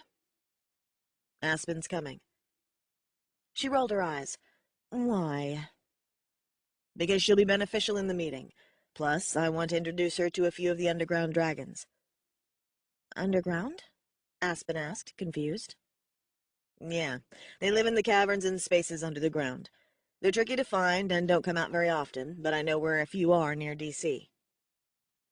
Aspen had never heard of the underground dragons. She couldn't wait to see them, though the circumstances in which they were heading to D.C. were less than ideal. Athena stormed into the room a minute later. Mom, what are you doing here? I need to talk to your dad. Aspen retreated, hoping Athena wouldn't see her. I haven't heard from him in a few days, but I'm sure he's fine. If he's hot on the trail, he won't take time out to let us know where he is, Sid said. She creased her eyebrows. I'm just worried. I also wasn't speaking to him when he left, and I want to make up with him. Do you want me to send an eagle if I hear from him? That would be good. Thanks, son. We gotta go to D.C. for a couple of days.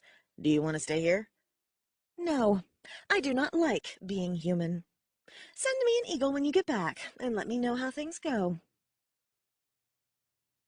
Chapter 23. The following Monday, Aspen, Sid, and Pearl boarded a plane to D.C. Aspen had no idea who they were meeting or what the outcome would be, but she was thrilled to see another dragon race. They sat in first class, so the flight didn't seem that long. After the plane touched down, 2 people met them at the gate. Each gave a little bow. "Your Majesty." Sid smiled at them. "No need to be formal. Just call me Sid. Everyone else does, and it will be awkward around those who don't know." "I'm Aspen." She held out her hand, and the man grinned at her, displacing all his wrinkles. "So I've heard. I'm pleased to meet the girl who has turned the dragon world on end." Sid leaned forward.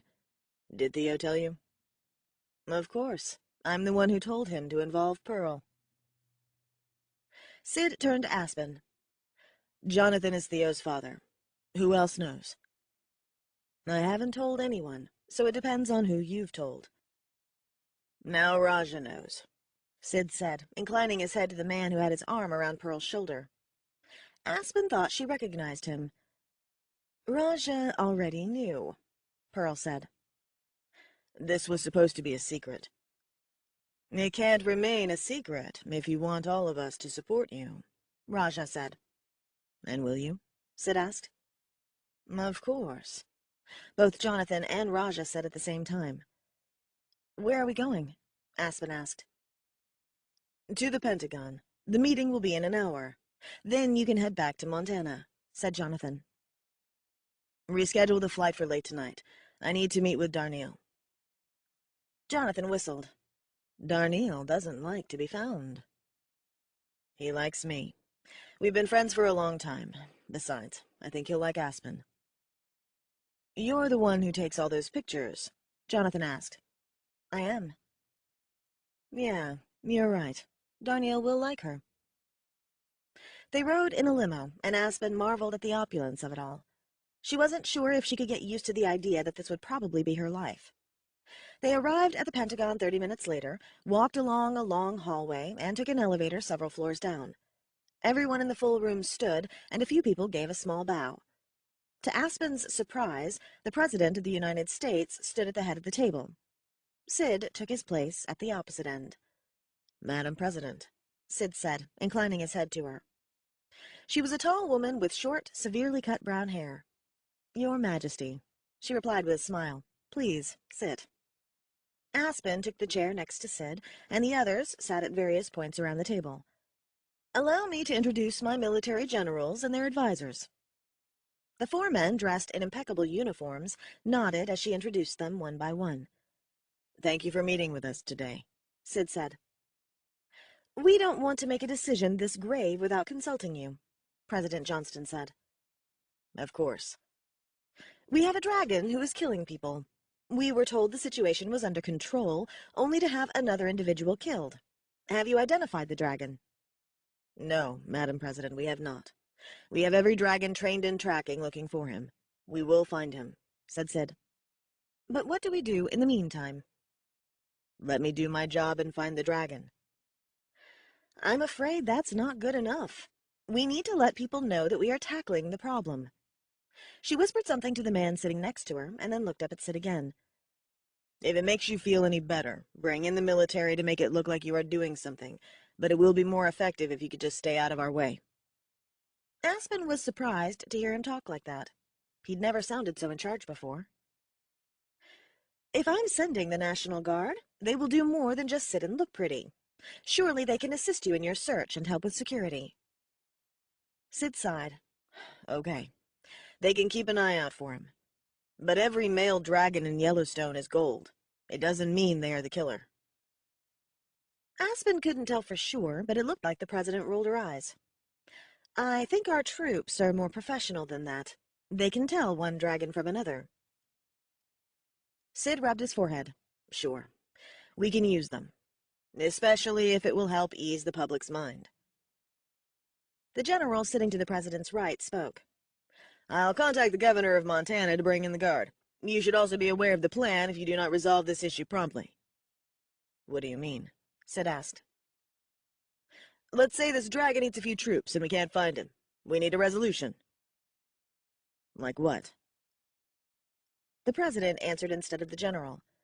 "We have the resources to take out the dragons in Yellowstone without impacting the surrounding towns, and we will. This problem needs to be taken care of now." Aspen couldn't take it anymore. "Excuse me, I don't understand. Does this mean you'll kill all the dragons if the one dragon that is eating people isn't found? Only the ones in Yellowstone. You realize that's an entire race of dragons. That's irrelevant. When a herd of cows contracts mad cow, we'd kill the whole herd. This is the same thing, President Johnston replied. This is not the same thing, and you know it. This is not a disease, and we're not dealing with mere animals. How many known serial killers are out there right now? A man in the middle of the room answered, "Right now there are 42. 42. Huh. That's a high number. Maybe we should nuke the towns they terrorize so they can no longer kill anyone. How does that sound?" "That's absurd," the president said. "That's what you are proposing. People live in those towns." Aspen stood, fuming. "Who do you think lives in Yellowstone?" "Dragons." The president stared at Aspen. "And you feel dragons are expendable?" "My job is to protect the people." Aspen gestured toward Sid and the others. "What do they look like?" The president went quiet for several seconds. "I never quite thought of it that way."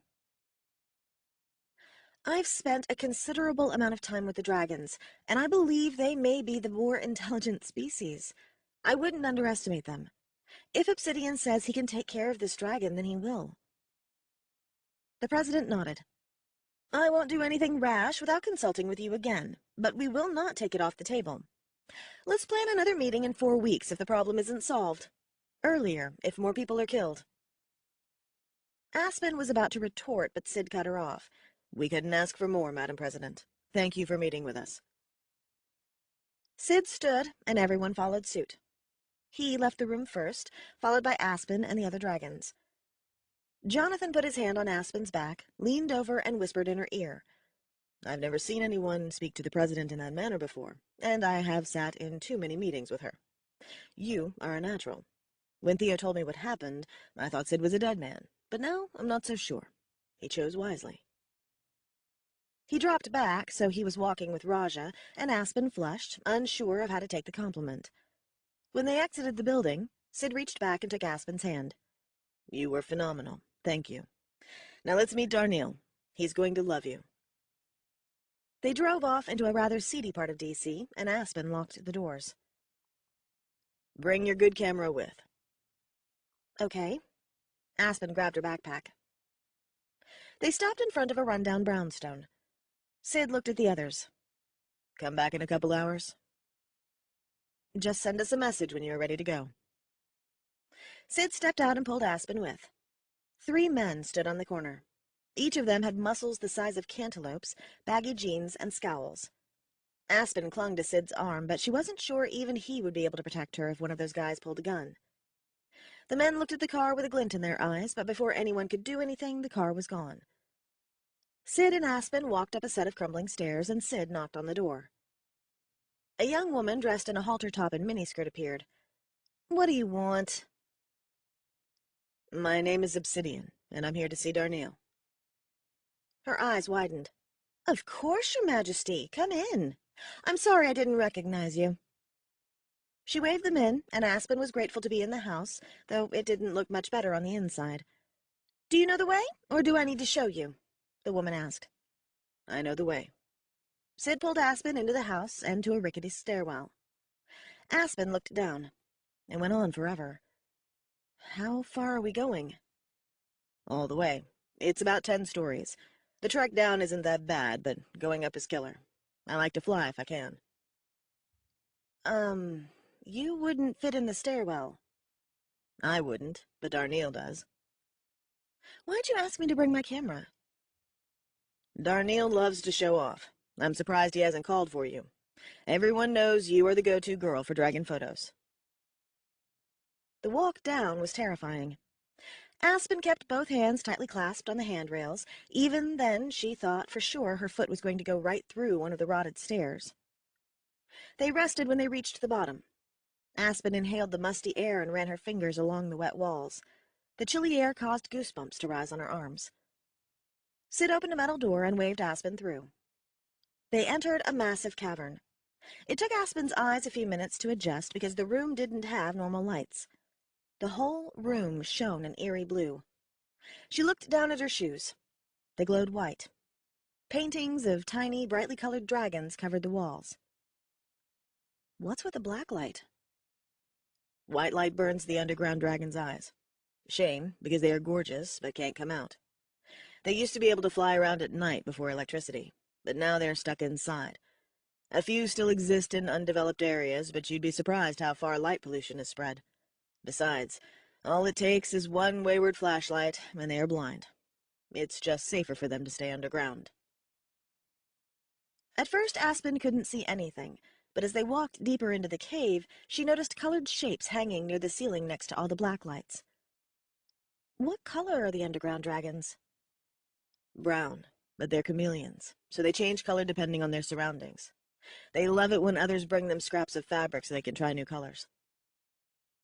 As Aspen and Sid walked farther into the cave, she noticed mirrors winking along all the walls.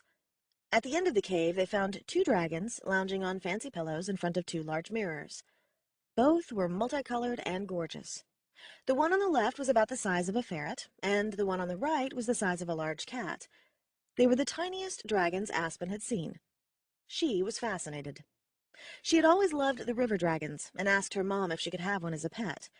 If she had known they came smaller, she would have searched every cave near her home for them.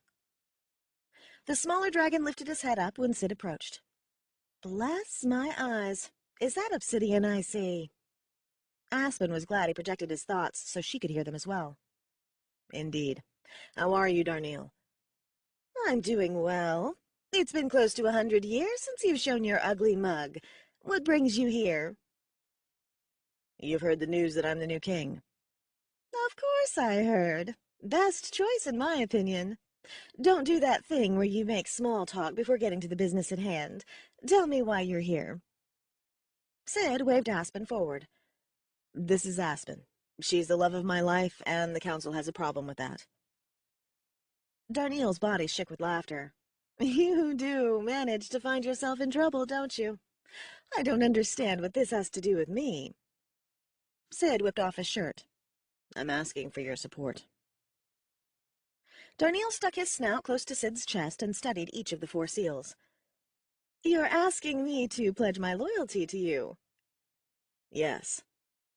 I'm afraid I can't do that, but I'll keep your secret. Why not? I have my reasons. You won't find a single dragon in this cave who will give up their life for yours, but we should make the best of your visit. Now tell me more about this lovely lady. Sid crossed his arms, and Aspen could tell he was trying to figure out what to do. She photographs dragons. She has pictures of all of the dragon races except the underground. Would you like her to take your picture? Darnell started quivering. I'd love it. But first, can she take pictures of my daughter? Darnell pointed with his wing to the larger dragon on the pillow next to him. Of course. Sid studied her for a second. She's not a pure underground dragon, though, right? I beg your pardon? The small dragon whipped her head around and glared at Sid. Aspen was startled to hear an actual voice. I didn't mean any offense, but based on your wings and your ability to speak, I'd guess your mother was a river dragon. She was, but I don't see how that is any business of yours. Runa, Obsidian is the king. You will not speak to him that way. Apologize, now. No, she said, and stuck her tongue out at her father. Aspen immediately liked her. I'm sorry for my daughter. She's young and insolent. Only because you keep me cooped up here. I want to go outside to stretch my wings. But what of your eyes? You'll go blind, Sid said. Nope. I tested it several years ago. I'm immune. It's still dangerous. Whatever. She stood up and crawled across the pillow and stuck her snout right into Aspen's face. It took every ounce of courage Aspen had to not back away from her. But she didn't want the dragon thinking she was scared. Not that she was really scared, but she was startled by her closeness. Do you really take pictures? I do. Can I take yours? Runa nodded. Aspen reached into her bag and pulled out her camera. She turned off the flash and hoped she would still be able to get good pictures. The little dragon sat down and stretched her neck high. She spread out her wings, revealing a multicolored belly. Aspen took a few shots. Can you change the color of your wings, too? No, she scowled. The yellow is the curse my mother left me. But she also gave me the ability to speak and to see outside, so it's not that bad. Can you turn around? Runa did as she was asked, and Aspen took several more shots. Can I see? Runa asked. Sure. Aspen flipped through the pictures and showed them to her. They are good, but I want to see what I look like in the daylight. Absolutely not. You aren't going anywhere. It is my turn now. Darnell primed and posed for his pictures. After Aspen promised them that she would have pictures printed and delivered, they let her go, only to be assaulted by several other dragons who wanted their pictures as well. They were all gorgeous, and Aspen couldn't wait to see what the pictures revealed in the light of day. A couple of hours later, Sid touched her elbow. We need to go. We've got a flight to catch. She picked up her backpack from the floor. It felt heavy for some reason, but that was probably because she hadn't been wearing it. She almost looked inside, but Sid was sprinting down the hall. What was his hurry? Aspen ran after him. Come on. We can get a ride this way. I want to say goodbye to Darnell and Runa. We'll see them again soon. We have to. I need their support, but first I need to figure out why they wouldn't give it to me. Come on. A couple of tiny brown dragons waited at the bottom of the stairs. Sorry, she was tied up with the pictures, said Sid. One of the dragons rolled his eyes. They both opened their wings and hovered over Sid and Aspen. Grab his foot and hang on tight. He's a fraction of my size. Doesn't matter. He can still lift you. Just don't let go. Aspen gripped the feet of the dragon as tight as she could, and within seconds she was flying. She didn't like this flight much. She'd much rather be on the back of a dragon. The dragons deposited them on the top step and flew back downstairs, carrying packages that had been left for them. Food, Obsidian explained. Who takes care of them? A few of the royal ambassadors who live around D.C. Taking human form is beneficial in this situation. Why do they take care of them?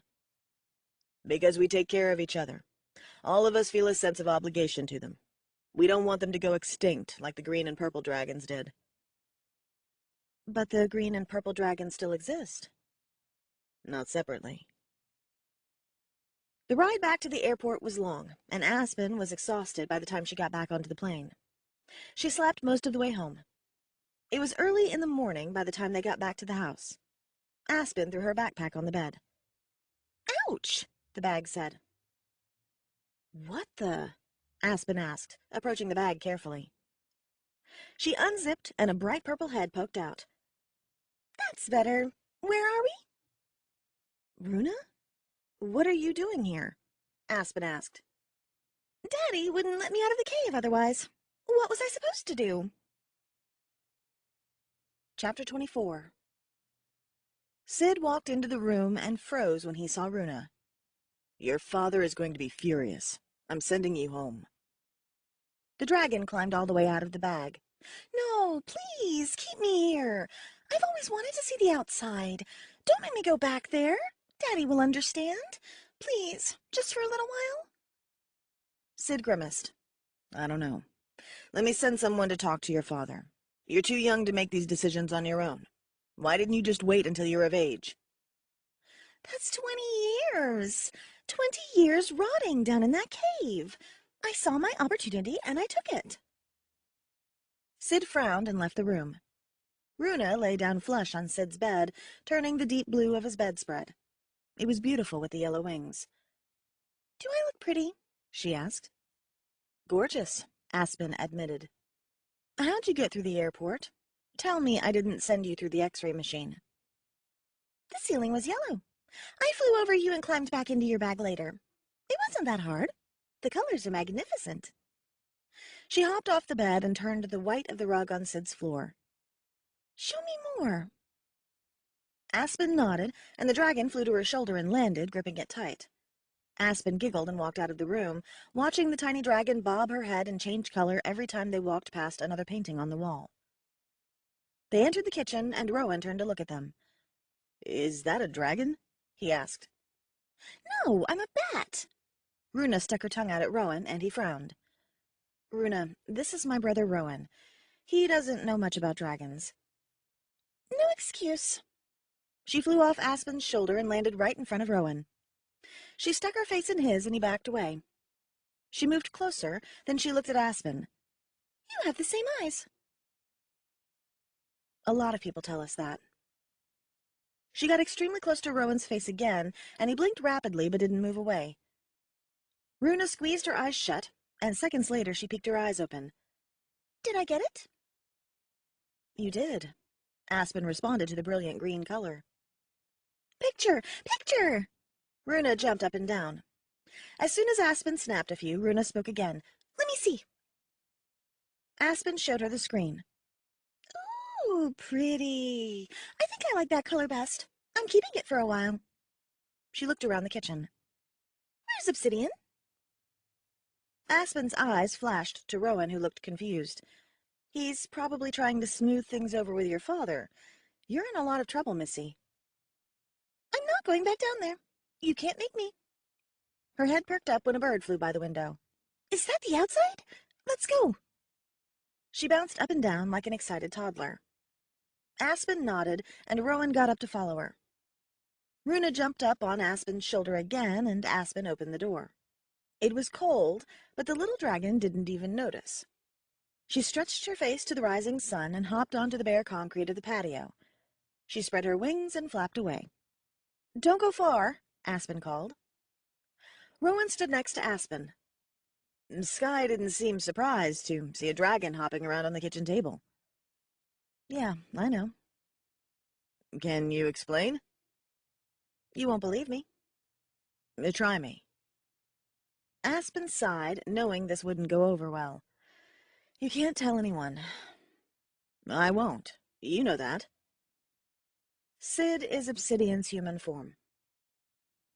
Rowan didn't say anything for a full 30 seconds, and then he busted out laughing. "You mean your boyfriend is a dragon?" "Yeah, and not just any dragon either. The king." Rowan ran a hand through his hair. "That's messed up." "You're telling me. It's freezing out here. I hope she's almost done. Runa's not supposed to be here. She stowed away in my bag." Rowan frowned. "So how does Sid know the others?" "You mean Pearl, Sky, and Theo?" "Yeah."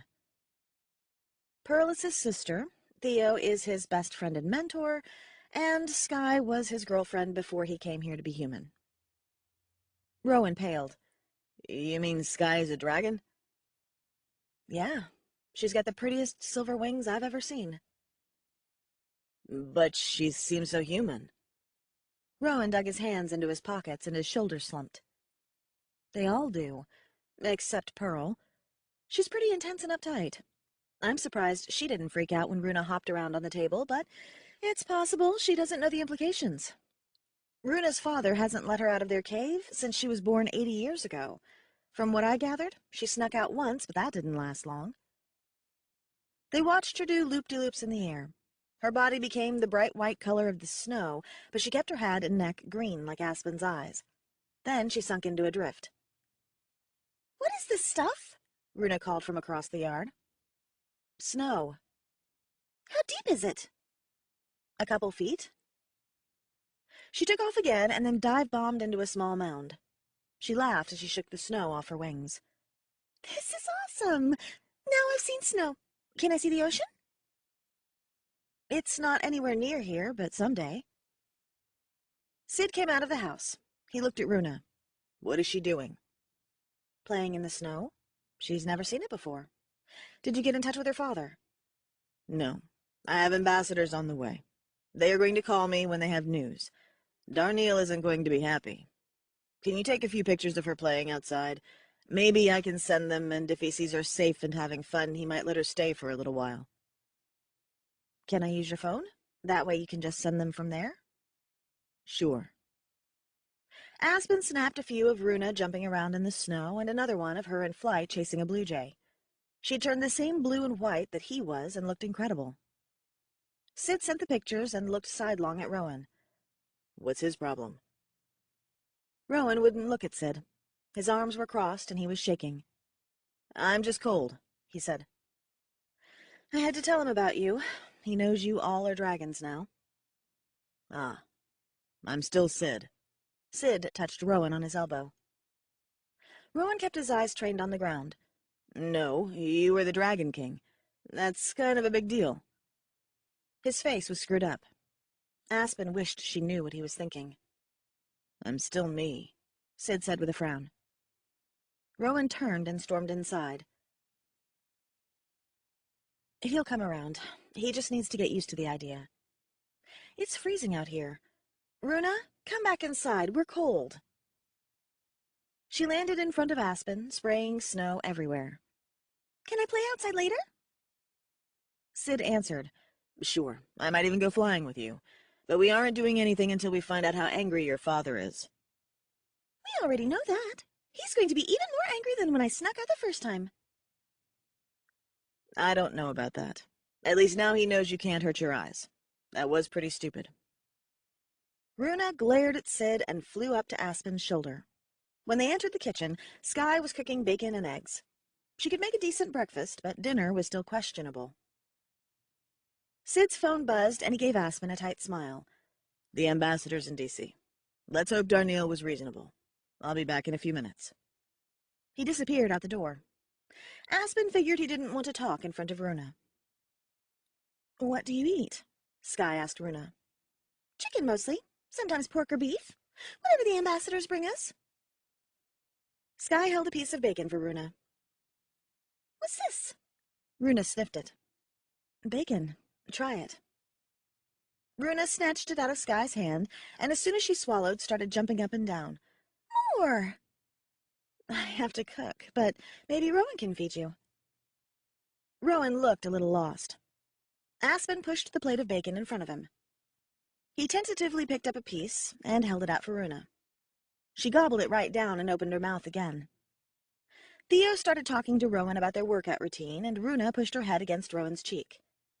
He laughed and fed her another piece of bacon. Aspen let out a breath of relief. He wasn't too distraught over the everyone's a dragon thing. Aspen helped Sky bring the food over. She'd gone all out. Bacon, eggs, sausage, fried potatoes, and pancakes. Aspen sat next to Rowan, and Runa settled herself between them both, helping herself to whatever she wanted from either one of their plates. When she took a chunk out of Rowan's pancake, he scolded her. If you want something, ask. That was mine. Fine. I want a pancake. He fed her a small piece, and she turned and snatched some scrambled eggs from Aspen's plate. Blah! I don't like those. Aspen laughed. I was beginning to think you'd eat anything. Rowan held a sausage in front of her snout, and she grabbed it. Do you have a human form, too? He asked her. Nope. Only the royal dragons can do that. Aspen was right. You don't know much about us, do you? Maybe you can educate me.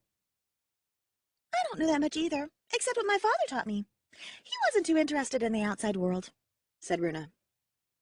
Sky sat across from Aspen. I can teach you both. You too, Aspen, if you want. History was my favorite subject. I had different lessons than Obsidian because I wasn't supposed to become a human. Rowan's head snapped up. What do you mean you weren't supposed to become human? I'm only half a royal. My father was a sea dragon. I got my wings from my mother. So you're one of those blue dragons? Yeah. Excuse me. Rowan pushed away from the table and escaped out of the kitchen. What's his problem? Asked Runa. I wasn't done eating. I'll feed you, Aspen said. Guilt gnawed at her insides. She knew exactly what his problem was. Rowan went crazy while they lived in the Everglades, and he was terrified of dragons after that. Aspen guessed he saw something with a blue dragon, but he wouldn't tell her. When will you show me the ocean? Runa asked Sky. Sky gave her a tight smile. Someday. Sid came back into the room. I've spoken with the ambassadors for your father. He's furious. But he was pleased with the pictures we sent. He said you can stay for a few weeks, but then you have to go home. Runa shook her head. I'm not going back. Not ever. You can't make me. Runa, I need his support. You can stay for 3 weeks, and then I'm bringing you home. What you do after that is up to you, but you can't stay here. You're too young to make those decisions on your own. What do you need his support for? He can't give you another one of those marks. Sid sat down next to her. Why not? Because all of the underground dragons already have a mark. They pledged their loyalty to him. If he pledged his loyalty to you and then you died, they would all die.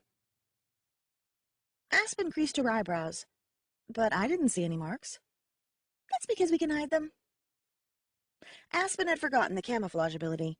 They could all be marked and no one would ever know. Do you have one? She shook her head. I'll be the leader of the underground dragons when my father dies, so it is stupid for me to give him my loyalty. But this means I can give you my loyalty. I'm not tied to anyone. Sid swallowed. No, I can't ask you to do that. I'll find an underground dragon in one of the remote areas. I respect your father too much to accept that from you. She stuck her tongue out at Sid and snatched another sausage off Aspen's plate. Hey, I thought Rowan told you to ask first. He's not here, is he? She ate half the food on the table and then toddled off down the hall. Where are you going? Aspen asked. To find Rowan. I'll come with you. Aspen knocked on his door. Come in, he called. She pushed the door open. Rowan was lying on his bed, staring up at the ceiling. Runa jumped up, curled up next to him, and rested her head on his chest. She closed her eyes, and within seconds was snoring. Rowan chuckled. She likes me. Almost as much as Sky. Why'd she have to be a dragon? He pinched his lip and stared up at Aspen. Because she is. Nothing is going to change that. I almost could have lived with that. But she's one of those blue ones. I can't even... What happened in Florida?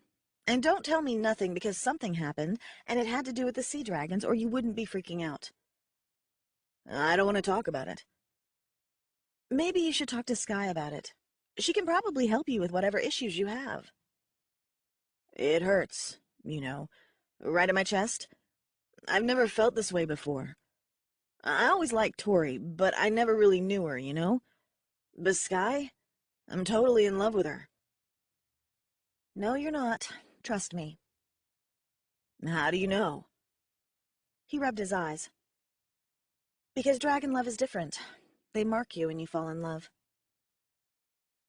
He sat up suddenly, and Runa grumbled, but resumed her nap next to him instead of on him. You mean like this? Rowan peeled his sock away. The familiar tattoo surrounded his ankle in a gorgeous silvery blue of loops and swirls. Her eyes widened. Yeah, like that. Aspen wasn't sure what to think of this development. She was sad that Sky would never feel the same way. I'd seen yours in pearls. I was terrified to say anything, though, because I didn't know what it meant. Sky could never know. I didn't know it was because of her. You should tell her. Rowan squeezed his eyes shut. No. Aspen, I can't do that. Please keep this secret for me. Of course, but you really should tell her. Why? Because if she ever falls in love with you back, neither of you will ever be able to love another. How long have you had it? Rowan shrugged. A few days. Aspen whistled. You have no idea what you've gotten yourself into. Come on, Runa. We're all going to bed. Aspen stood in the doorway of the theater room with Sid behind her. No, I don't want to. Sky's teaching me lessons. Sounds like she's just telling you stories. Runa stuck her tongue out at Aspen. One more story. Come sit with me. She bobbed her head up and down. Okay, one more, but then we are all going to bed. Aspen sat next to the little dragon, and she crawled up onto Aspen's lap. Sid settled down by Aspen and looked at Sky. Have you told her the story about the 3 Dragon Kings yet? No, that's a good one. Runa watched Sky with wide eyes.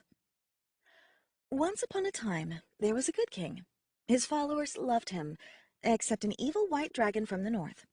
She was powerful and used magic many dragons had forgotten. She became known as the Evil White Witch. She didn't like the king and wanted to take over, but she was a smart dragon and waited until the king showed weakness. What kind of weakness? Runa asked. One that would make it easy for her to become queen of the dragons. She didn't know what kind of weakness she was looking for. She was waiting. You know the gift of the Arctic dragons, right? Yeah, they live forever. Sky laughed. Not forever, but a lot longer than any of the rest of us. So she grew old in years and strong in her magic and continued to wait, until one day she learned a secret about the king. He had a weakness few knew about, and she made plans to kill the king and take over. Quietly, she gathered supporters, mostly from the Arctic dragons, but a few from other races too. No one wanted a weak king to reign. She planned her attack, and just before she struck, something extraordinary happened. She died, yelled Runa, and laughed at her own joke. Sky smiled and shook her head. No, she didn't die. How many dragons are king at once? Only one. Exactly. We talked about this earlier today. How does a dragon become king? He turns black. That's right. On the eve of the evil witch's attack, 2 more dragon kings were found. How's that possible? No one knows. But the evil dragon knew she could fight a weak king, but she didn't stand a chance against 3 kings. So she retreated, but instead of giving up, she gathered more supporters and divided the dragons. Soon, instead of a small fight, the dragons were at war. Everyone took a side, and no one knew who would win, the White Witch or the 3 kings. But the kings discovered a source of strength the witch didn't have. They found themselves queens that were even more powerful than themselves. Together, the 6 of them fought the White Witch and defeated her and lived happily ever after. Runa bobbed her head for a second. Who reigned then? You can't have 3 kings. Of course you can. They reigned together for 1,000 years. Sid's eyebrows creased together and he frowned. Aspen was curious about what was bothering him, but didn't want to ask him about it in front of Sky and Runa. Bed, now, said Aspen. Runa looked up at Aspen. Yes, Mother. She flew off down the hall. Who are you sleeping with tonight? Aspen yelled after her. Rowan. She turned and glared at Aspen, misjudged her distance, and slammed right into the door. She fell, but got right back up. Where'd that door come from? Sid chuckled behind Aspen. She's a mess. You ready to go to sleep? Aspen took his hand. Sure. You okay?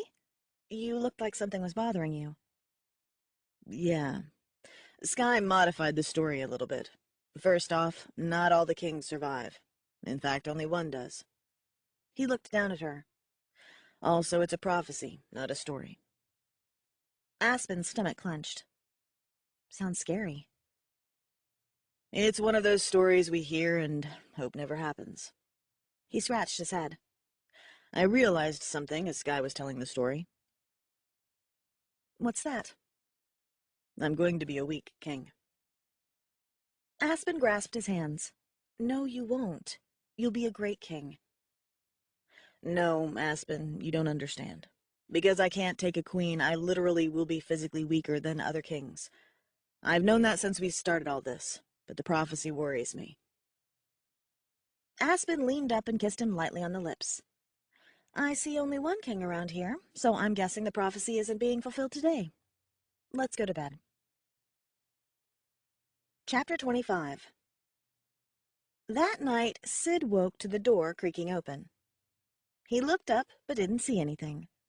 There was a little light coming in from the hallway, but Aspen was curled up tight next to him, and he didn't want to leave to go shut the door. He kissed her softly on the forehead and fell back to sleep almost immediately.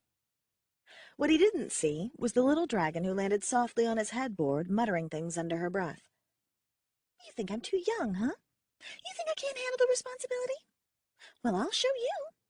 Sure, I haven't reached my 100th birthday yet, but I can decide who I want to pledge my loyalty to, you dumb oaf. She leaned over and placed her snout on his forehead. He shifted and brushed his hair. Runa jerked back and nearly fell off the headboard.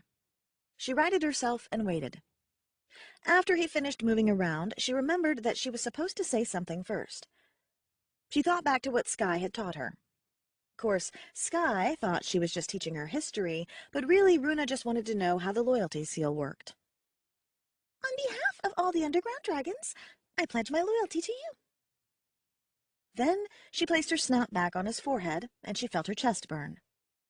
She hoped he wouldn't feel it too and wake up. He rolled onto his back, and she took flight. He rubbed at a spot on his chest, a spot that was deep brown and had her name on it. He rolled back over but didn't wake up. She flew out of the room in search of a mirror, thoroughly pleased with herself. Chapter 26. Sid stepped out of the shower, wrapped a towel around himself, and wiped off the mirror. It was still foggy, so he turned on the fan. He brushed his teeth and reached for his razor. There were some things that were thoroughly irritating about being human. He was glad he was a guy, though, and not a girl. That required a lot more work. The mirror cleared and the seals reflected back at him. All 5 of them. 5. Sid wiped at the mirror again so he could see the dark brown mark just underneath Sky's. The circle centered around Runa's name. He was going to kill her. Probably right after her father killed him. He stormed out of the bathroom and hollered, "Runa, get your tiny self up here!" Aspen sat up and sucked in a breath. He looked over at her. A red flush filled her cheeks. He gave her a crooked grin.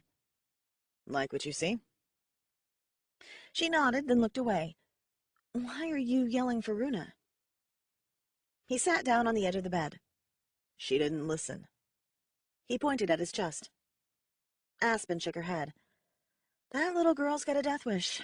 I'll go find her. You get dressed." As she stood, she let her fingers trail along his leg, and he nearly forgot that he was pissed as hell at Runa. Sid waited until Aspen left the room before he went in search of clothes. He couldn't let Runa go home at all. She was stuck with them for a while. He wondered if that was why she did it. Aspen came back a few minutes later with Runa on her shoulder. Runa jumped off and bowed deeply to Sid. He rolled his eyes. "What do you think you're doing?" She peeked up. "Showing my respects, sir." "Nothing's changed." "Yes, it has. Now that I've pledged my loyalty to you, you're my king." Sid grimaced. "That was foolish. You know that if I die, so do you." She jumped up on the bed. "But I wasn't living any sort of life before I escaped with you. Really, it was Aspen I should have pledged my loyalty to. She's the one who rescued me, but that wouldn't help you. You needed me. It could take you months to find an unmarked underground dragon." "I don't want you to think that I'm ungrateful, but this was rash. This has consequences far beyond anything you can comprehend." She rose up on her haunches and lifted her neck. "Listen here." A door slammed, and a woman wailed. Sid and Aspen looked at each other for a half-second before racing down the stairs. His mother was standing in the entryway, sobbing and carrying on. She shouted incomprehensible things, pulled at her hair, and stomped on the ground. Aspen took a tentative step forward. "What's wrong with her?" Sid shook his head. "I have no idea." He moved toward his mother. A wave of grief hit him, and he immediately blocked all her feelings. "Dead!" Athena screamed. "He's dead, and it's all your fault!" She fell onto him and beat at his chest with her fists. Chapter 27. Another death. Aspen stared at the floor, not wanting to meet anyone's eyes. "Mom, what happened?" Sid pulled his mother in for a tight hug, and she sobbed into his shoulder. "Your father is dead." "How?" He squeezed his eyes shut, but a few tears escaped anyway. Aspen had never lost a parent. She didn't have the foggiest idea how to comfort him. Athena looked up and wiped at her eyes. "I don't know. I felt our connection sever. He's dead." Sid's head snapped up. "Go find Pearl, Sky, and Theo. Have them meet me in the front yard." Aspen raced to the kitchen and found the girls talking. "What was all that racket?" Pearl asked. "It's your mom. You need to go now. You too, Sky. Sid said to meet him out front." Aspen raced upstairs and flung Theo's door open. His room was empty. She took out her phone and called him, but he didn't answer. She called Ella, and she answered on the third ring. "What's up?" "Is Theo with you?" "Nope. I haven't seen him in a few days. He was supposed to come over last night, but he never showed. Everything okay?" "Not really. Sid needs him. His dad died." "Oh, honey, give him my condolences. If I see Theo, I'll send him your way. If you see him first, tell him I'm pissed that he left me hanging." "Okay. Thanks, Ella." Aspen hung up the phone, made her way back downstairs, and found Athena slumped on the floor by the front door crying. Aspen left her there, went outside, and her mouth dropped open in awe. Eagles filled the entire yard. Sid had transformed into a dragon as well as Sky and Pearl. The sight of the three of them was stunning. "Find him. Search everywhere. It's possible he was out of the park as well. Alert the other animals and send me a message as soon as you find something." When he stopped speaking, they all took flight. If Aspen wasn't so shocked by the situation, she would have taken a picture. The sight of the hundreds of eagles and the three dragons lifting off of the ground at once was breathtaking. They were gone before she could tell Sid she couldn't find Theo. She went back inside and crouched down next to Athena. She put her hand on her shoulder. "Come on, let's find somewhere more comfortable to sit." Athena didn't respond, so Aspen stood up and pulled on her arms. Her legs were shaky and she trembled with sobs. Aspen led her into the theater room and set her down gently on the couch. She gathered her in her arms. This wasn't Aspen's normal behavior, but she didn't know what else to do. The woman continued to cry. After about 15 minutes, her tears started to subside. "Can I get you anything? Tea? Coffee? Chocolate?" Athena pulled away and shook her head. Aspen handed her a tissue. Athena blew her nose and looked at Aspen with red eyes. "Thank you. I didn't know it was possible to feel this awful." "How do you know he's dead?" "There's a connection that forms when you are bonded. It's different from when you're sealed. You quite literally become one soul. I felt it cut off. It was like tearing my soul in half. It physically hurt, but it was nothing compared to the pain I felt when I realized what it meant. He's still young. I don't know how I'll live another 200 years without him. It's awful. I don't want to go on living." "I know it's hard, but you have to. For your sake. For your kids' sake. Sid needs your support." She snorted. "Yeah, he'll probably die as well. Then I'll have lost both of my boys. I guess I'll find out what that pain is like, too. What am I going to do?" Aspen's heart stilled. She didn't know how to help this woman. First off, Sid is going to live. I'll see to that. Second, you're going to grieve and probably cry a lot. But you'll live. They sat in silence for a few moments, and Aspen finally stood up. "Would it help if I put a movie on? It will take your mind off things." Athena nodded. "Do you have any preferences?" "They didn't have movies when I did my human experience, but I saw one a few years ago with Pearl. I don't care. Something light." Aspen headed to the Disney Pixar section and put on Toy Story. Then she went into the kitchen. Rowan had a bag of marshmallows, and Runa was cooking them with her flames. Apparently her fire changed color as well. Rowan turned around. "You want one?" "No. Sid's dad died."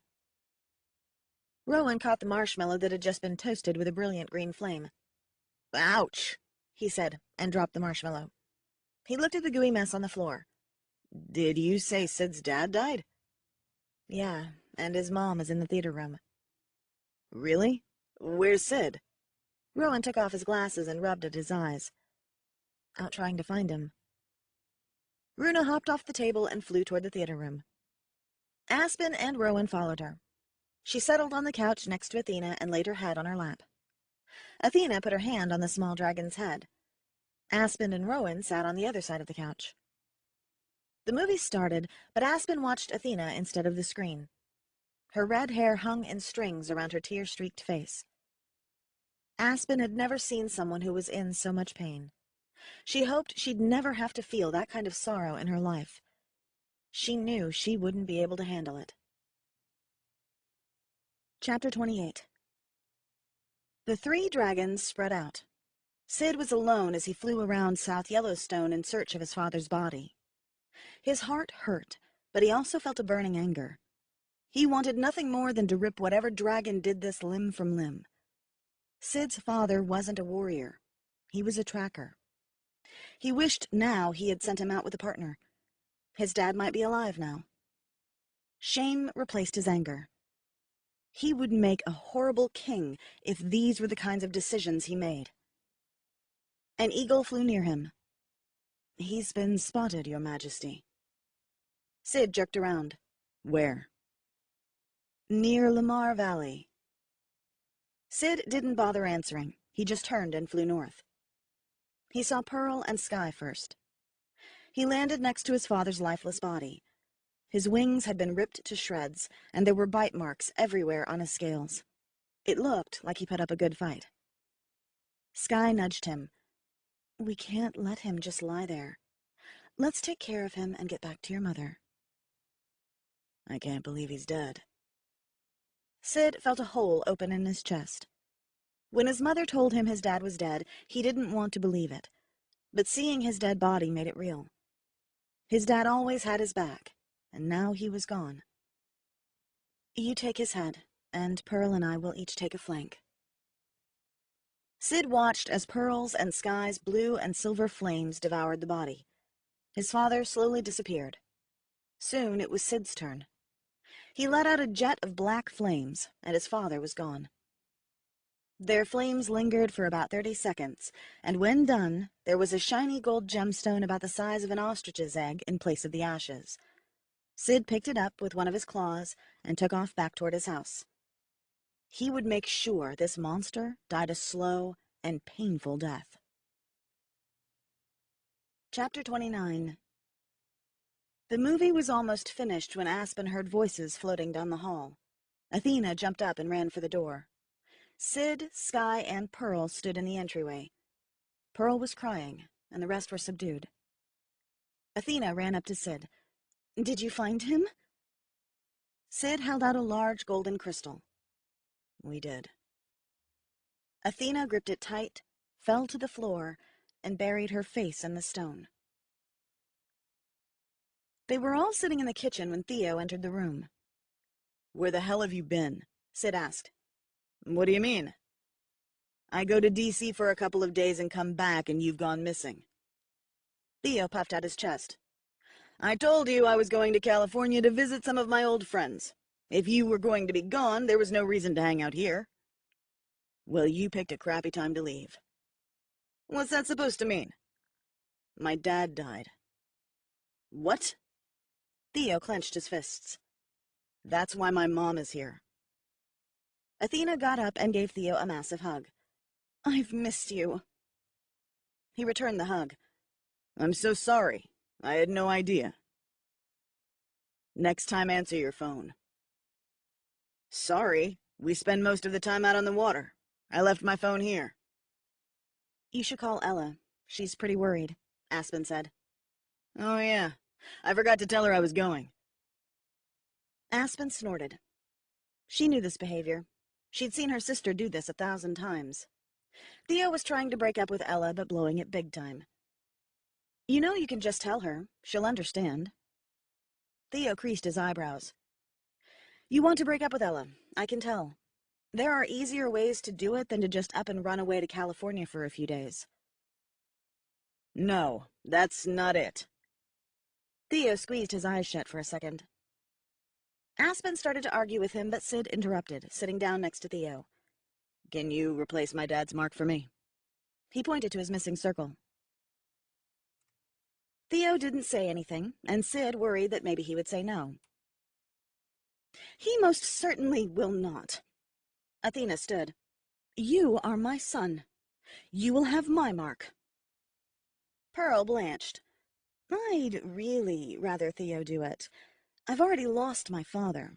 If Sid fails, then I'll lose both my mother and my brother as well. That's not fair. Athena turned to her. We're all in this together.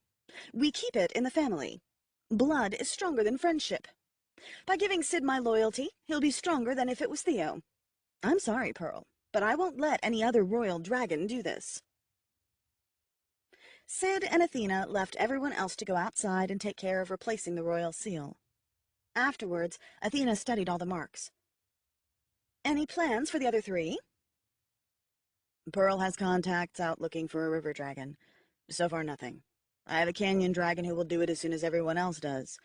I have no idea about the Arctic dragon. Athena paused. Let me think about that. Most of them are loyal only to Minerva, but I bet we can find someone that wants to see her off the council. Chapter 30. Christmas morning, Aspen woke early and made her way to the kitchen. As she neared the room, she heard shouts. She hurried out to see what was going on.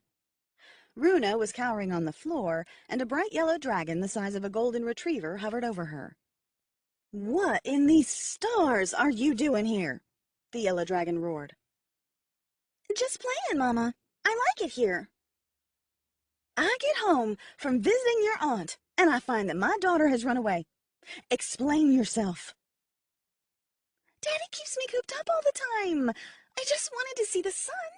Don't be mad." The yellow dragon sighed. "I'm not mad. Not really, but I do wish you'd found a way to secure permission. I've never seen your father so angry. You have to come back with me."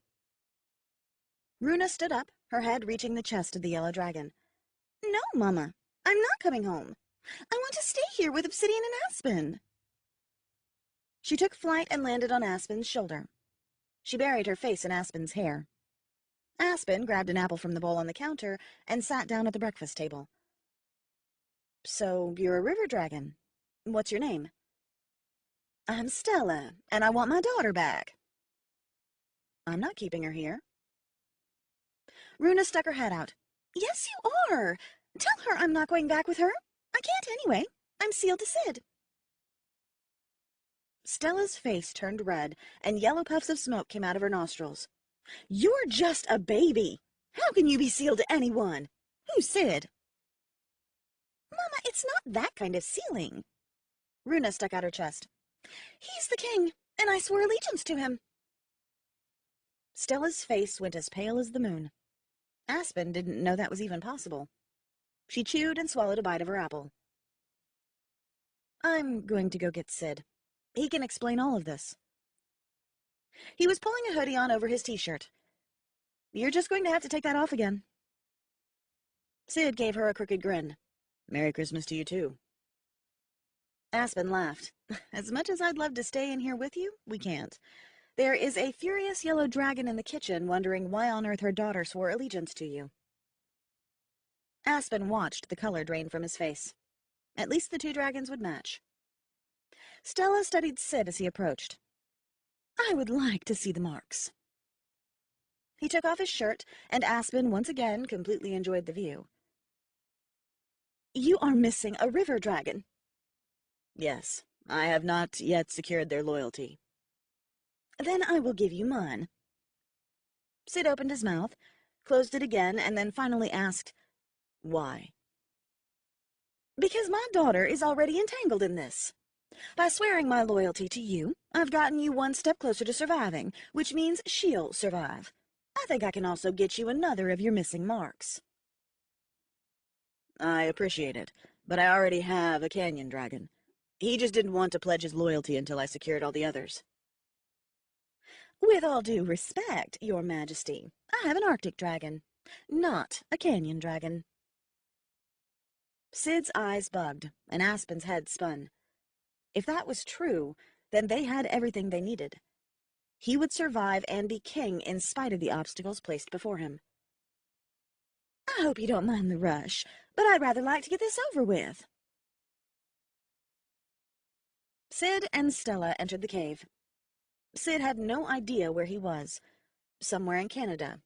It was beautiful, but completely isolated. "Owen, It's me, Stella. There is someone else with you. I can sense him. Yes, I've brought someone who wants to help you. They flew around a bend, and Sid saw one of the largest dragons he'd ever seen. He was the size of a castle in Europe. His ice-blue eyes followed Sid and Stella as they landed. How is this dragon going to help me? He's king. He won't go against his council.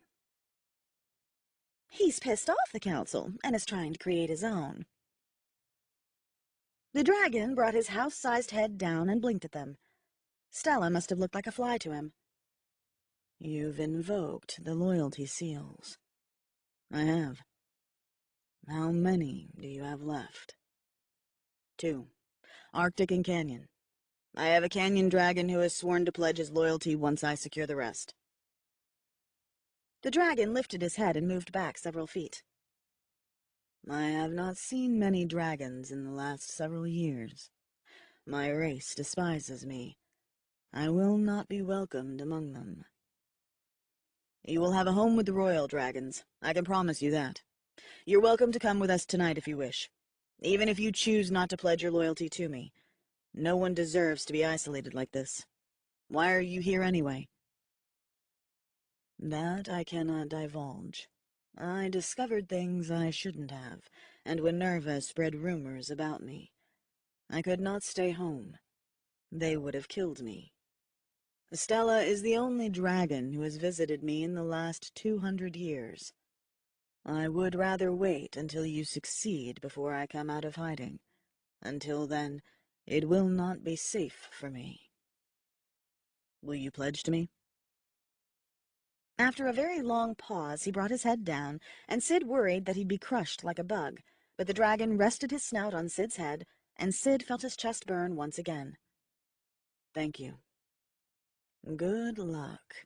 It will be nice to have company again. Send Stella when it is safe for me to come. I'll send a few royal dragons with her to escort you to Yellowstone so that you will be safe. I look forward to meeting with you again. Aspen paced by the door. They'd had too many close calls between Apollo and the Eagles, and she worried constantly for Sid's safety. "Would you sit down?" Athena said. "Like you're not worried about him out there?" "Of course I am, but you don't see me pacing. You're making me nervous. Sit down." Aspen crossed her arms and stared at Athena. "I should have gone with him." Athena snorted. "You think you are always going to go with him? If you were his queen, you'd be able to, but you won't be his queen. You're going to have to stay home most of the time. Get used to waiting. I can't believe he went and sealed himself to you." Aspen rolled her eyes.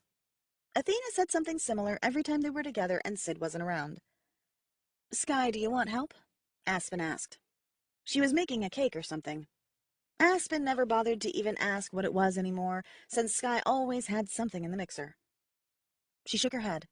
"I've got it. Thanks." The front door slammed and both Aspen and Athena ran to the foyer. Sid grinned from ear to ear. "Got it," he said and whipped his shirt off. Underneath Runa's mark was a bright white one. Aspen flung herself at him. He lifted her up in his embrace and whispered in her ear, "We won. I can't believe we won." "I can, Your Majesty." She pulled away and he gave her a serious look. "What?" she asked. "It sounds weird coming from you. Almost makes it real." "No more seriousness tonight. Let's celebrate." "Sure, but first I need to send an eagle to get Helios." Sid went outside and everyone else gathered in the kitchen. They laughed and talked until late in the night. When they climbed into bed, Sid grabbed Aspen's ankle and traced her tattoo. "It's weird to think this all started with this little mark." Aspen grinned. "I know. What do the words mean? You never told me." He traced at the words and muttered, "Nin Meleth, Nin Naran." He looked up at her. "It means my love, my king." Aspen slipped her foot out of his grip and grabbed his. "What does yours mean? It's different. Nin Malath, Nin Bereth." "It means my love, my queen." "But I could never be your queen." I'm not a dragon. He pulled her close to him. That's not exactly true. She laughed. I'd know it if I were a dragon, wouldn't I? He grinned. You're not a dragon, but the Dragon Queen is always human. What? She pulled away from him. Yeah, it's how we maintain our human forms. The last queen was Olivia. She died a few years before the king did. You mean we could have fixed this all by just asking the council to make me your queen? He shook his head. You'll never be my queen. I won't let you do that. Why not? Aspen's pulse raced and her face flushed. The solution was right in front of them, and no one said a word to her. Because most potential queens don't survive the testing. I'm not going to risk your life. You were willing to die, but you weren't willing to let me try? How is that fair? She scrambled out of bed. I can't believe you lied to me. I didn't lie to you. I just didn't tell you everything. It doesn't matter now. I'll be king, and you'll be with me. But I won't, really. I'll just be some girl who's hanging around. This isn't right.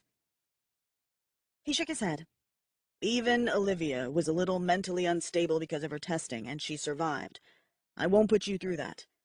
Can you come back to bed? We need to rest. Tomorrow will be a happy day, but long. Aspen climbed back under the covers, but was still furious. This wasn't over. Not by a long shot. She lay awake for a long time, fuming. Sid snored lightly next to her. How the hell could he sleep at a time like this? It felt like she'd just drifted off when she felt Sid thrashing. Her eyes flashed open as two men dragged him out of bed. "Hey!" she yelled and ran for them. One took a cloth out of his pocket and put it over Sid's mouth and nose. Sid went limp in their arms. Aspen flung herself at the other man, hitting and kicking. He took a swing backwards and nailed her right in the head. She fell, and everything went black. Aspen wasn't sure how long she was out, but her head was killing her. She could barely stand. Sid was gone. She squeezed her eyes shut and opened them again, trying to remember what happened. Then an image flashed in her head of Sid being dragged away. Panic bloomed in her chest as she stumbled down the stairs into the kitchen. "Someone took Sid," Aspen said to Pearl and Sky, and collapsed into a chair, holding her head. Both women jerked their heads to her. "What?" "They knocked me out. I don't know who it was. Two men, super strong." An eagle pecked at the window, and Pearl spun around. She opened the window, and the eagle flew in. Pearl stared at the eagle for a few seconds. Then she sank into her chair. "I've been summoned to a council meeting. They're holding a trial for treason." Aspen creased her eyebrows. "Treason?" "Obsidian," Pearl said. Aspen stood up. "I'm coming with you." Pearl laughed. "Oh, no, you won't. If I show up with you, Sid will kill me right after the council kills you." She put her hand on Aspen's. "Listen, I'll do whatever I can for him, but this doesn't look good at all. He sealed himself to a human girl and tried to form his own council.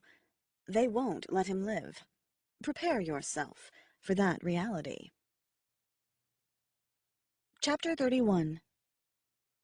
Pearl swept from the room, and Sky put her arm around Aspen. "Are you okay?" "No. I can't think straight. My head is killing me." "I'll get you some Tylenol. Wait here." Aspen closed her eyes, and when she opened them again, a huge orange dragon sat on the other side of the window. Sky came back with a Tylenol and squeaked. Aspen took the medicine from Sky and swallowed it dry. She headed out the side door with Sky on her heels. "Where is Obsidian?" the orange dragon asked, his scales glittering in the sunset. His color blended together like a sunset. "You're too late. He's been taken by the council," Sky said. Aspen spun around. "Wait, you mean he was the one who was going to pledge his loyalty to Sid?" Sky nodded. "Sid told me that if he had a mark from all the races, he would be untouchable. Is that true?" "Yeah, but it's too late now." Aspen stared at Sky, baffled at the fact that she hadn't thought of the possibilities yet. The idea that if Sid could be marked by a canyon dragon, then he wouldn't die. We need to get to Sid. Sky snorted. I'd like to die with some dignity, thank you very much. Not at the hand of some murderous council member. Aspen rolled her eyes. You're not going to die. All we need to do is get close enough for Helios to mark Sid, then they can't do anything to him, right? Sky nodded and let out a breath. Would you be willing to take that chance? Sky asked. Yes. I've thought a lot about what Obsidian said to me when he visited. I was cowardly for not pledging my loyalty then. If I had, he wouldn't be sitting in front of the council right now. It's the least I can do. Okay, let's go, Sky said. I'll take you, because I doubt Helios could find it, but I'm not going to stay. There is still a strong possibility that Sid will die, and I would like to see my parents one more time.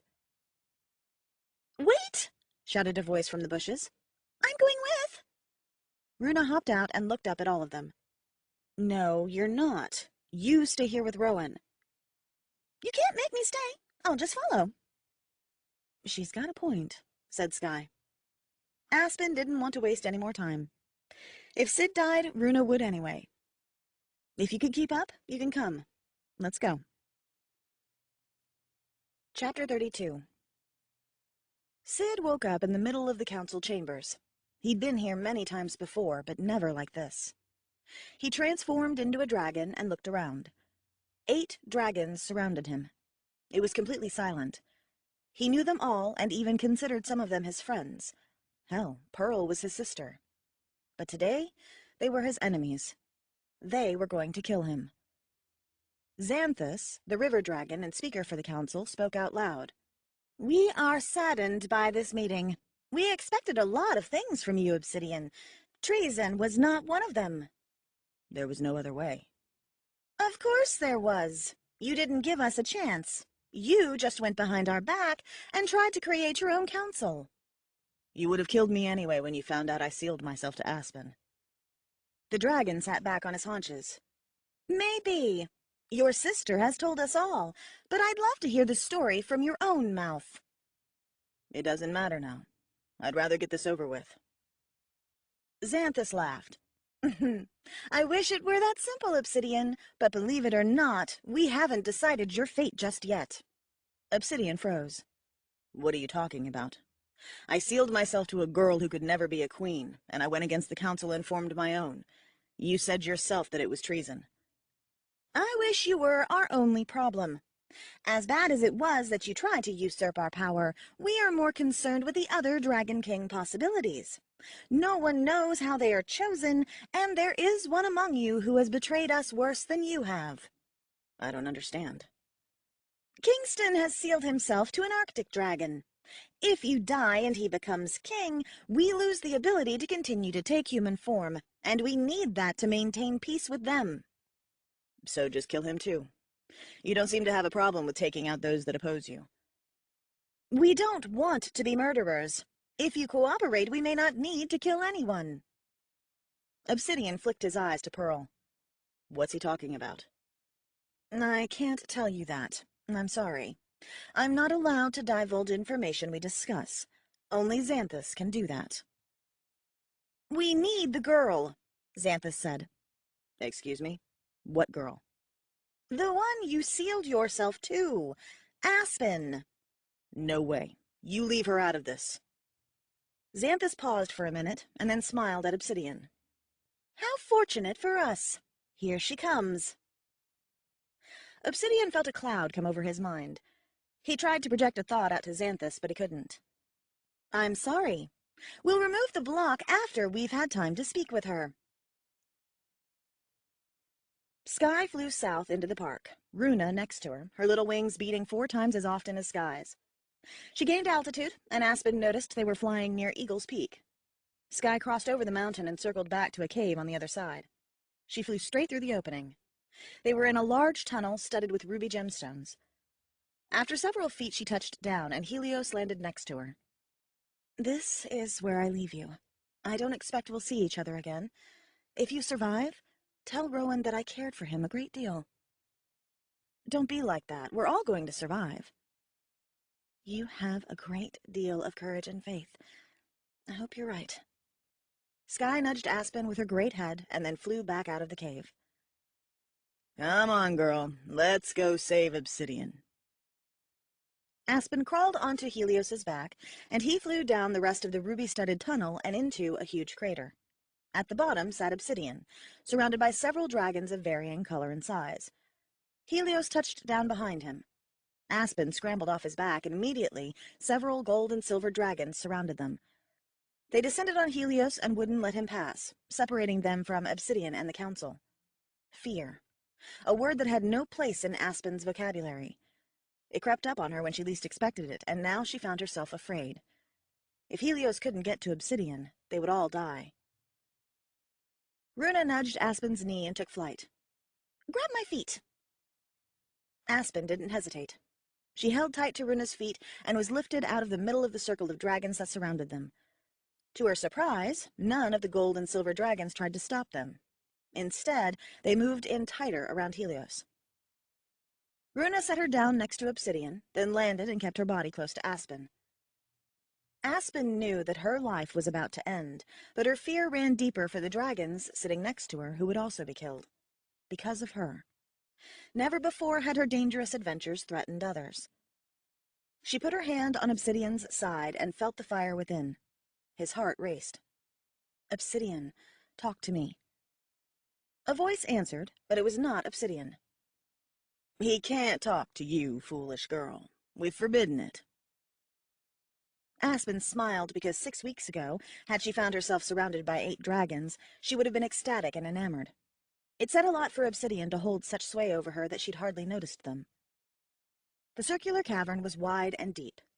9 pots encircled the room, all lit by different colored flames. All except one, which sat at the front of the room, unlit and alone. In front of each flame sat a dragon of the same color. Bright blue and orange, brilliant red and lemon yellow, violet and green, silver, brown, and snow white. They varied in size as well. Of course, the smallest was the tiny underground dragon. The white dragon was taller than Aspen's house. The little yellow dragon cocked his head at Aspen, and then he spoke. "You must be Aspen. We were just talking about you." "Yes," she replied. "You'll have to forgive Obsidian's rudeness at the moment. We have forbidden him to speak, although I'm sure if he could, he would have a lot to say. He was adamantly against going to get you. How fortunate we are that you came to us. You couldn't have known, of course, why we were coming for you. Why are you here?" His voice squeaked. "I've come to ask you not to kill Obsidian." Aspen knew what they were going to say, and she prepared herself to argue, and tried to muster up her courage to make another bold request. The dragons shifted around her, probably talking to one another. Their heads would lean this way and that. Every once in a while, a puff of colored smoke would escape from their nostrils. After what seemed like an hour, but was more like 10 minutes, the yellow dragon spoke again. "Do you understand the magnitude of Obsidian's crimes?" "You mean falling in love with me, or trying to save his own life? Because I see no crime in those things." The little dragon crawled closer to her. "You are brave, aren't you?" "Yes, you are right. He has put us in a very difficult situation. On the one hand, he has created a situation where he cannot have a queen. He also tried to displace us as a council by creating his own." "Why can he not have a queen?" "Because he sealed himself to you, my dear." Aspen tried to stand a little taller as she made her next request. "So make me the Dragon Queen. I know she has to be human." Aspen felt Obsidian shake next to her. The air in the pit was suddenly warmer. Wings opened and closed. Feet stomped on the floor. "That is a very bold request, Aspen. But we dismissed you as a possible candidate weeks ago. Pearl presented your name to the council when Obsidian first developed feelings for you." Aspen crossed her arms. "Why was I dismissed?" Her pulse quickened, and she narrowed her eyes at them. "You are too young, for one thing. Add to that, as we searched your ancestry, we found no leadership in your bloodline, and the women in your family have weak seed." "Excuse me? My mother had 3 children." with a lot of help. She had several miscarriages, and with both of her successful pregnancies, she was on bed rest for most of it. Aspen had no idea. How the hell did they know all this? She'd have to ask her mother about that when they got out of this mess. I don't see what my family history has to do with my ability to be a good candidate. I want this. I want to be your queen. Do you realize what being a queen entails? No, but I'm sure I can handle it. You must embrace our race. It is possible you will never speak to another human again. Are you willing to give that up? Aspen thought for a second. No more contact with her parents, Rowan or Ella. Obsidian would be her sole companion. Well, him and all the rest of the dragons. Could she give up her human life for him? Did she even have a choice? Of course. You will act as our mother. You must love us as you would your own children, your own family. We all know you love and care for Obsidian, but can you love the rest of us? We, who are despised by humankind, considered monsters. I've loved the dragons for a long time, long before I met Obsidian. That will not be a problem. The yellow dragon looked at Pearl, and nothing was said for several moments. Then he turned back to face her. Pearl has confirmed what you have said is true. How intriguing. But being the queen can also be tedious, and at times dangerous. Can you do that? Are you willing to be put to the test? Aspen didn't hesitate. Yes. Obsidian whimpered. Aspen placed her hand on his side, and he shivered. Aspen wished he could speak to her. Fine, then. We shall put you to the test. If you pass, you become queen. If you don't, you die along with Obsidian, as well as all the dragons who pledged their loyalty to him. Pearl, please take Obsidian to the observation area. Anasazi, please fetch Everett. We shall begin as soon as he joins us. Chapter 33. Helios is dead. I am personally going to rip his wings off. Why did he bring Aspen with him? Sid asked. Now you calm down, Pearl replied. I'm sure he had his reasons. Runa bobbed up and down next to him. She wasn't about to be left behind. I can understand that. I wouldn't either. They landed on the edge of a cliff high above the pit. They had a good view of the entire cavern. Aspen sat in the middle of the circle of council dragons. No human her age had ever been placed in front of the council before, and most women had 3 to 4 years of training prior to the test. This was foolish, and she was about to die. He could not save her. By interfering with the test, he condemned himself to death. What is going to happen? Sid asked. He was not alive when the prior queen had been chosen. He had never witnessed the test. As king, it was his duty to watch his future queen prove herself. He did not wish to watch her die. Your guess is as good as mine, little brother. Before Auntie Ash died, she tutored me in how to administer my portion of the test. She had witnessed 2 queens pass. She also watched 8 women fail. Most of the council is new to the test. Of course, Winerva has seen them all, and Kairi was on the council when the last queen was chosen. Could Aspen die during your part? No, but she might go insane. It is beginning. I must go take my place on the council. Everett will stay here with you and explain what is going on. Whatever happens, do not interrupt. It is our duty to ensure that she is a proper queen. Runa, you stay put as well. The old golden dragon flopped down next to Sid. When the original truce between the humans and dragons had been formed, Everett had been there as a young dragon. He was graced with longevity from the leader of the Arctic clan. He had been around ever since to oversee the test and perform the king's bond, and only came out during the ceremonies. No one knew his true age or the details concerning the prophecy of his future death. I understand that she came forward and demanded to be the Dragon Queen, Everett said. Something like that.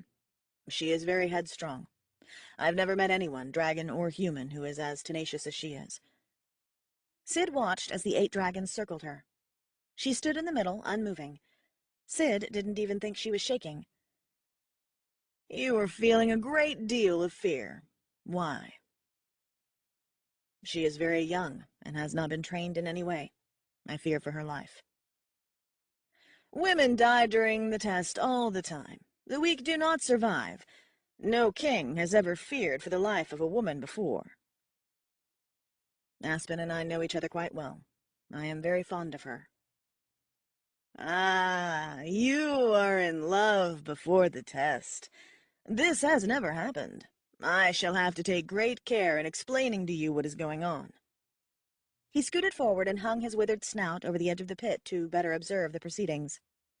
You might as well relax. We will be here for a while. Sid settled down and stuck his head out over the edge. As much as he didn't want to see, he had to in case he needed to intervene. The old dragon beside him continued to prattle on. Each member of the council will test her in the extremes of their own gifts. Often they are not present at the actual test. For example, once your sister allows Aspen to use the gift of feeling, she will leave and join us up here. Pearl will not be able to bear being in the same room as the test. The pain will be too great. Aspen herself will not know what her test is. She may not even understand that she is able to feel what others are feeling until it is too late. Sid grew frustrated with the lack of motion in the pit. Is there any way we can listen to the conversation? He interrupted. No, not unless you are a canyon. You know that. Sequoia, the squat woodland dragon, stepped forward. Aspen turned and closed her eyes. A door on the far wall opened, and in walked Damien. Sid cringed. He hadn't been expecting Damien to show up. The council would know that Aspen had seen him before, too. Damn canyon dragon. If not for him, Aspen and Damien could both act like they'd never met before. Sid watched him slowly make his way across the floor. The scars across his belly still oozed with pus and blood. Aspen's task is to show compassion for the disfigured dragon, Everett said. I don't think I've ever seen one as ugly as him. This task always amuses me. It is generally first and should be the easiest, and yet every woman struggles with this one. Some women scream when they open their eyes, others cringe and back away. Technically, to pass the task, they are supposed to engage the dragon in a conversation, but only a few dragon queens actually do that. Most pass simply by enduring a half-hour in his presence. Damien is new. The disfigured dragon before him passed away a few years ago. Aspen opened her eyes and smiled at Damien. Of course she didn't scream or even cringe. She waved his head down, and he lowered it so he was eye level with her. She took his broken snout into her hands and kissed the top of his nose. Sid heard a collective gasp from the council. He looked over and saw Everett grinning. She's got courage, doesn't she? He asked. Yeah, too much, Sid replied. Chapter 34.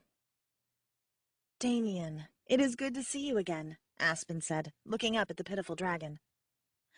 That it is. So, this is a test.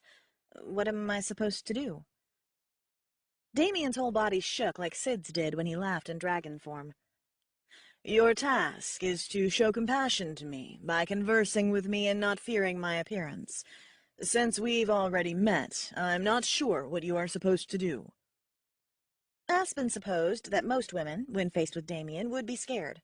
She would have to think of a different way to show compassion than to just have a conversation with him. She spun around, seeking the council member who had the same red scales as Damien, and stood in front of him. What's your name? I am Eros. Eros, right. Do you have the power to allow Damien to see his son? Of course, but I will not grant it. Those were the terms of his punishment. He was able to live, but he cannot see his son. How many years has it been? I'm not clear on the timing. 433 years, interrupted Damien. 433 years is a very long time. Do you not think he has suffered enough? He is repentant. He is sad. Allow him this mercy. Beg all you want, little girl. It is not your decision to make. She backed up for a moment and thought about what he said. If she made it out of this alive, she'd be queen. She staggered a little at the idea. Up until this moment, she'd only thought of saving her life and Sid's, but now she realized this had much bigger implications. She faced the whole council. My first act as queen will be to allow Damien to return to his homeland and be reunited with his son. If he is unable to make the journey due to his injuries, then we will send royal ambassadors to bring his son here. This is not a request or a suggestion, but a demand. None of the council members moved. Sid wasn't sure if that was because they were talking to her, or because they were all still stunned by Aspen's behavior. No one had ever shown Damien such respect and attention, or treated the council with less respect. Sequoia returned to her place in the circle. Eros, the blazing fire dragon, took his place in front of Aspen. "The enchantments begin," Everett said. "What do you mean?" Sid asked. "The purpose of the fire dragon's test is to see if she can withstand temptation and not give in to her passion." "How do they do that?" "They put her in an enchanted place with a male dragon in his human form. He attempts to seduce her. The council will always choose a dragon that is adept at seducing young human women. Once the enchantment is in place, she will no longer be aware of the council's presence. We will be able to see all that happens, but we will not be able to hear anything." Sid stared at him horrified. He was supposed to watch while another seduced Aspen? Do most women pass this test?" Sid asked. "The fire dragons don't care if she passes or not. They just like seducing people. She will move on from the test no matter what. You should be relieved. There is nothing to fear from this one." "I have seen only one woman pass, not fall, for the seducer. She fainted during the first task and did not wake up until the fifth. The poor dragon sent in to seduce her didn't know what to do. She died during the canyon's task." "Why did the test continue, even though she was unconscious?" "Why not? If she could survive them unconscious, then she could surely survive them awake." It didn't make sense to Sid, but he wasn't about to argue with the wisest dragon alive. He wondered who they would use for Aspen's test. Since only royal dragons take human forms, it would be someone he knew. Everett spoke again. "Here he comes." The enchanted room was a garden with a waterfall and pond. Aspen sat on a stone bench, her long hair flowing down her back. Sid yearned to be in that garden with her. Theo approached Aspen, and Sid relaxed. Then he tensed up again. He had to watch Theo seduce his girl. He almost wished it was someone he didn't know very well. After he killed Sky for bringing Aspen, he would cheerfully tear Theo's tail off. "Jealous?" Everett inquired. Sid snarled at him. "Who is being tested here, me or Aspen?" Theo sat down on the bench next to Aspen. She smiled at him. Sid growled. Everett laughed. Chapter 35. Had she died? Was this heaven? The intoxicating smell of lilies floated by. Birds sang in the trees. A man sat next to her. He looked familiar, but Aspen couldn't place him. "Who are you?" she asked. He took her hand in his, and Aspen's heart fluttered. "Who do you think I am?" "I don't know. Am I dead?" He grinned at her, and butterflies floated in her stomach. "If you are dead, then I must be an angel. That will work, hmm?" Where was this? She felt no sense of self or identity, and couldn't even remember her own name. She felt light and happy and wanted the man sitting next to her. If this was heaven, she was pleased. The man stood up and walked away. She didn't want him to leave. She followed.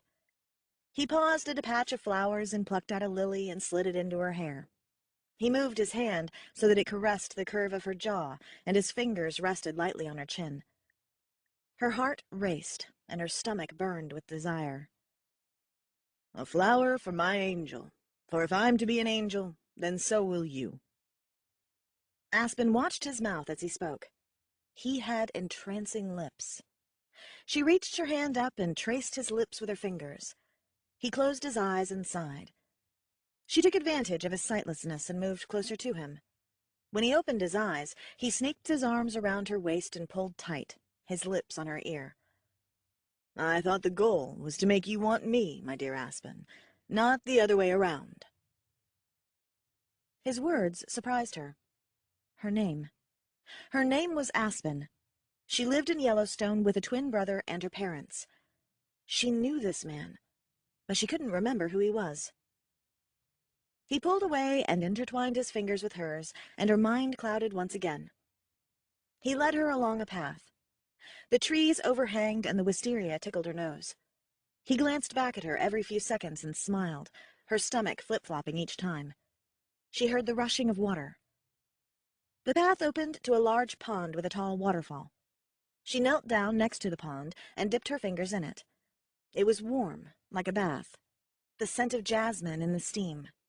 She inhaled. Her angel sat down next to her, his back to the pond. He nuzzled her neck, and the butterflies in her stomach fought to get out. Would you like to go for a swim? He asked. She wished she understood his pull, his magnetism. She'd say yes to just about anything he asked at this point. Of course, but I don't have a suit. No need for that. He stood up and began taking off his clothes. Aspen wondered how far this would go. She didn't think sex was allowed in heaven. She was relieved, yet disappointed, when he stopped at his boxers. He jumped in the water, and she stripped down and followed. She dove in deep. When she surfaced, he was inches from her. His hands found her rib cage, and his legs teased her. She felt his breath on her ear once again. Obsidian was a fool for letting you go. Obsidian. Sid. Her boyfriend. The angel looked at her again, his face moving toward hers. The angel had a name. It was Theo. He was dating Ella, and he was about to kiss her. His lips brushed hers, and she remembered it all. This was a test she was failing. She pulled away, whipped her head back, and punched Theo as hard as she could, and then swam for the shore. She didn't bother picking up her clothes. She ran. There had to be a way out of there. The forest disappeared, and she was in the cave once again. Aspen appeared surprised to find herself in the pit. Theo sat about 10 feet behind her, sopping wet with blood gushing from his nose. Eros scowled at her. Everett roared with laughter. I haven't had this much fun in 2,000 years. I hope she makes it. She'll be a fabulous queen. Fine then, Sid said. Stop the test right now and declare her queen. Everett suddenly calmed. That is not in my power. She seems strong. She could still survive this. Sid was very pleased that she rebuffed Theo. He was still going to punish Theo. He changed back into his dragon form, and Aspen put her clothes back on. Eros backed up and nodded to Sid's sister. Pearl stepped forward, placed her snout on the top of Aspen's head, and left the room. Aspen turned in a full circle. She rubbed her forehead, then sat on the stone floor and waited. Your sister just transferred the power to feel what others are feeling to Aspen. Pearl is on her way up here now, Everett said. Hey, bro, Pearl said. Damien's in love with your girl. Looks like you'll have some competition after you get out of here. Theo followed close behind her. Sid glowered at him. If we get out of here, Sid replied. Don't be so gloomy, Pearl said. She is doing unusually well. By the way, we are skipping Xanthus. He said that she passed his test when she demanded to be made the Dragon Queen. What was Xanthus's test? I'm not exactly sure, since I haven't witnessed it before, but it has something to do with being persuasive. Xanthus is convinced that she can persuade quite well. Oh, look, here they come. Each of those 5 dragons has lost a mate within the last 2 weeks. They are grieving deeply. We will still feel some of their grief up here, but it will not be unbearable. Pearl settled next to Everett, and Theo came around to his other side. You are not welcome to stay and watch the rest. Oh, come on. Don't be like that. It's not like I asked to be a part of this. The council approached me. No one says no to the council unless they want to die a slow and painful death. You'll still die a slow and painful death, Sid replied. Theo sat down next to Sid anyway. The 5 dragons circled Aspen and squatted. All of them lowered their heads to the ground as if they were bowing to her. At first, Aspen did not respond at all. She merely stared at them. Then she gripped her head and fell to the ground. Sid jerked, and Pearl wrapped her tail around him. Aspen wailed. The sound pierced the air and crushed his heart. Sid tried to move again, but the spikes on Pearl's tail dug into his belly. Aspen wanted to die. Her body racked with sobs. She felt nothing but sorrow and pain. She struggled to stand, to make sense of this horrid experience. She managed to get to her knees and look around. Though blurry, there were 5 dragons surrounding her. 2 blue ones, a silver, a purple and green, and a red. Sorrow overtook her again, and she collapsed on the floor. It would be better to just give in to the darkness. Perhaps then there would be no more pain. Shut up, she told the voice in her head. There had to be a purpose, a reason for this pain. The dragons surrounding her had something to do with this. She rolled over and got up on all 4s and crawled over to the first dragon, the magnificent blue clouded by her tears. She reached her arms up and hugged the dragon's neck. Aspen felt wings encircle her, and her pain lessened. The dragon didn't say anything, and neither did Aspen, and her legs still wouldn't work. She crawled over to the other blue dragon and repeated the process. Aspen had calmed down enough to walk now. The silver dragon was thrashing. Getting close without getting hurt would be difficult. After waiting for the dragon to calm, she rushed forward and briefly registered the wing before being tossed into the air. She landed on her back, her head cracking on the floor. Aspen sat up, her ears ringing, physical pain finally greater than the sorrow. The silver dragon was still in agony. With her eyes squeezed shut, she swung her great head from side to side. Every once in a while her wings shot out. Aspen waited until she saw an opening again and ran toward her. She latched onto her neck and felt her body shudder. Then the dragon calmed, and her body collapsed on the floor.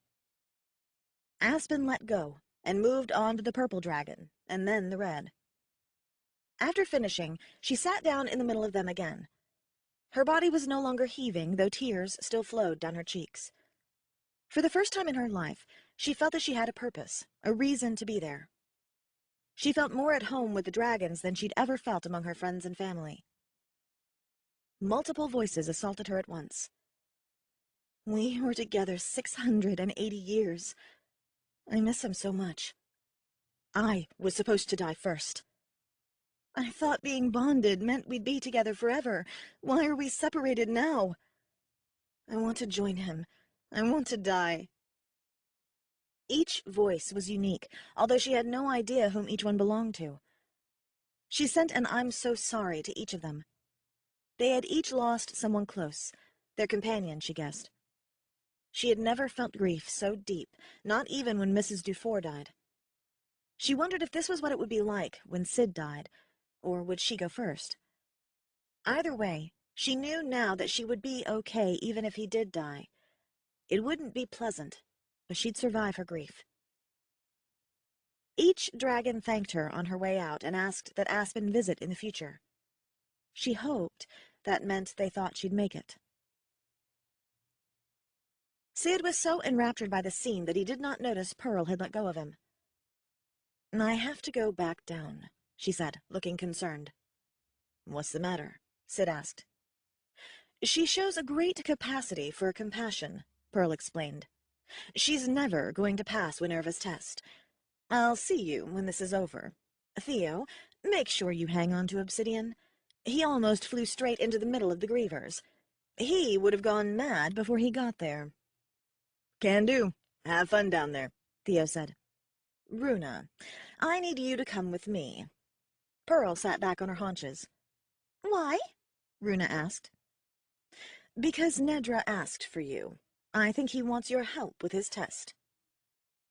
Everett, what is Minerva's test? Sid turned and looked at him. Let's not get ahead of ourselves. Minerva will be last. I'll tell you then. How did Aspen not go mad when we would have? She's human. It's different for them, but not all humans can handle it. She's stronger than you think. Aspen's head really hurt, but so far she felt like she was doing fairly well. The tiny underground dragon stepped forward. The underground dragons possess a strength beyond any dragon alive, but we have a disability that prevents us from exercising that strength on a regular basis. Let's see what you can do. Everything went dark. Aspen wasn't sure what she was supposed to do, but she'd gone blind. Help! A voice called, and Aspen's stomach dropped. That was Runa's voice. She ran toward the sound. After a few feet, she tripped and fell. Crap. Help! Runa called again. Aspen, hurry! Aspen took her time, knowing if she rushed, she'd be flat on her face again. The ground underneath her feet was not flat. She stumbled a little, but did not fall. She was getting closer.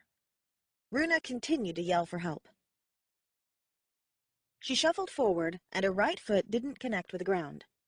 She backed up and got down on her hands and knees. Runa was close. She reached her hand out and found nothing but air. Runa was in a pit. But how deep? Runa, are you in the pit? Yeah. How far down? Can I jump? I'm on a ledge. Can't see the bottom. Damn it. Aspen was going to have to climb for her. Luckily, she had a lot of experience, but she'd never done it blind, nor did she climb without proper equipment. I need you to tell me when I'm directly above you so that I don't have to climb sideways. I can't see you. Look up. Can you see my hand? Aspen waved her hand over the pit. At least, she hoped that was what she was doing. It was hard to tell without her sight. Oh, yeah, I see it. Move 20 feet to the left. Aspen crawled several feet and waved her hand again. Closer. Maybe 3 feet or so. Hurry, this ledge is unstable. Aspen snorted. Why don't you just fly away? Can't. They tied up my wings. Aspen's stomach clenched. They wouldn't let Runa die, would they? Hang on, I'm coming. Aspen swung her legs over and tried to find a foothold, but there was nothing. She wiggled a little to the right. The rock face was smooth as glass. She had moved a full 10 feet before she found a good foothold. That meant she'd have to climb sideways. You need to guide me. How are you doing? Rocks keep falling. Aspen, hurry! Aspen found another place for her left foot and held on to the top of the ledge as she felt around with it for another spot. She found one and scaled down the face of the cliff. Once she got a feel for it, it was easy. Runa shouted directions to her and she moved quickly. She got stuck when she was directly above Runa and couldn't find anything to hang on to. You could jump, Runa said. Aspen's palms began to sweat. Not a good combination with slick rocks. Sid told her that people died during this test. She'd never felt more unsafe in her life. You said the ledge wasn't stable. I know, but I don't know how else you're going to get down here. There's nothing to hang on to. Okay, I'm going to slide to you. Are you sure you're directly beneath me? Yep. As soon as I reach you, you need to climb on my back. If that ledge gives way, I'm going to need to find a way to hang on to the cliff. I won't be able to hold on to you too. Okay, hurry! Aspen closed her eyes for a second, took a deep breath, and fell. She hit the ledge and immediately it gave way. Runa, quick! Runa climbed onto her back, and Aspen tried to grab a hold of anything that might be sticking out of the cliff face, but they were falling too fast. All she was doing was scraping up her hands.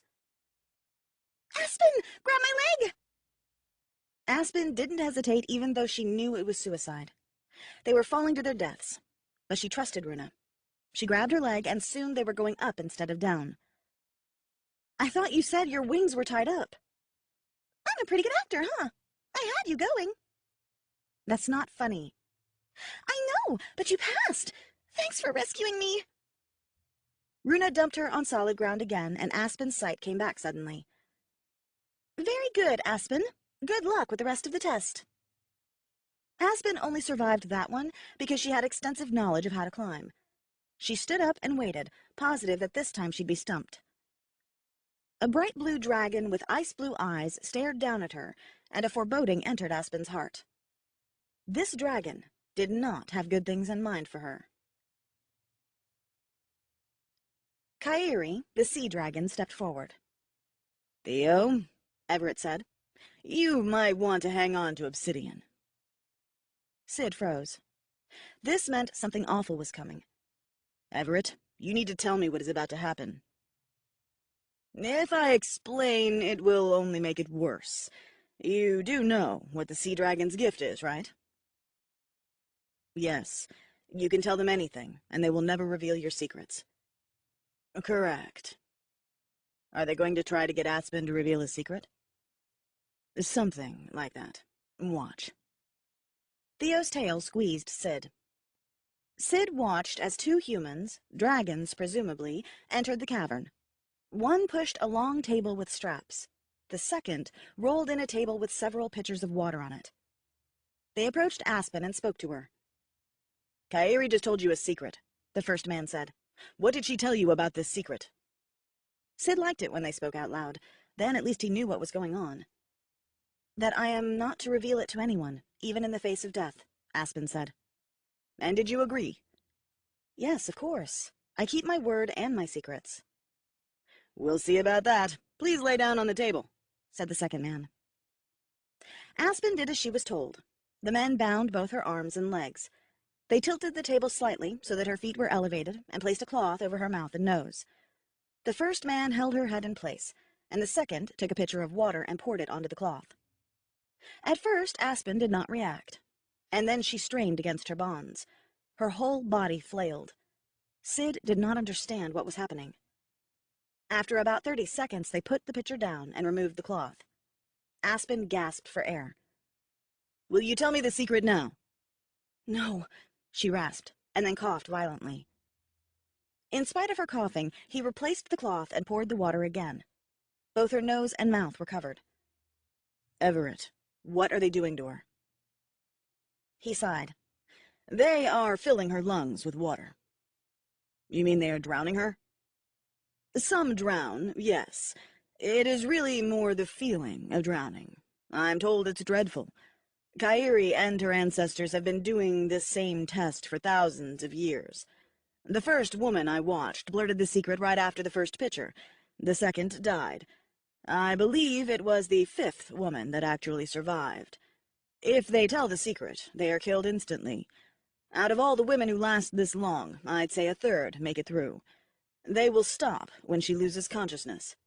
The women who survive pass out after the third or fourth pitcher."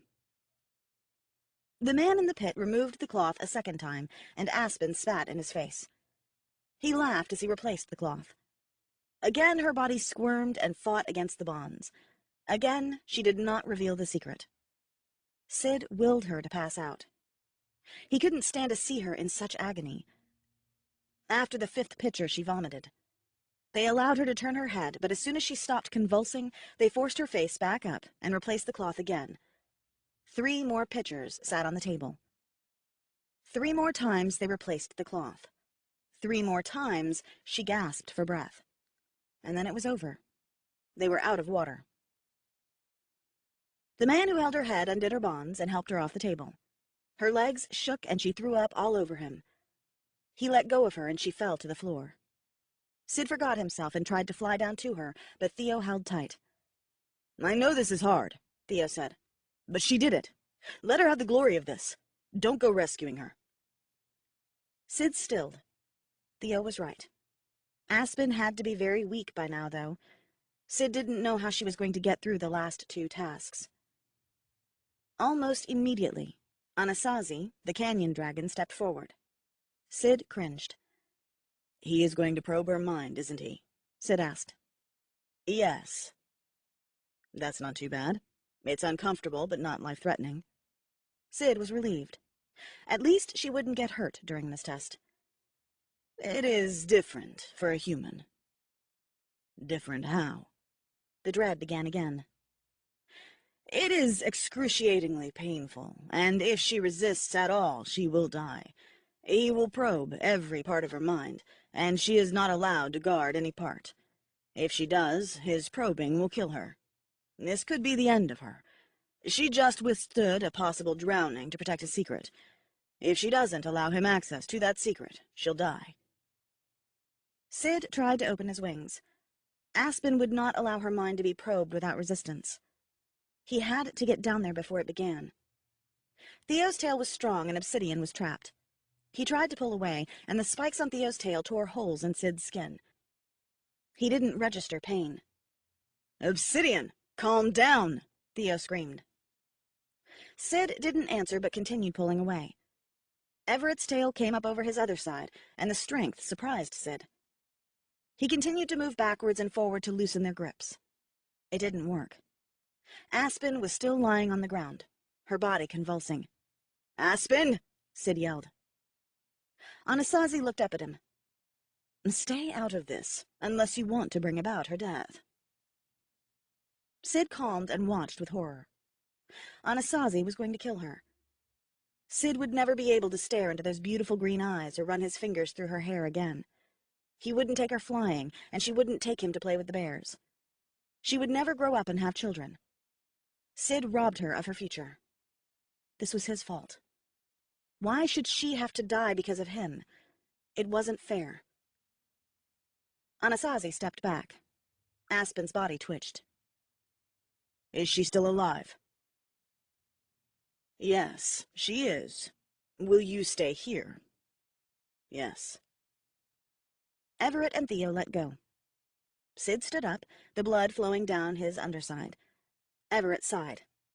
"Hang on a moment. I'll call Sequoia." Sequoia flew up and healed Sid's wounds. "I'm not the one who needs help. It's Aspen," Sid said. "I'll take care of her when she has completed the test. She's only got 1 more. You picked a good one, Obsidian." Chapter 36. Aspen pulled herself up off the floor. Her head ached, and every breath was a challenge. Her legs shook and her hair still reeked of vomit. But she was alive thanks to Kairi, and there was only 1 task to go.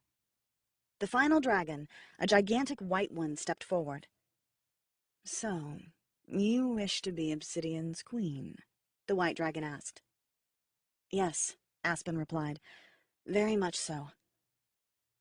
"I am Minerva, leader of the Arctic dragons. I'm surprised you made it to me.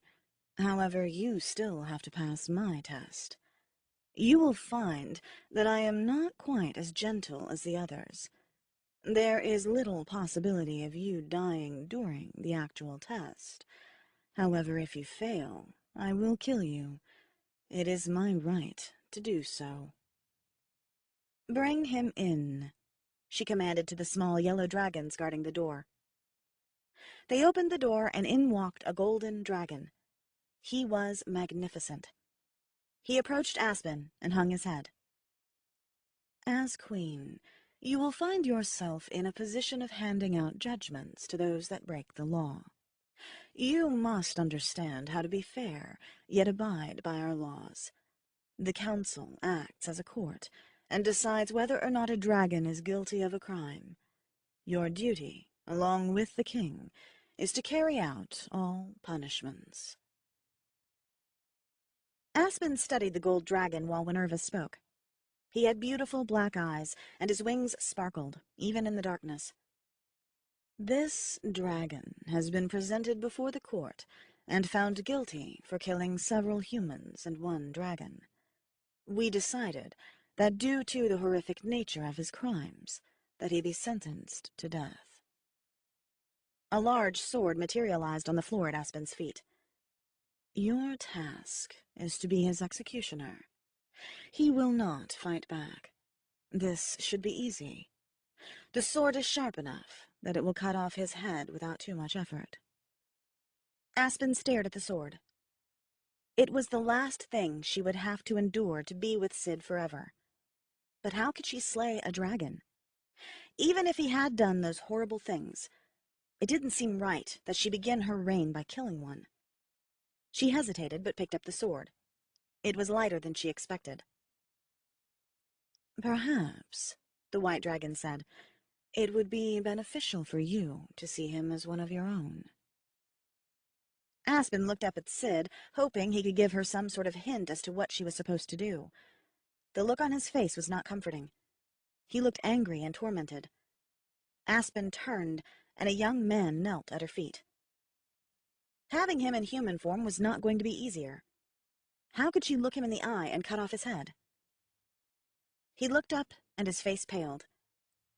"What is your name?" Aspen asked. My name is Tendoy, and, Your Majesty, I beg you for mercy. Did you eat a human?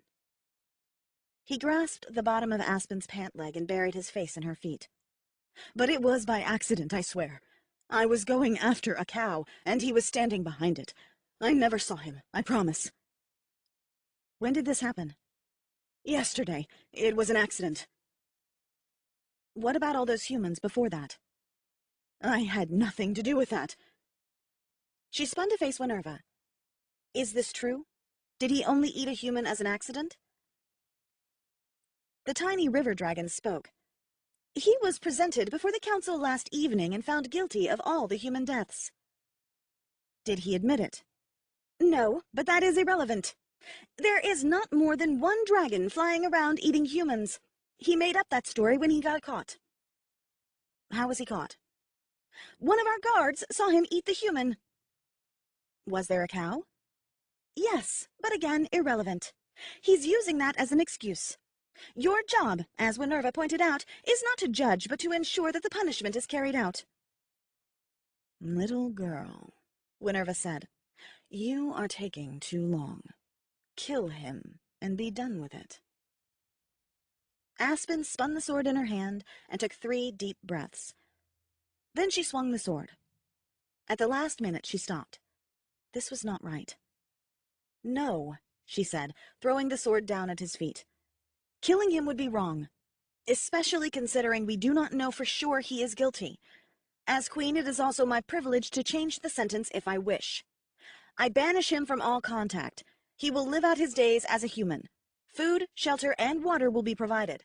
He will have no contact with either dragon or human. Aspen looked at him.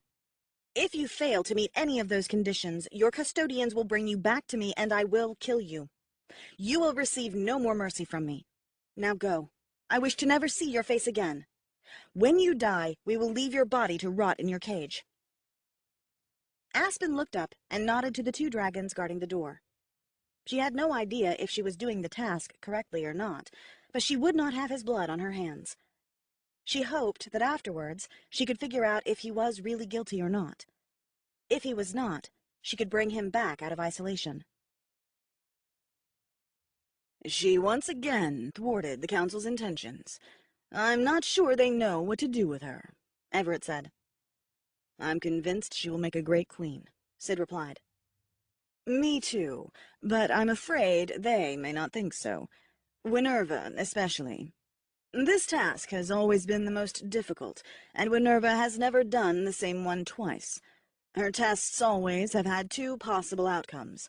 Either the woman carries out the task, or she proves her inability to do so. Aspen did not do either of these things. She showed mercy, yet followed through with the judgment. Minerva must be furious. Can we go down there? Sid was so proud of Aspen. She never faltered, and she proved to many of the dragons that she could hold her own. No, not yet. They have to announce their decision first. Sid decided it was time to acknowledge Theo's presence. Theo, I need you to take care of something for me. I thought you were going to kill me. I was, but then I realized I wouldn't have anyone to do my dirty work for me if you were gone. Smart choice, Your Majesty. If you ever call me that again, I will kill you. I may be your king, but I am first and foremost your friend. Okay, what do you need me to do? Make sure Aspen's orders concerning Tendoy are carried out. Find a couple of canyon dragons to watch over him. They can watch his mind without actually having to be in his presence. Got it. Anything else? Nope. But see if you can figure out if he really is guilty or not. Something doesn't feel right about this. Theo left, and Sid felt better about the Tendoy situation. He sat down next to Everett. The old dragon was breathing rapidly. How much longer? Sid was getting tired of waiting. Not long. I believe the holdup is whether or not she passed Minerva's test. They are calling for us. We should go. Everett stumbled and got to his feet. His creaking wings opened. He took to the sky and fell several feet before his wings caught and he glided to the floor. Sid wondered if Everett had the ability to make it home. Sid soared down after him and landed. Aspen leaned up against him, the bright sword still in her hands. You did great. If that's true, then what's taking them so long? Minerva's upset because you didn't do what she wanted. She's nasty, isn't she? How on earth was I supposed to kill a dragon? She's intimidated by you. A dragon king's strength depends on the strength of his queen. You are unusually adept at being a dragon queen. That would make me a very forceful king. She would like nothing else than a weak king so the Arctic dragons can take over again. Aspen squeezed his neck, and they waited. The dragons were restless, and Sid could tell they were arguing. Suddenly, Minerva broke away from the group and stormed right for them. She brought her large head in front of Aspen, who moved away from Sid. You failed, she said, so everyone could hear her. She lifted her head up, opened her jaws wide. Aspen moved faster than Sid thought was possible. She ran right for Minerva and brought the sword up. Minerva's neck went right into it as her jaw slammed into the cave floor. Aspen moved around the dragon, dragging the sword along with her, beheading Minerva. Sid flew to Aspen, and she dropped the sword. I'm sorry. I didn't mean to kill her. I was just trying to stay alive. I know. Not a single dragon moved. Aspen hugged Sid's neck tightly. The sound of Aspen's rapid breathing filled Sid's ears. He watched the remaining council. Would they kill Aspen now after everything she'd been through?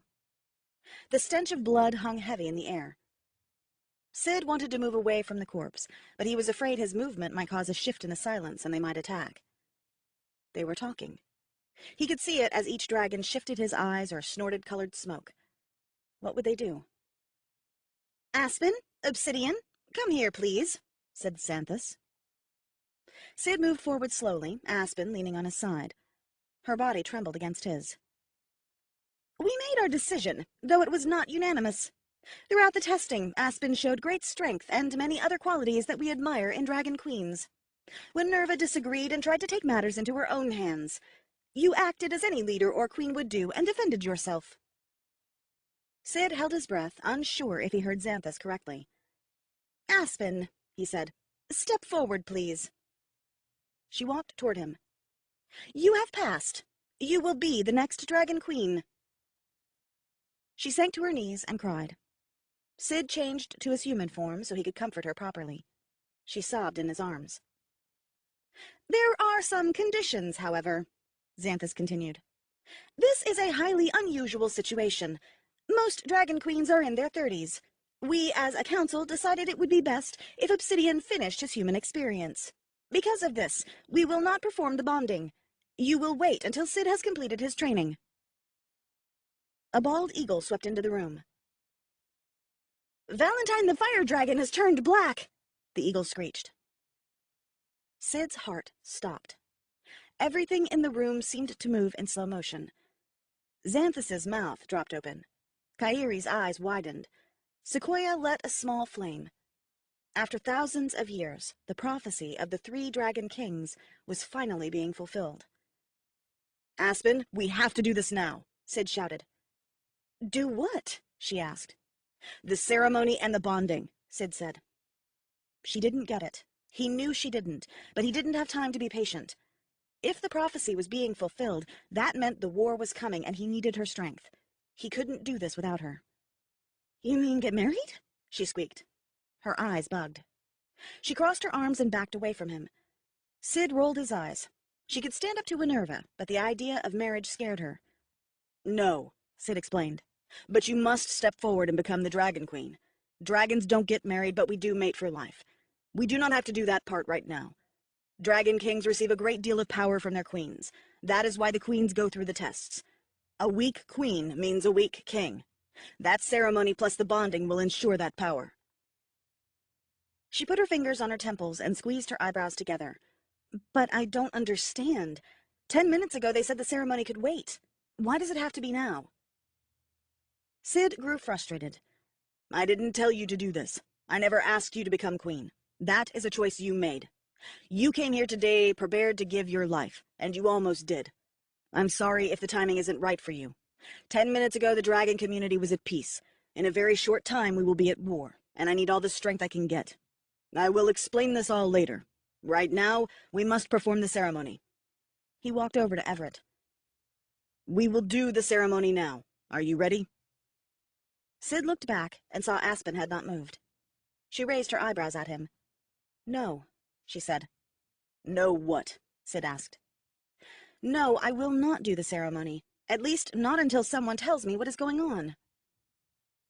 Everett looked at her, his large gray eyes glistening. "Aspen," he said, speaking to both of them, "has Sid ever told you the story about the 3 Dragon Kings?" "You mean the one where the 3 Dragon Kings defeat the White Witch from the north?" she asked. "Yes, that one. It was a prophecy made during my youth. 3 Dragon Kings will rise and defeat the dragon who sought to usurp power and enslave humanity. Never before has there been more than 1 Dragon King. Today, an eagle came and declared that 1 more king has been found. A 3rd will surely be discovered soon. There were many prophecies made during the time of my youth, many of them forgotten." He looked off into the distance. The council closed in on them. Xanthus spoke. "We did not think you would be unwilling to serve." She stood up. "No, I'm willing. I just wanted to understand. We can do it now." Sid grabbed her hand and pulled her close, his mind spinning. Another Dragon King. That meant that his reign would be tainted by war and fear. At least he wouldn't have to go through it alone. Xanthus approached Everett and touched his snout to the old dragon's head. "Thank you, Xanthus," Everett said. Everett placed himself before Aspen and Sid. "Obsidian, you have observed the testing of the queen. Do you approve?" "Yes," he replied. "Very good. Obsidian, please wait next to me for the rest of the ceremony." Sid looked at him, puzzled, but he moved next to Everett anyway. Since the timing of the ceremony was not expected, no one explained to Sid how this would go. He just had to sit and wait. Dragon Queen. Aspen was going to be the Dragon Queen. Her whole life she had chased after those gorgeous creatures, and now she would become a part of their society. Everett continued talking. "You will receive gifts from each dragon. These abilities reflect their own gifts. By receiving these gifts, you will become very powerful, but it will take some time to get used to them. Following the gifting, I will complete the bonding." Aspen was not sure what to do. She looked up at the dragons, and Sequoia came forward. "The woodland dragons have been given the gift of compassion and healing. Damien, the dragon you saw during your test, is one of our greatest failures. He will not allow our healers near him. I gift you with the ability to heal those around you, both physically and emotionally." She touched the top of Aspen's head. She thanked her, and Sequoia moved back. Nedra, the underground dragon, flew up and landed on Aspen's shoulder. "I have 2 gifts for you, but they are only useful in dire circumstances. You will have the ability to lift that which is beyond your strength, as well as hide yourself from unfriendly eyes." He placed his snout on her temple. She felt nothing, but was certain those gifts would be useful someday. Eros then stepped up. "We fire dragons have been given the gift of passion and the power of fire. Without us, the flame of our fellow tribes would go out. To give the gift of fire to a human would be foolish. However, what I can give you is the gift to bear dragon children. Without it you would be barren. Dragon and human seed does not mix well." He placed his great snout on her head, and Aspen could feel the heat. Next, Pearl stepped forward, smiling. "I suppose you already know what my gift is. Sid has surely interpreted your feelings on numerous occasions. I give you the gift to feel what others around you feel. Realize that this gift can be overwhelming." As Pearl pulled away, Aspen could immediately feel many different things: happiness, sorrow, and anger. Xanthus approached her. Aspen smiled at him. He was one of her favorite dragons so far. That could be because he hadn't tried to torture her, though. "Aspen, as you know, we river dragons have been gifted with the ability to speak. You already have that capability, so I give you the ability to communicate in all tongues, no matter what form they may take. This also gives you the ability to speak with others through your mind, including humans." Aspen thanked him and tried not to think too hard about the ramifications of his gift. When he stepped back, Kairi, the sea dragon, came forward. Aspen flinched. "I won't hurt you again. I hope you realize that what I did was necessary." Aspen did not believe it, but she kept those thoughts to herself. "Can I ask you a question?" "Certainly." "How many queens have you tested?" "Including you? 2.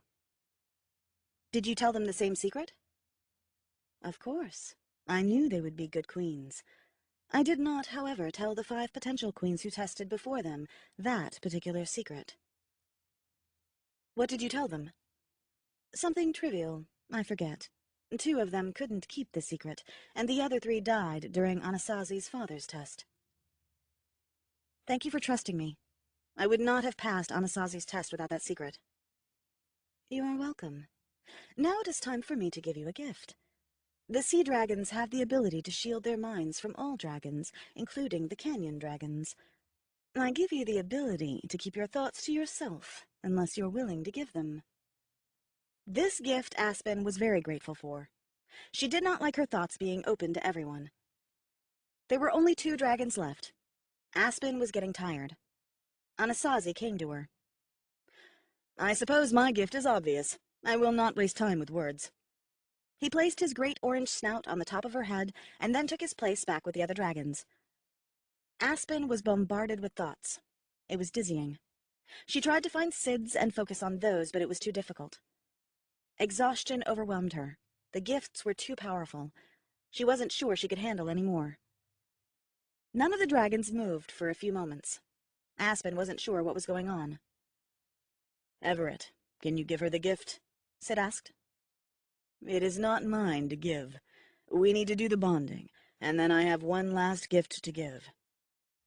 "Everett," Sid begged. "Without longevity, I will be weak, and she will die." His grip tightened around her waist.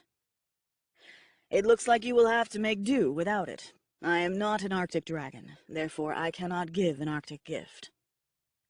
"Aspen, Sid, kneel in front of me, facing each other.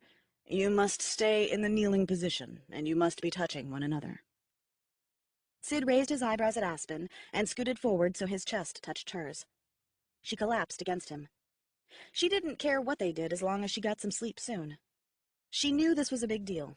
It was akin to getting married, but she couldn't summon the excitement. Sid was buzzing with energy and had a goofy grin on his face. He wrapped his arms around her in a hug, and she did the same. It was good to be close to him. She could see Everett out of the corner of her eye. He opened his mouth, and a jet of white flame engulfed them. The flame was not hot, but it had an immediate effect. She could literally feel herself merging with Sid. She could hear his thoughts, feel his emotions, and fully understand him to the core. His memories became her memories. It was exhilarating. Then, as suddenly as it began, it ended. Sid stood up and pulled her to her feet. "Are you all right?" he asked. "No, but I will be. I'm really tired." "Okay. As soon as Everett leaves, we'll go find a place to rest." Everett wheezed behind them. "Obsidian, I need you to come here, in your dragon form." Sid changed and approached Everett. Aspen sat on the ground and tried to keep her eyes open. She saw Everett and Sid talking to each other, and then sleep overtook her. Chapter 37. Sid woke Aspen, and she climbed on his back. They flew out of the cavern and down a tunnel. Soon they landed in a large cave. Sid was sad, but she couldn't read his thoughts. He changed back into human form. "Why are you upset?" Aspen asked. "Everett's dead. I'm not sure I understand, and I don't really want to think about it." Aspen's mind spun. She didn't know Everett, but everything that had happened in the last several hours had been so surreal. She couldn't even begin to comprehend the things going on around her. Sid kissed her softly. "It's time for me to be a proper king again." "What do you mean?" "You reek." Aspen slugged him. "Ow, it's true." "You still don't have to point it out." Aspen pouted and crossed her arms. "I'm sorry. However, it's tradition for the king to take care of the queen after her test." He picked her up and carried her into another room. Bright light reflected off the gemstone-studded walls. The whole place sparkled. In one corner there was an enormous four-poster mahogany bed with drapes around the entire thing. Along the far wall, a fire danced in a large fireplace. A couch and 2 chairs stood before it. The room also contained 3 armoires, a table and chairs, and a large steaming pool.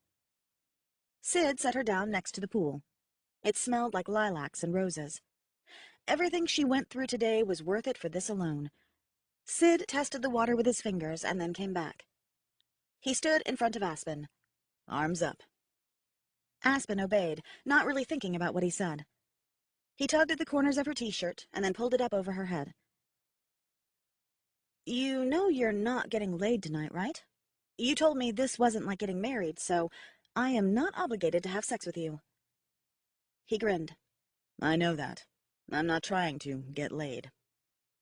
"So then why are you taking my clothes off?" "Because you need a bath."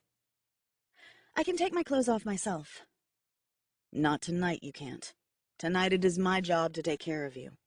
This has been a tradition for thousands of years. Leave this one be." "Fine," Aspen sighed and raised her hands up again as he pulled at her cami.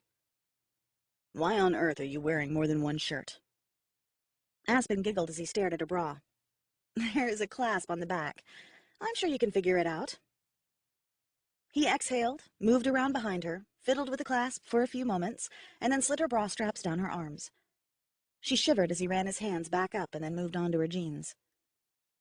Aspen allowed him to finish undressing her. He stared at her. She suddenly felt self-conscious. "You're gorgeous." He picked her up and carried her into the pool. Sid didn't let Aspen do anything herself. It felt wonderful to have someone else to wash her hair and dress her. The nightgown he put on her was bright red with thin straps. She loved it. He put her in bed and lay down beside her.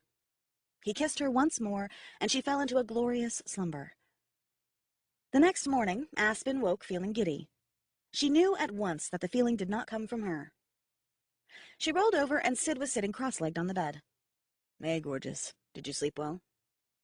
"Yeah, I don't even feel sore. What are you so happy about?" "You and us." He beamed. "How come I can't hear your thoughts?" Aspen asked.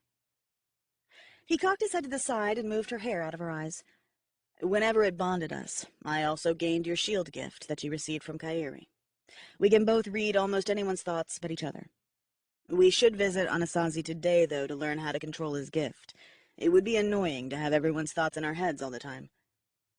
"Then what?" "What do you mean?" "What do we do then? There was a great deal of urgency to get all of this over with yesterday." "The council and I discussed this last night after you fell asleep.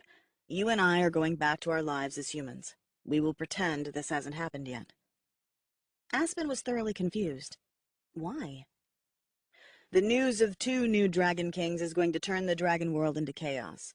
Very few of us know about the additional Dragon Kings yet, so we are taking actions but are keeping it secret. If suddenly I am flying around, dragons are going to get suspicious.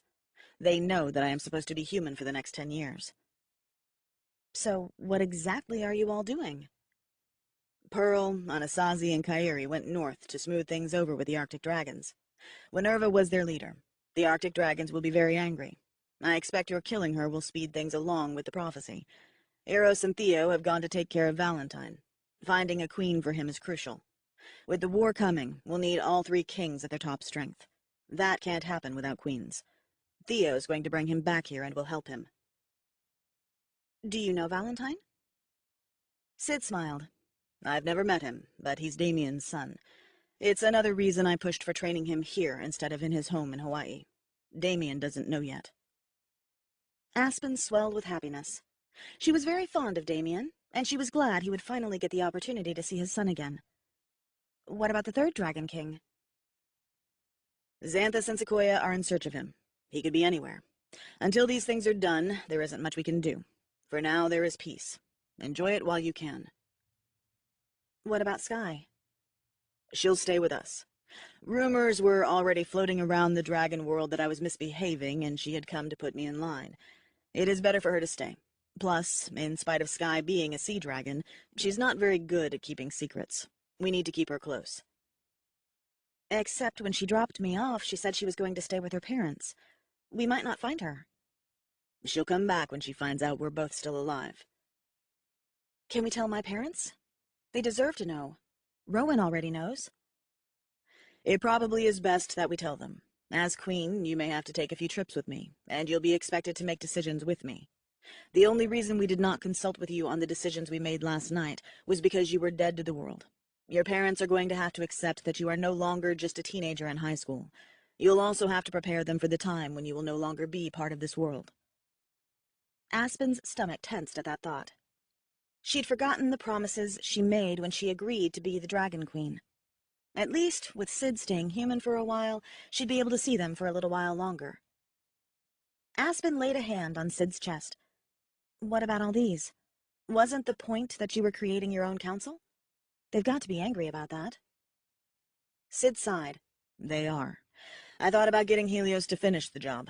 It would be the safest thing to do. But it's not the most diplomatic. By allowing the current council to remain in power, I will have more dragons on my side when the war does break out. They got ready and spent a few hours with Anasazi's mate. She showed them how to open their minds up when they wanted to. Sid turned back into his dragon form and they flew toward home. Aspen was nervous about telling her parents. They were usually pretty open-minded, but explaining that she was now a queen would be difficult. Aspen opened the door to her house, Sid on her heels laughing and carrying on.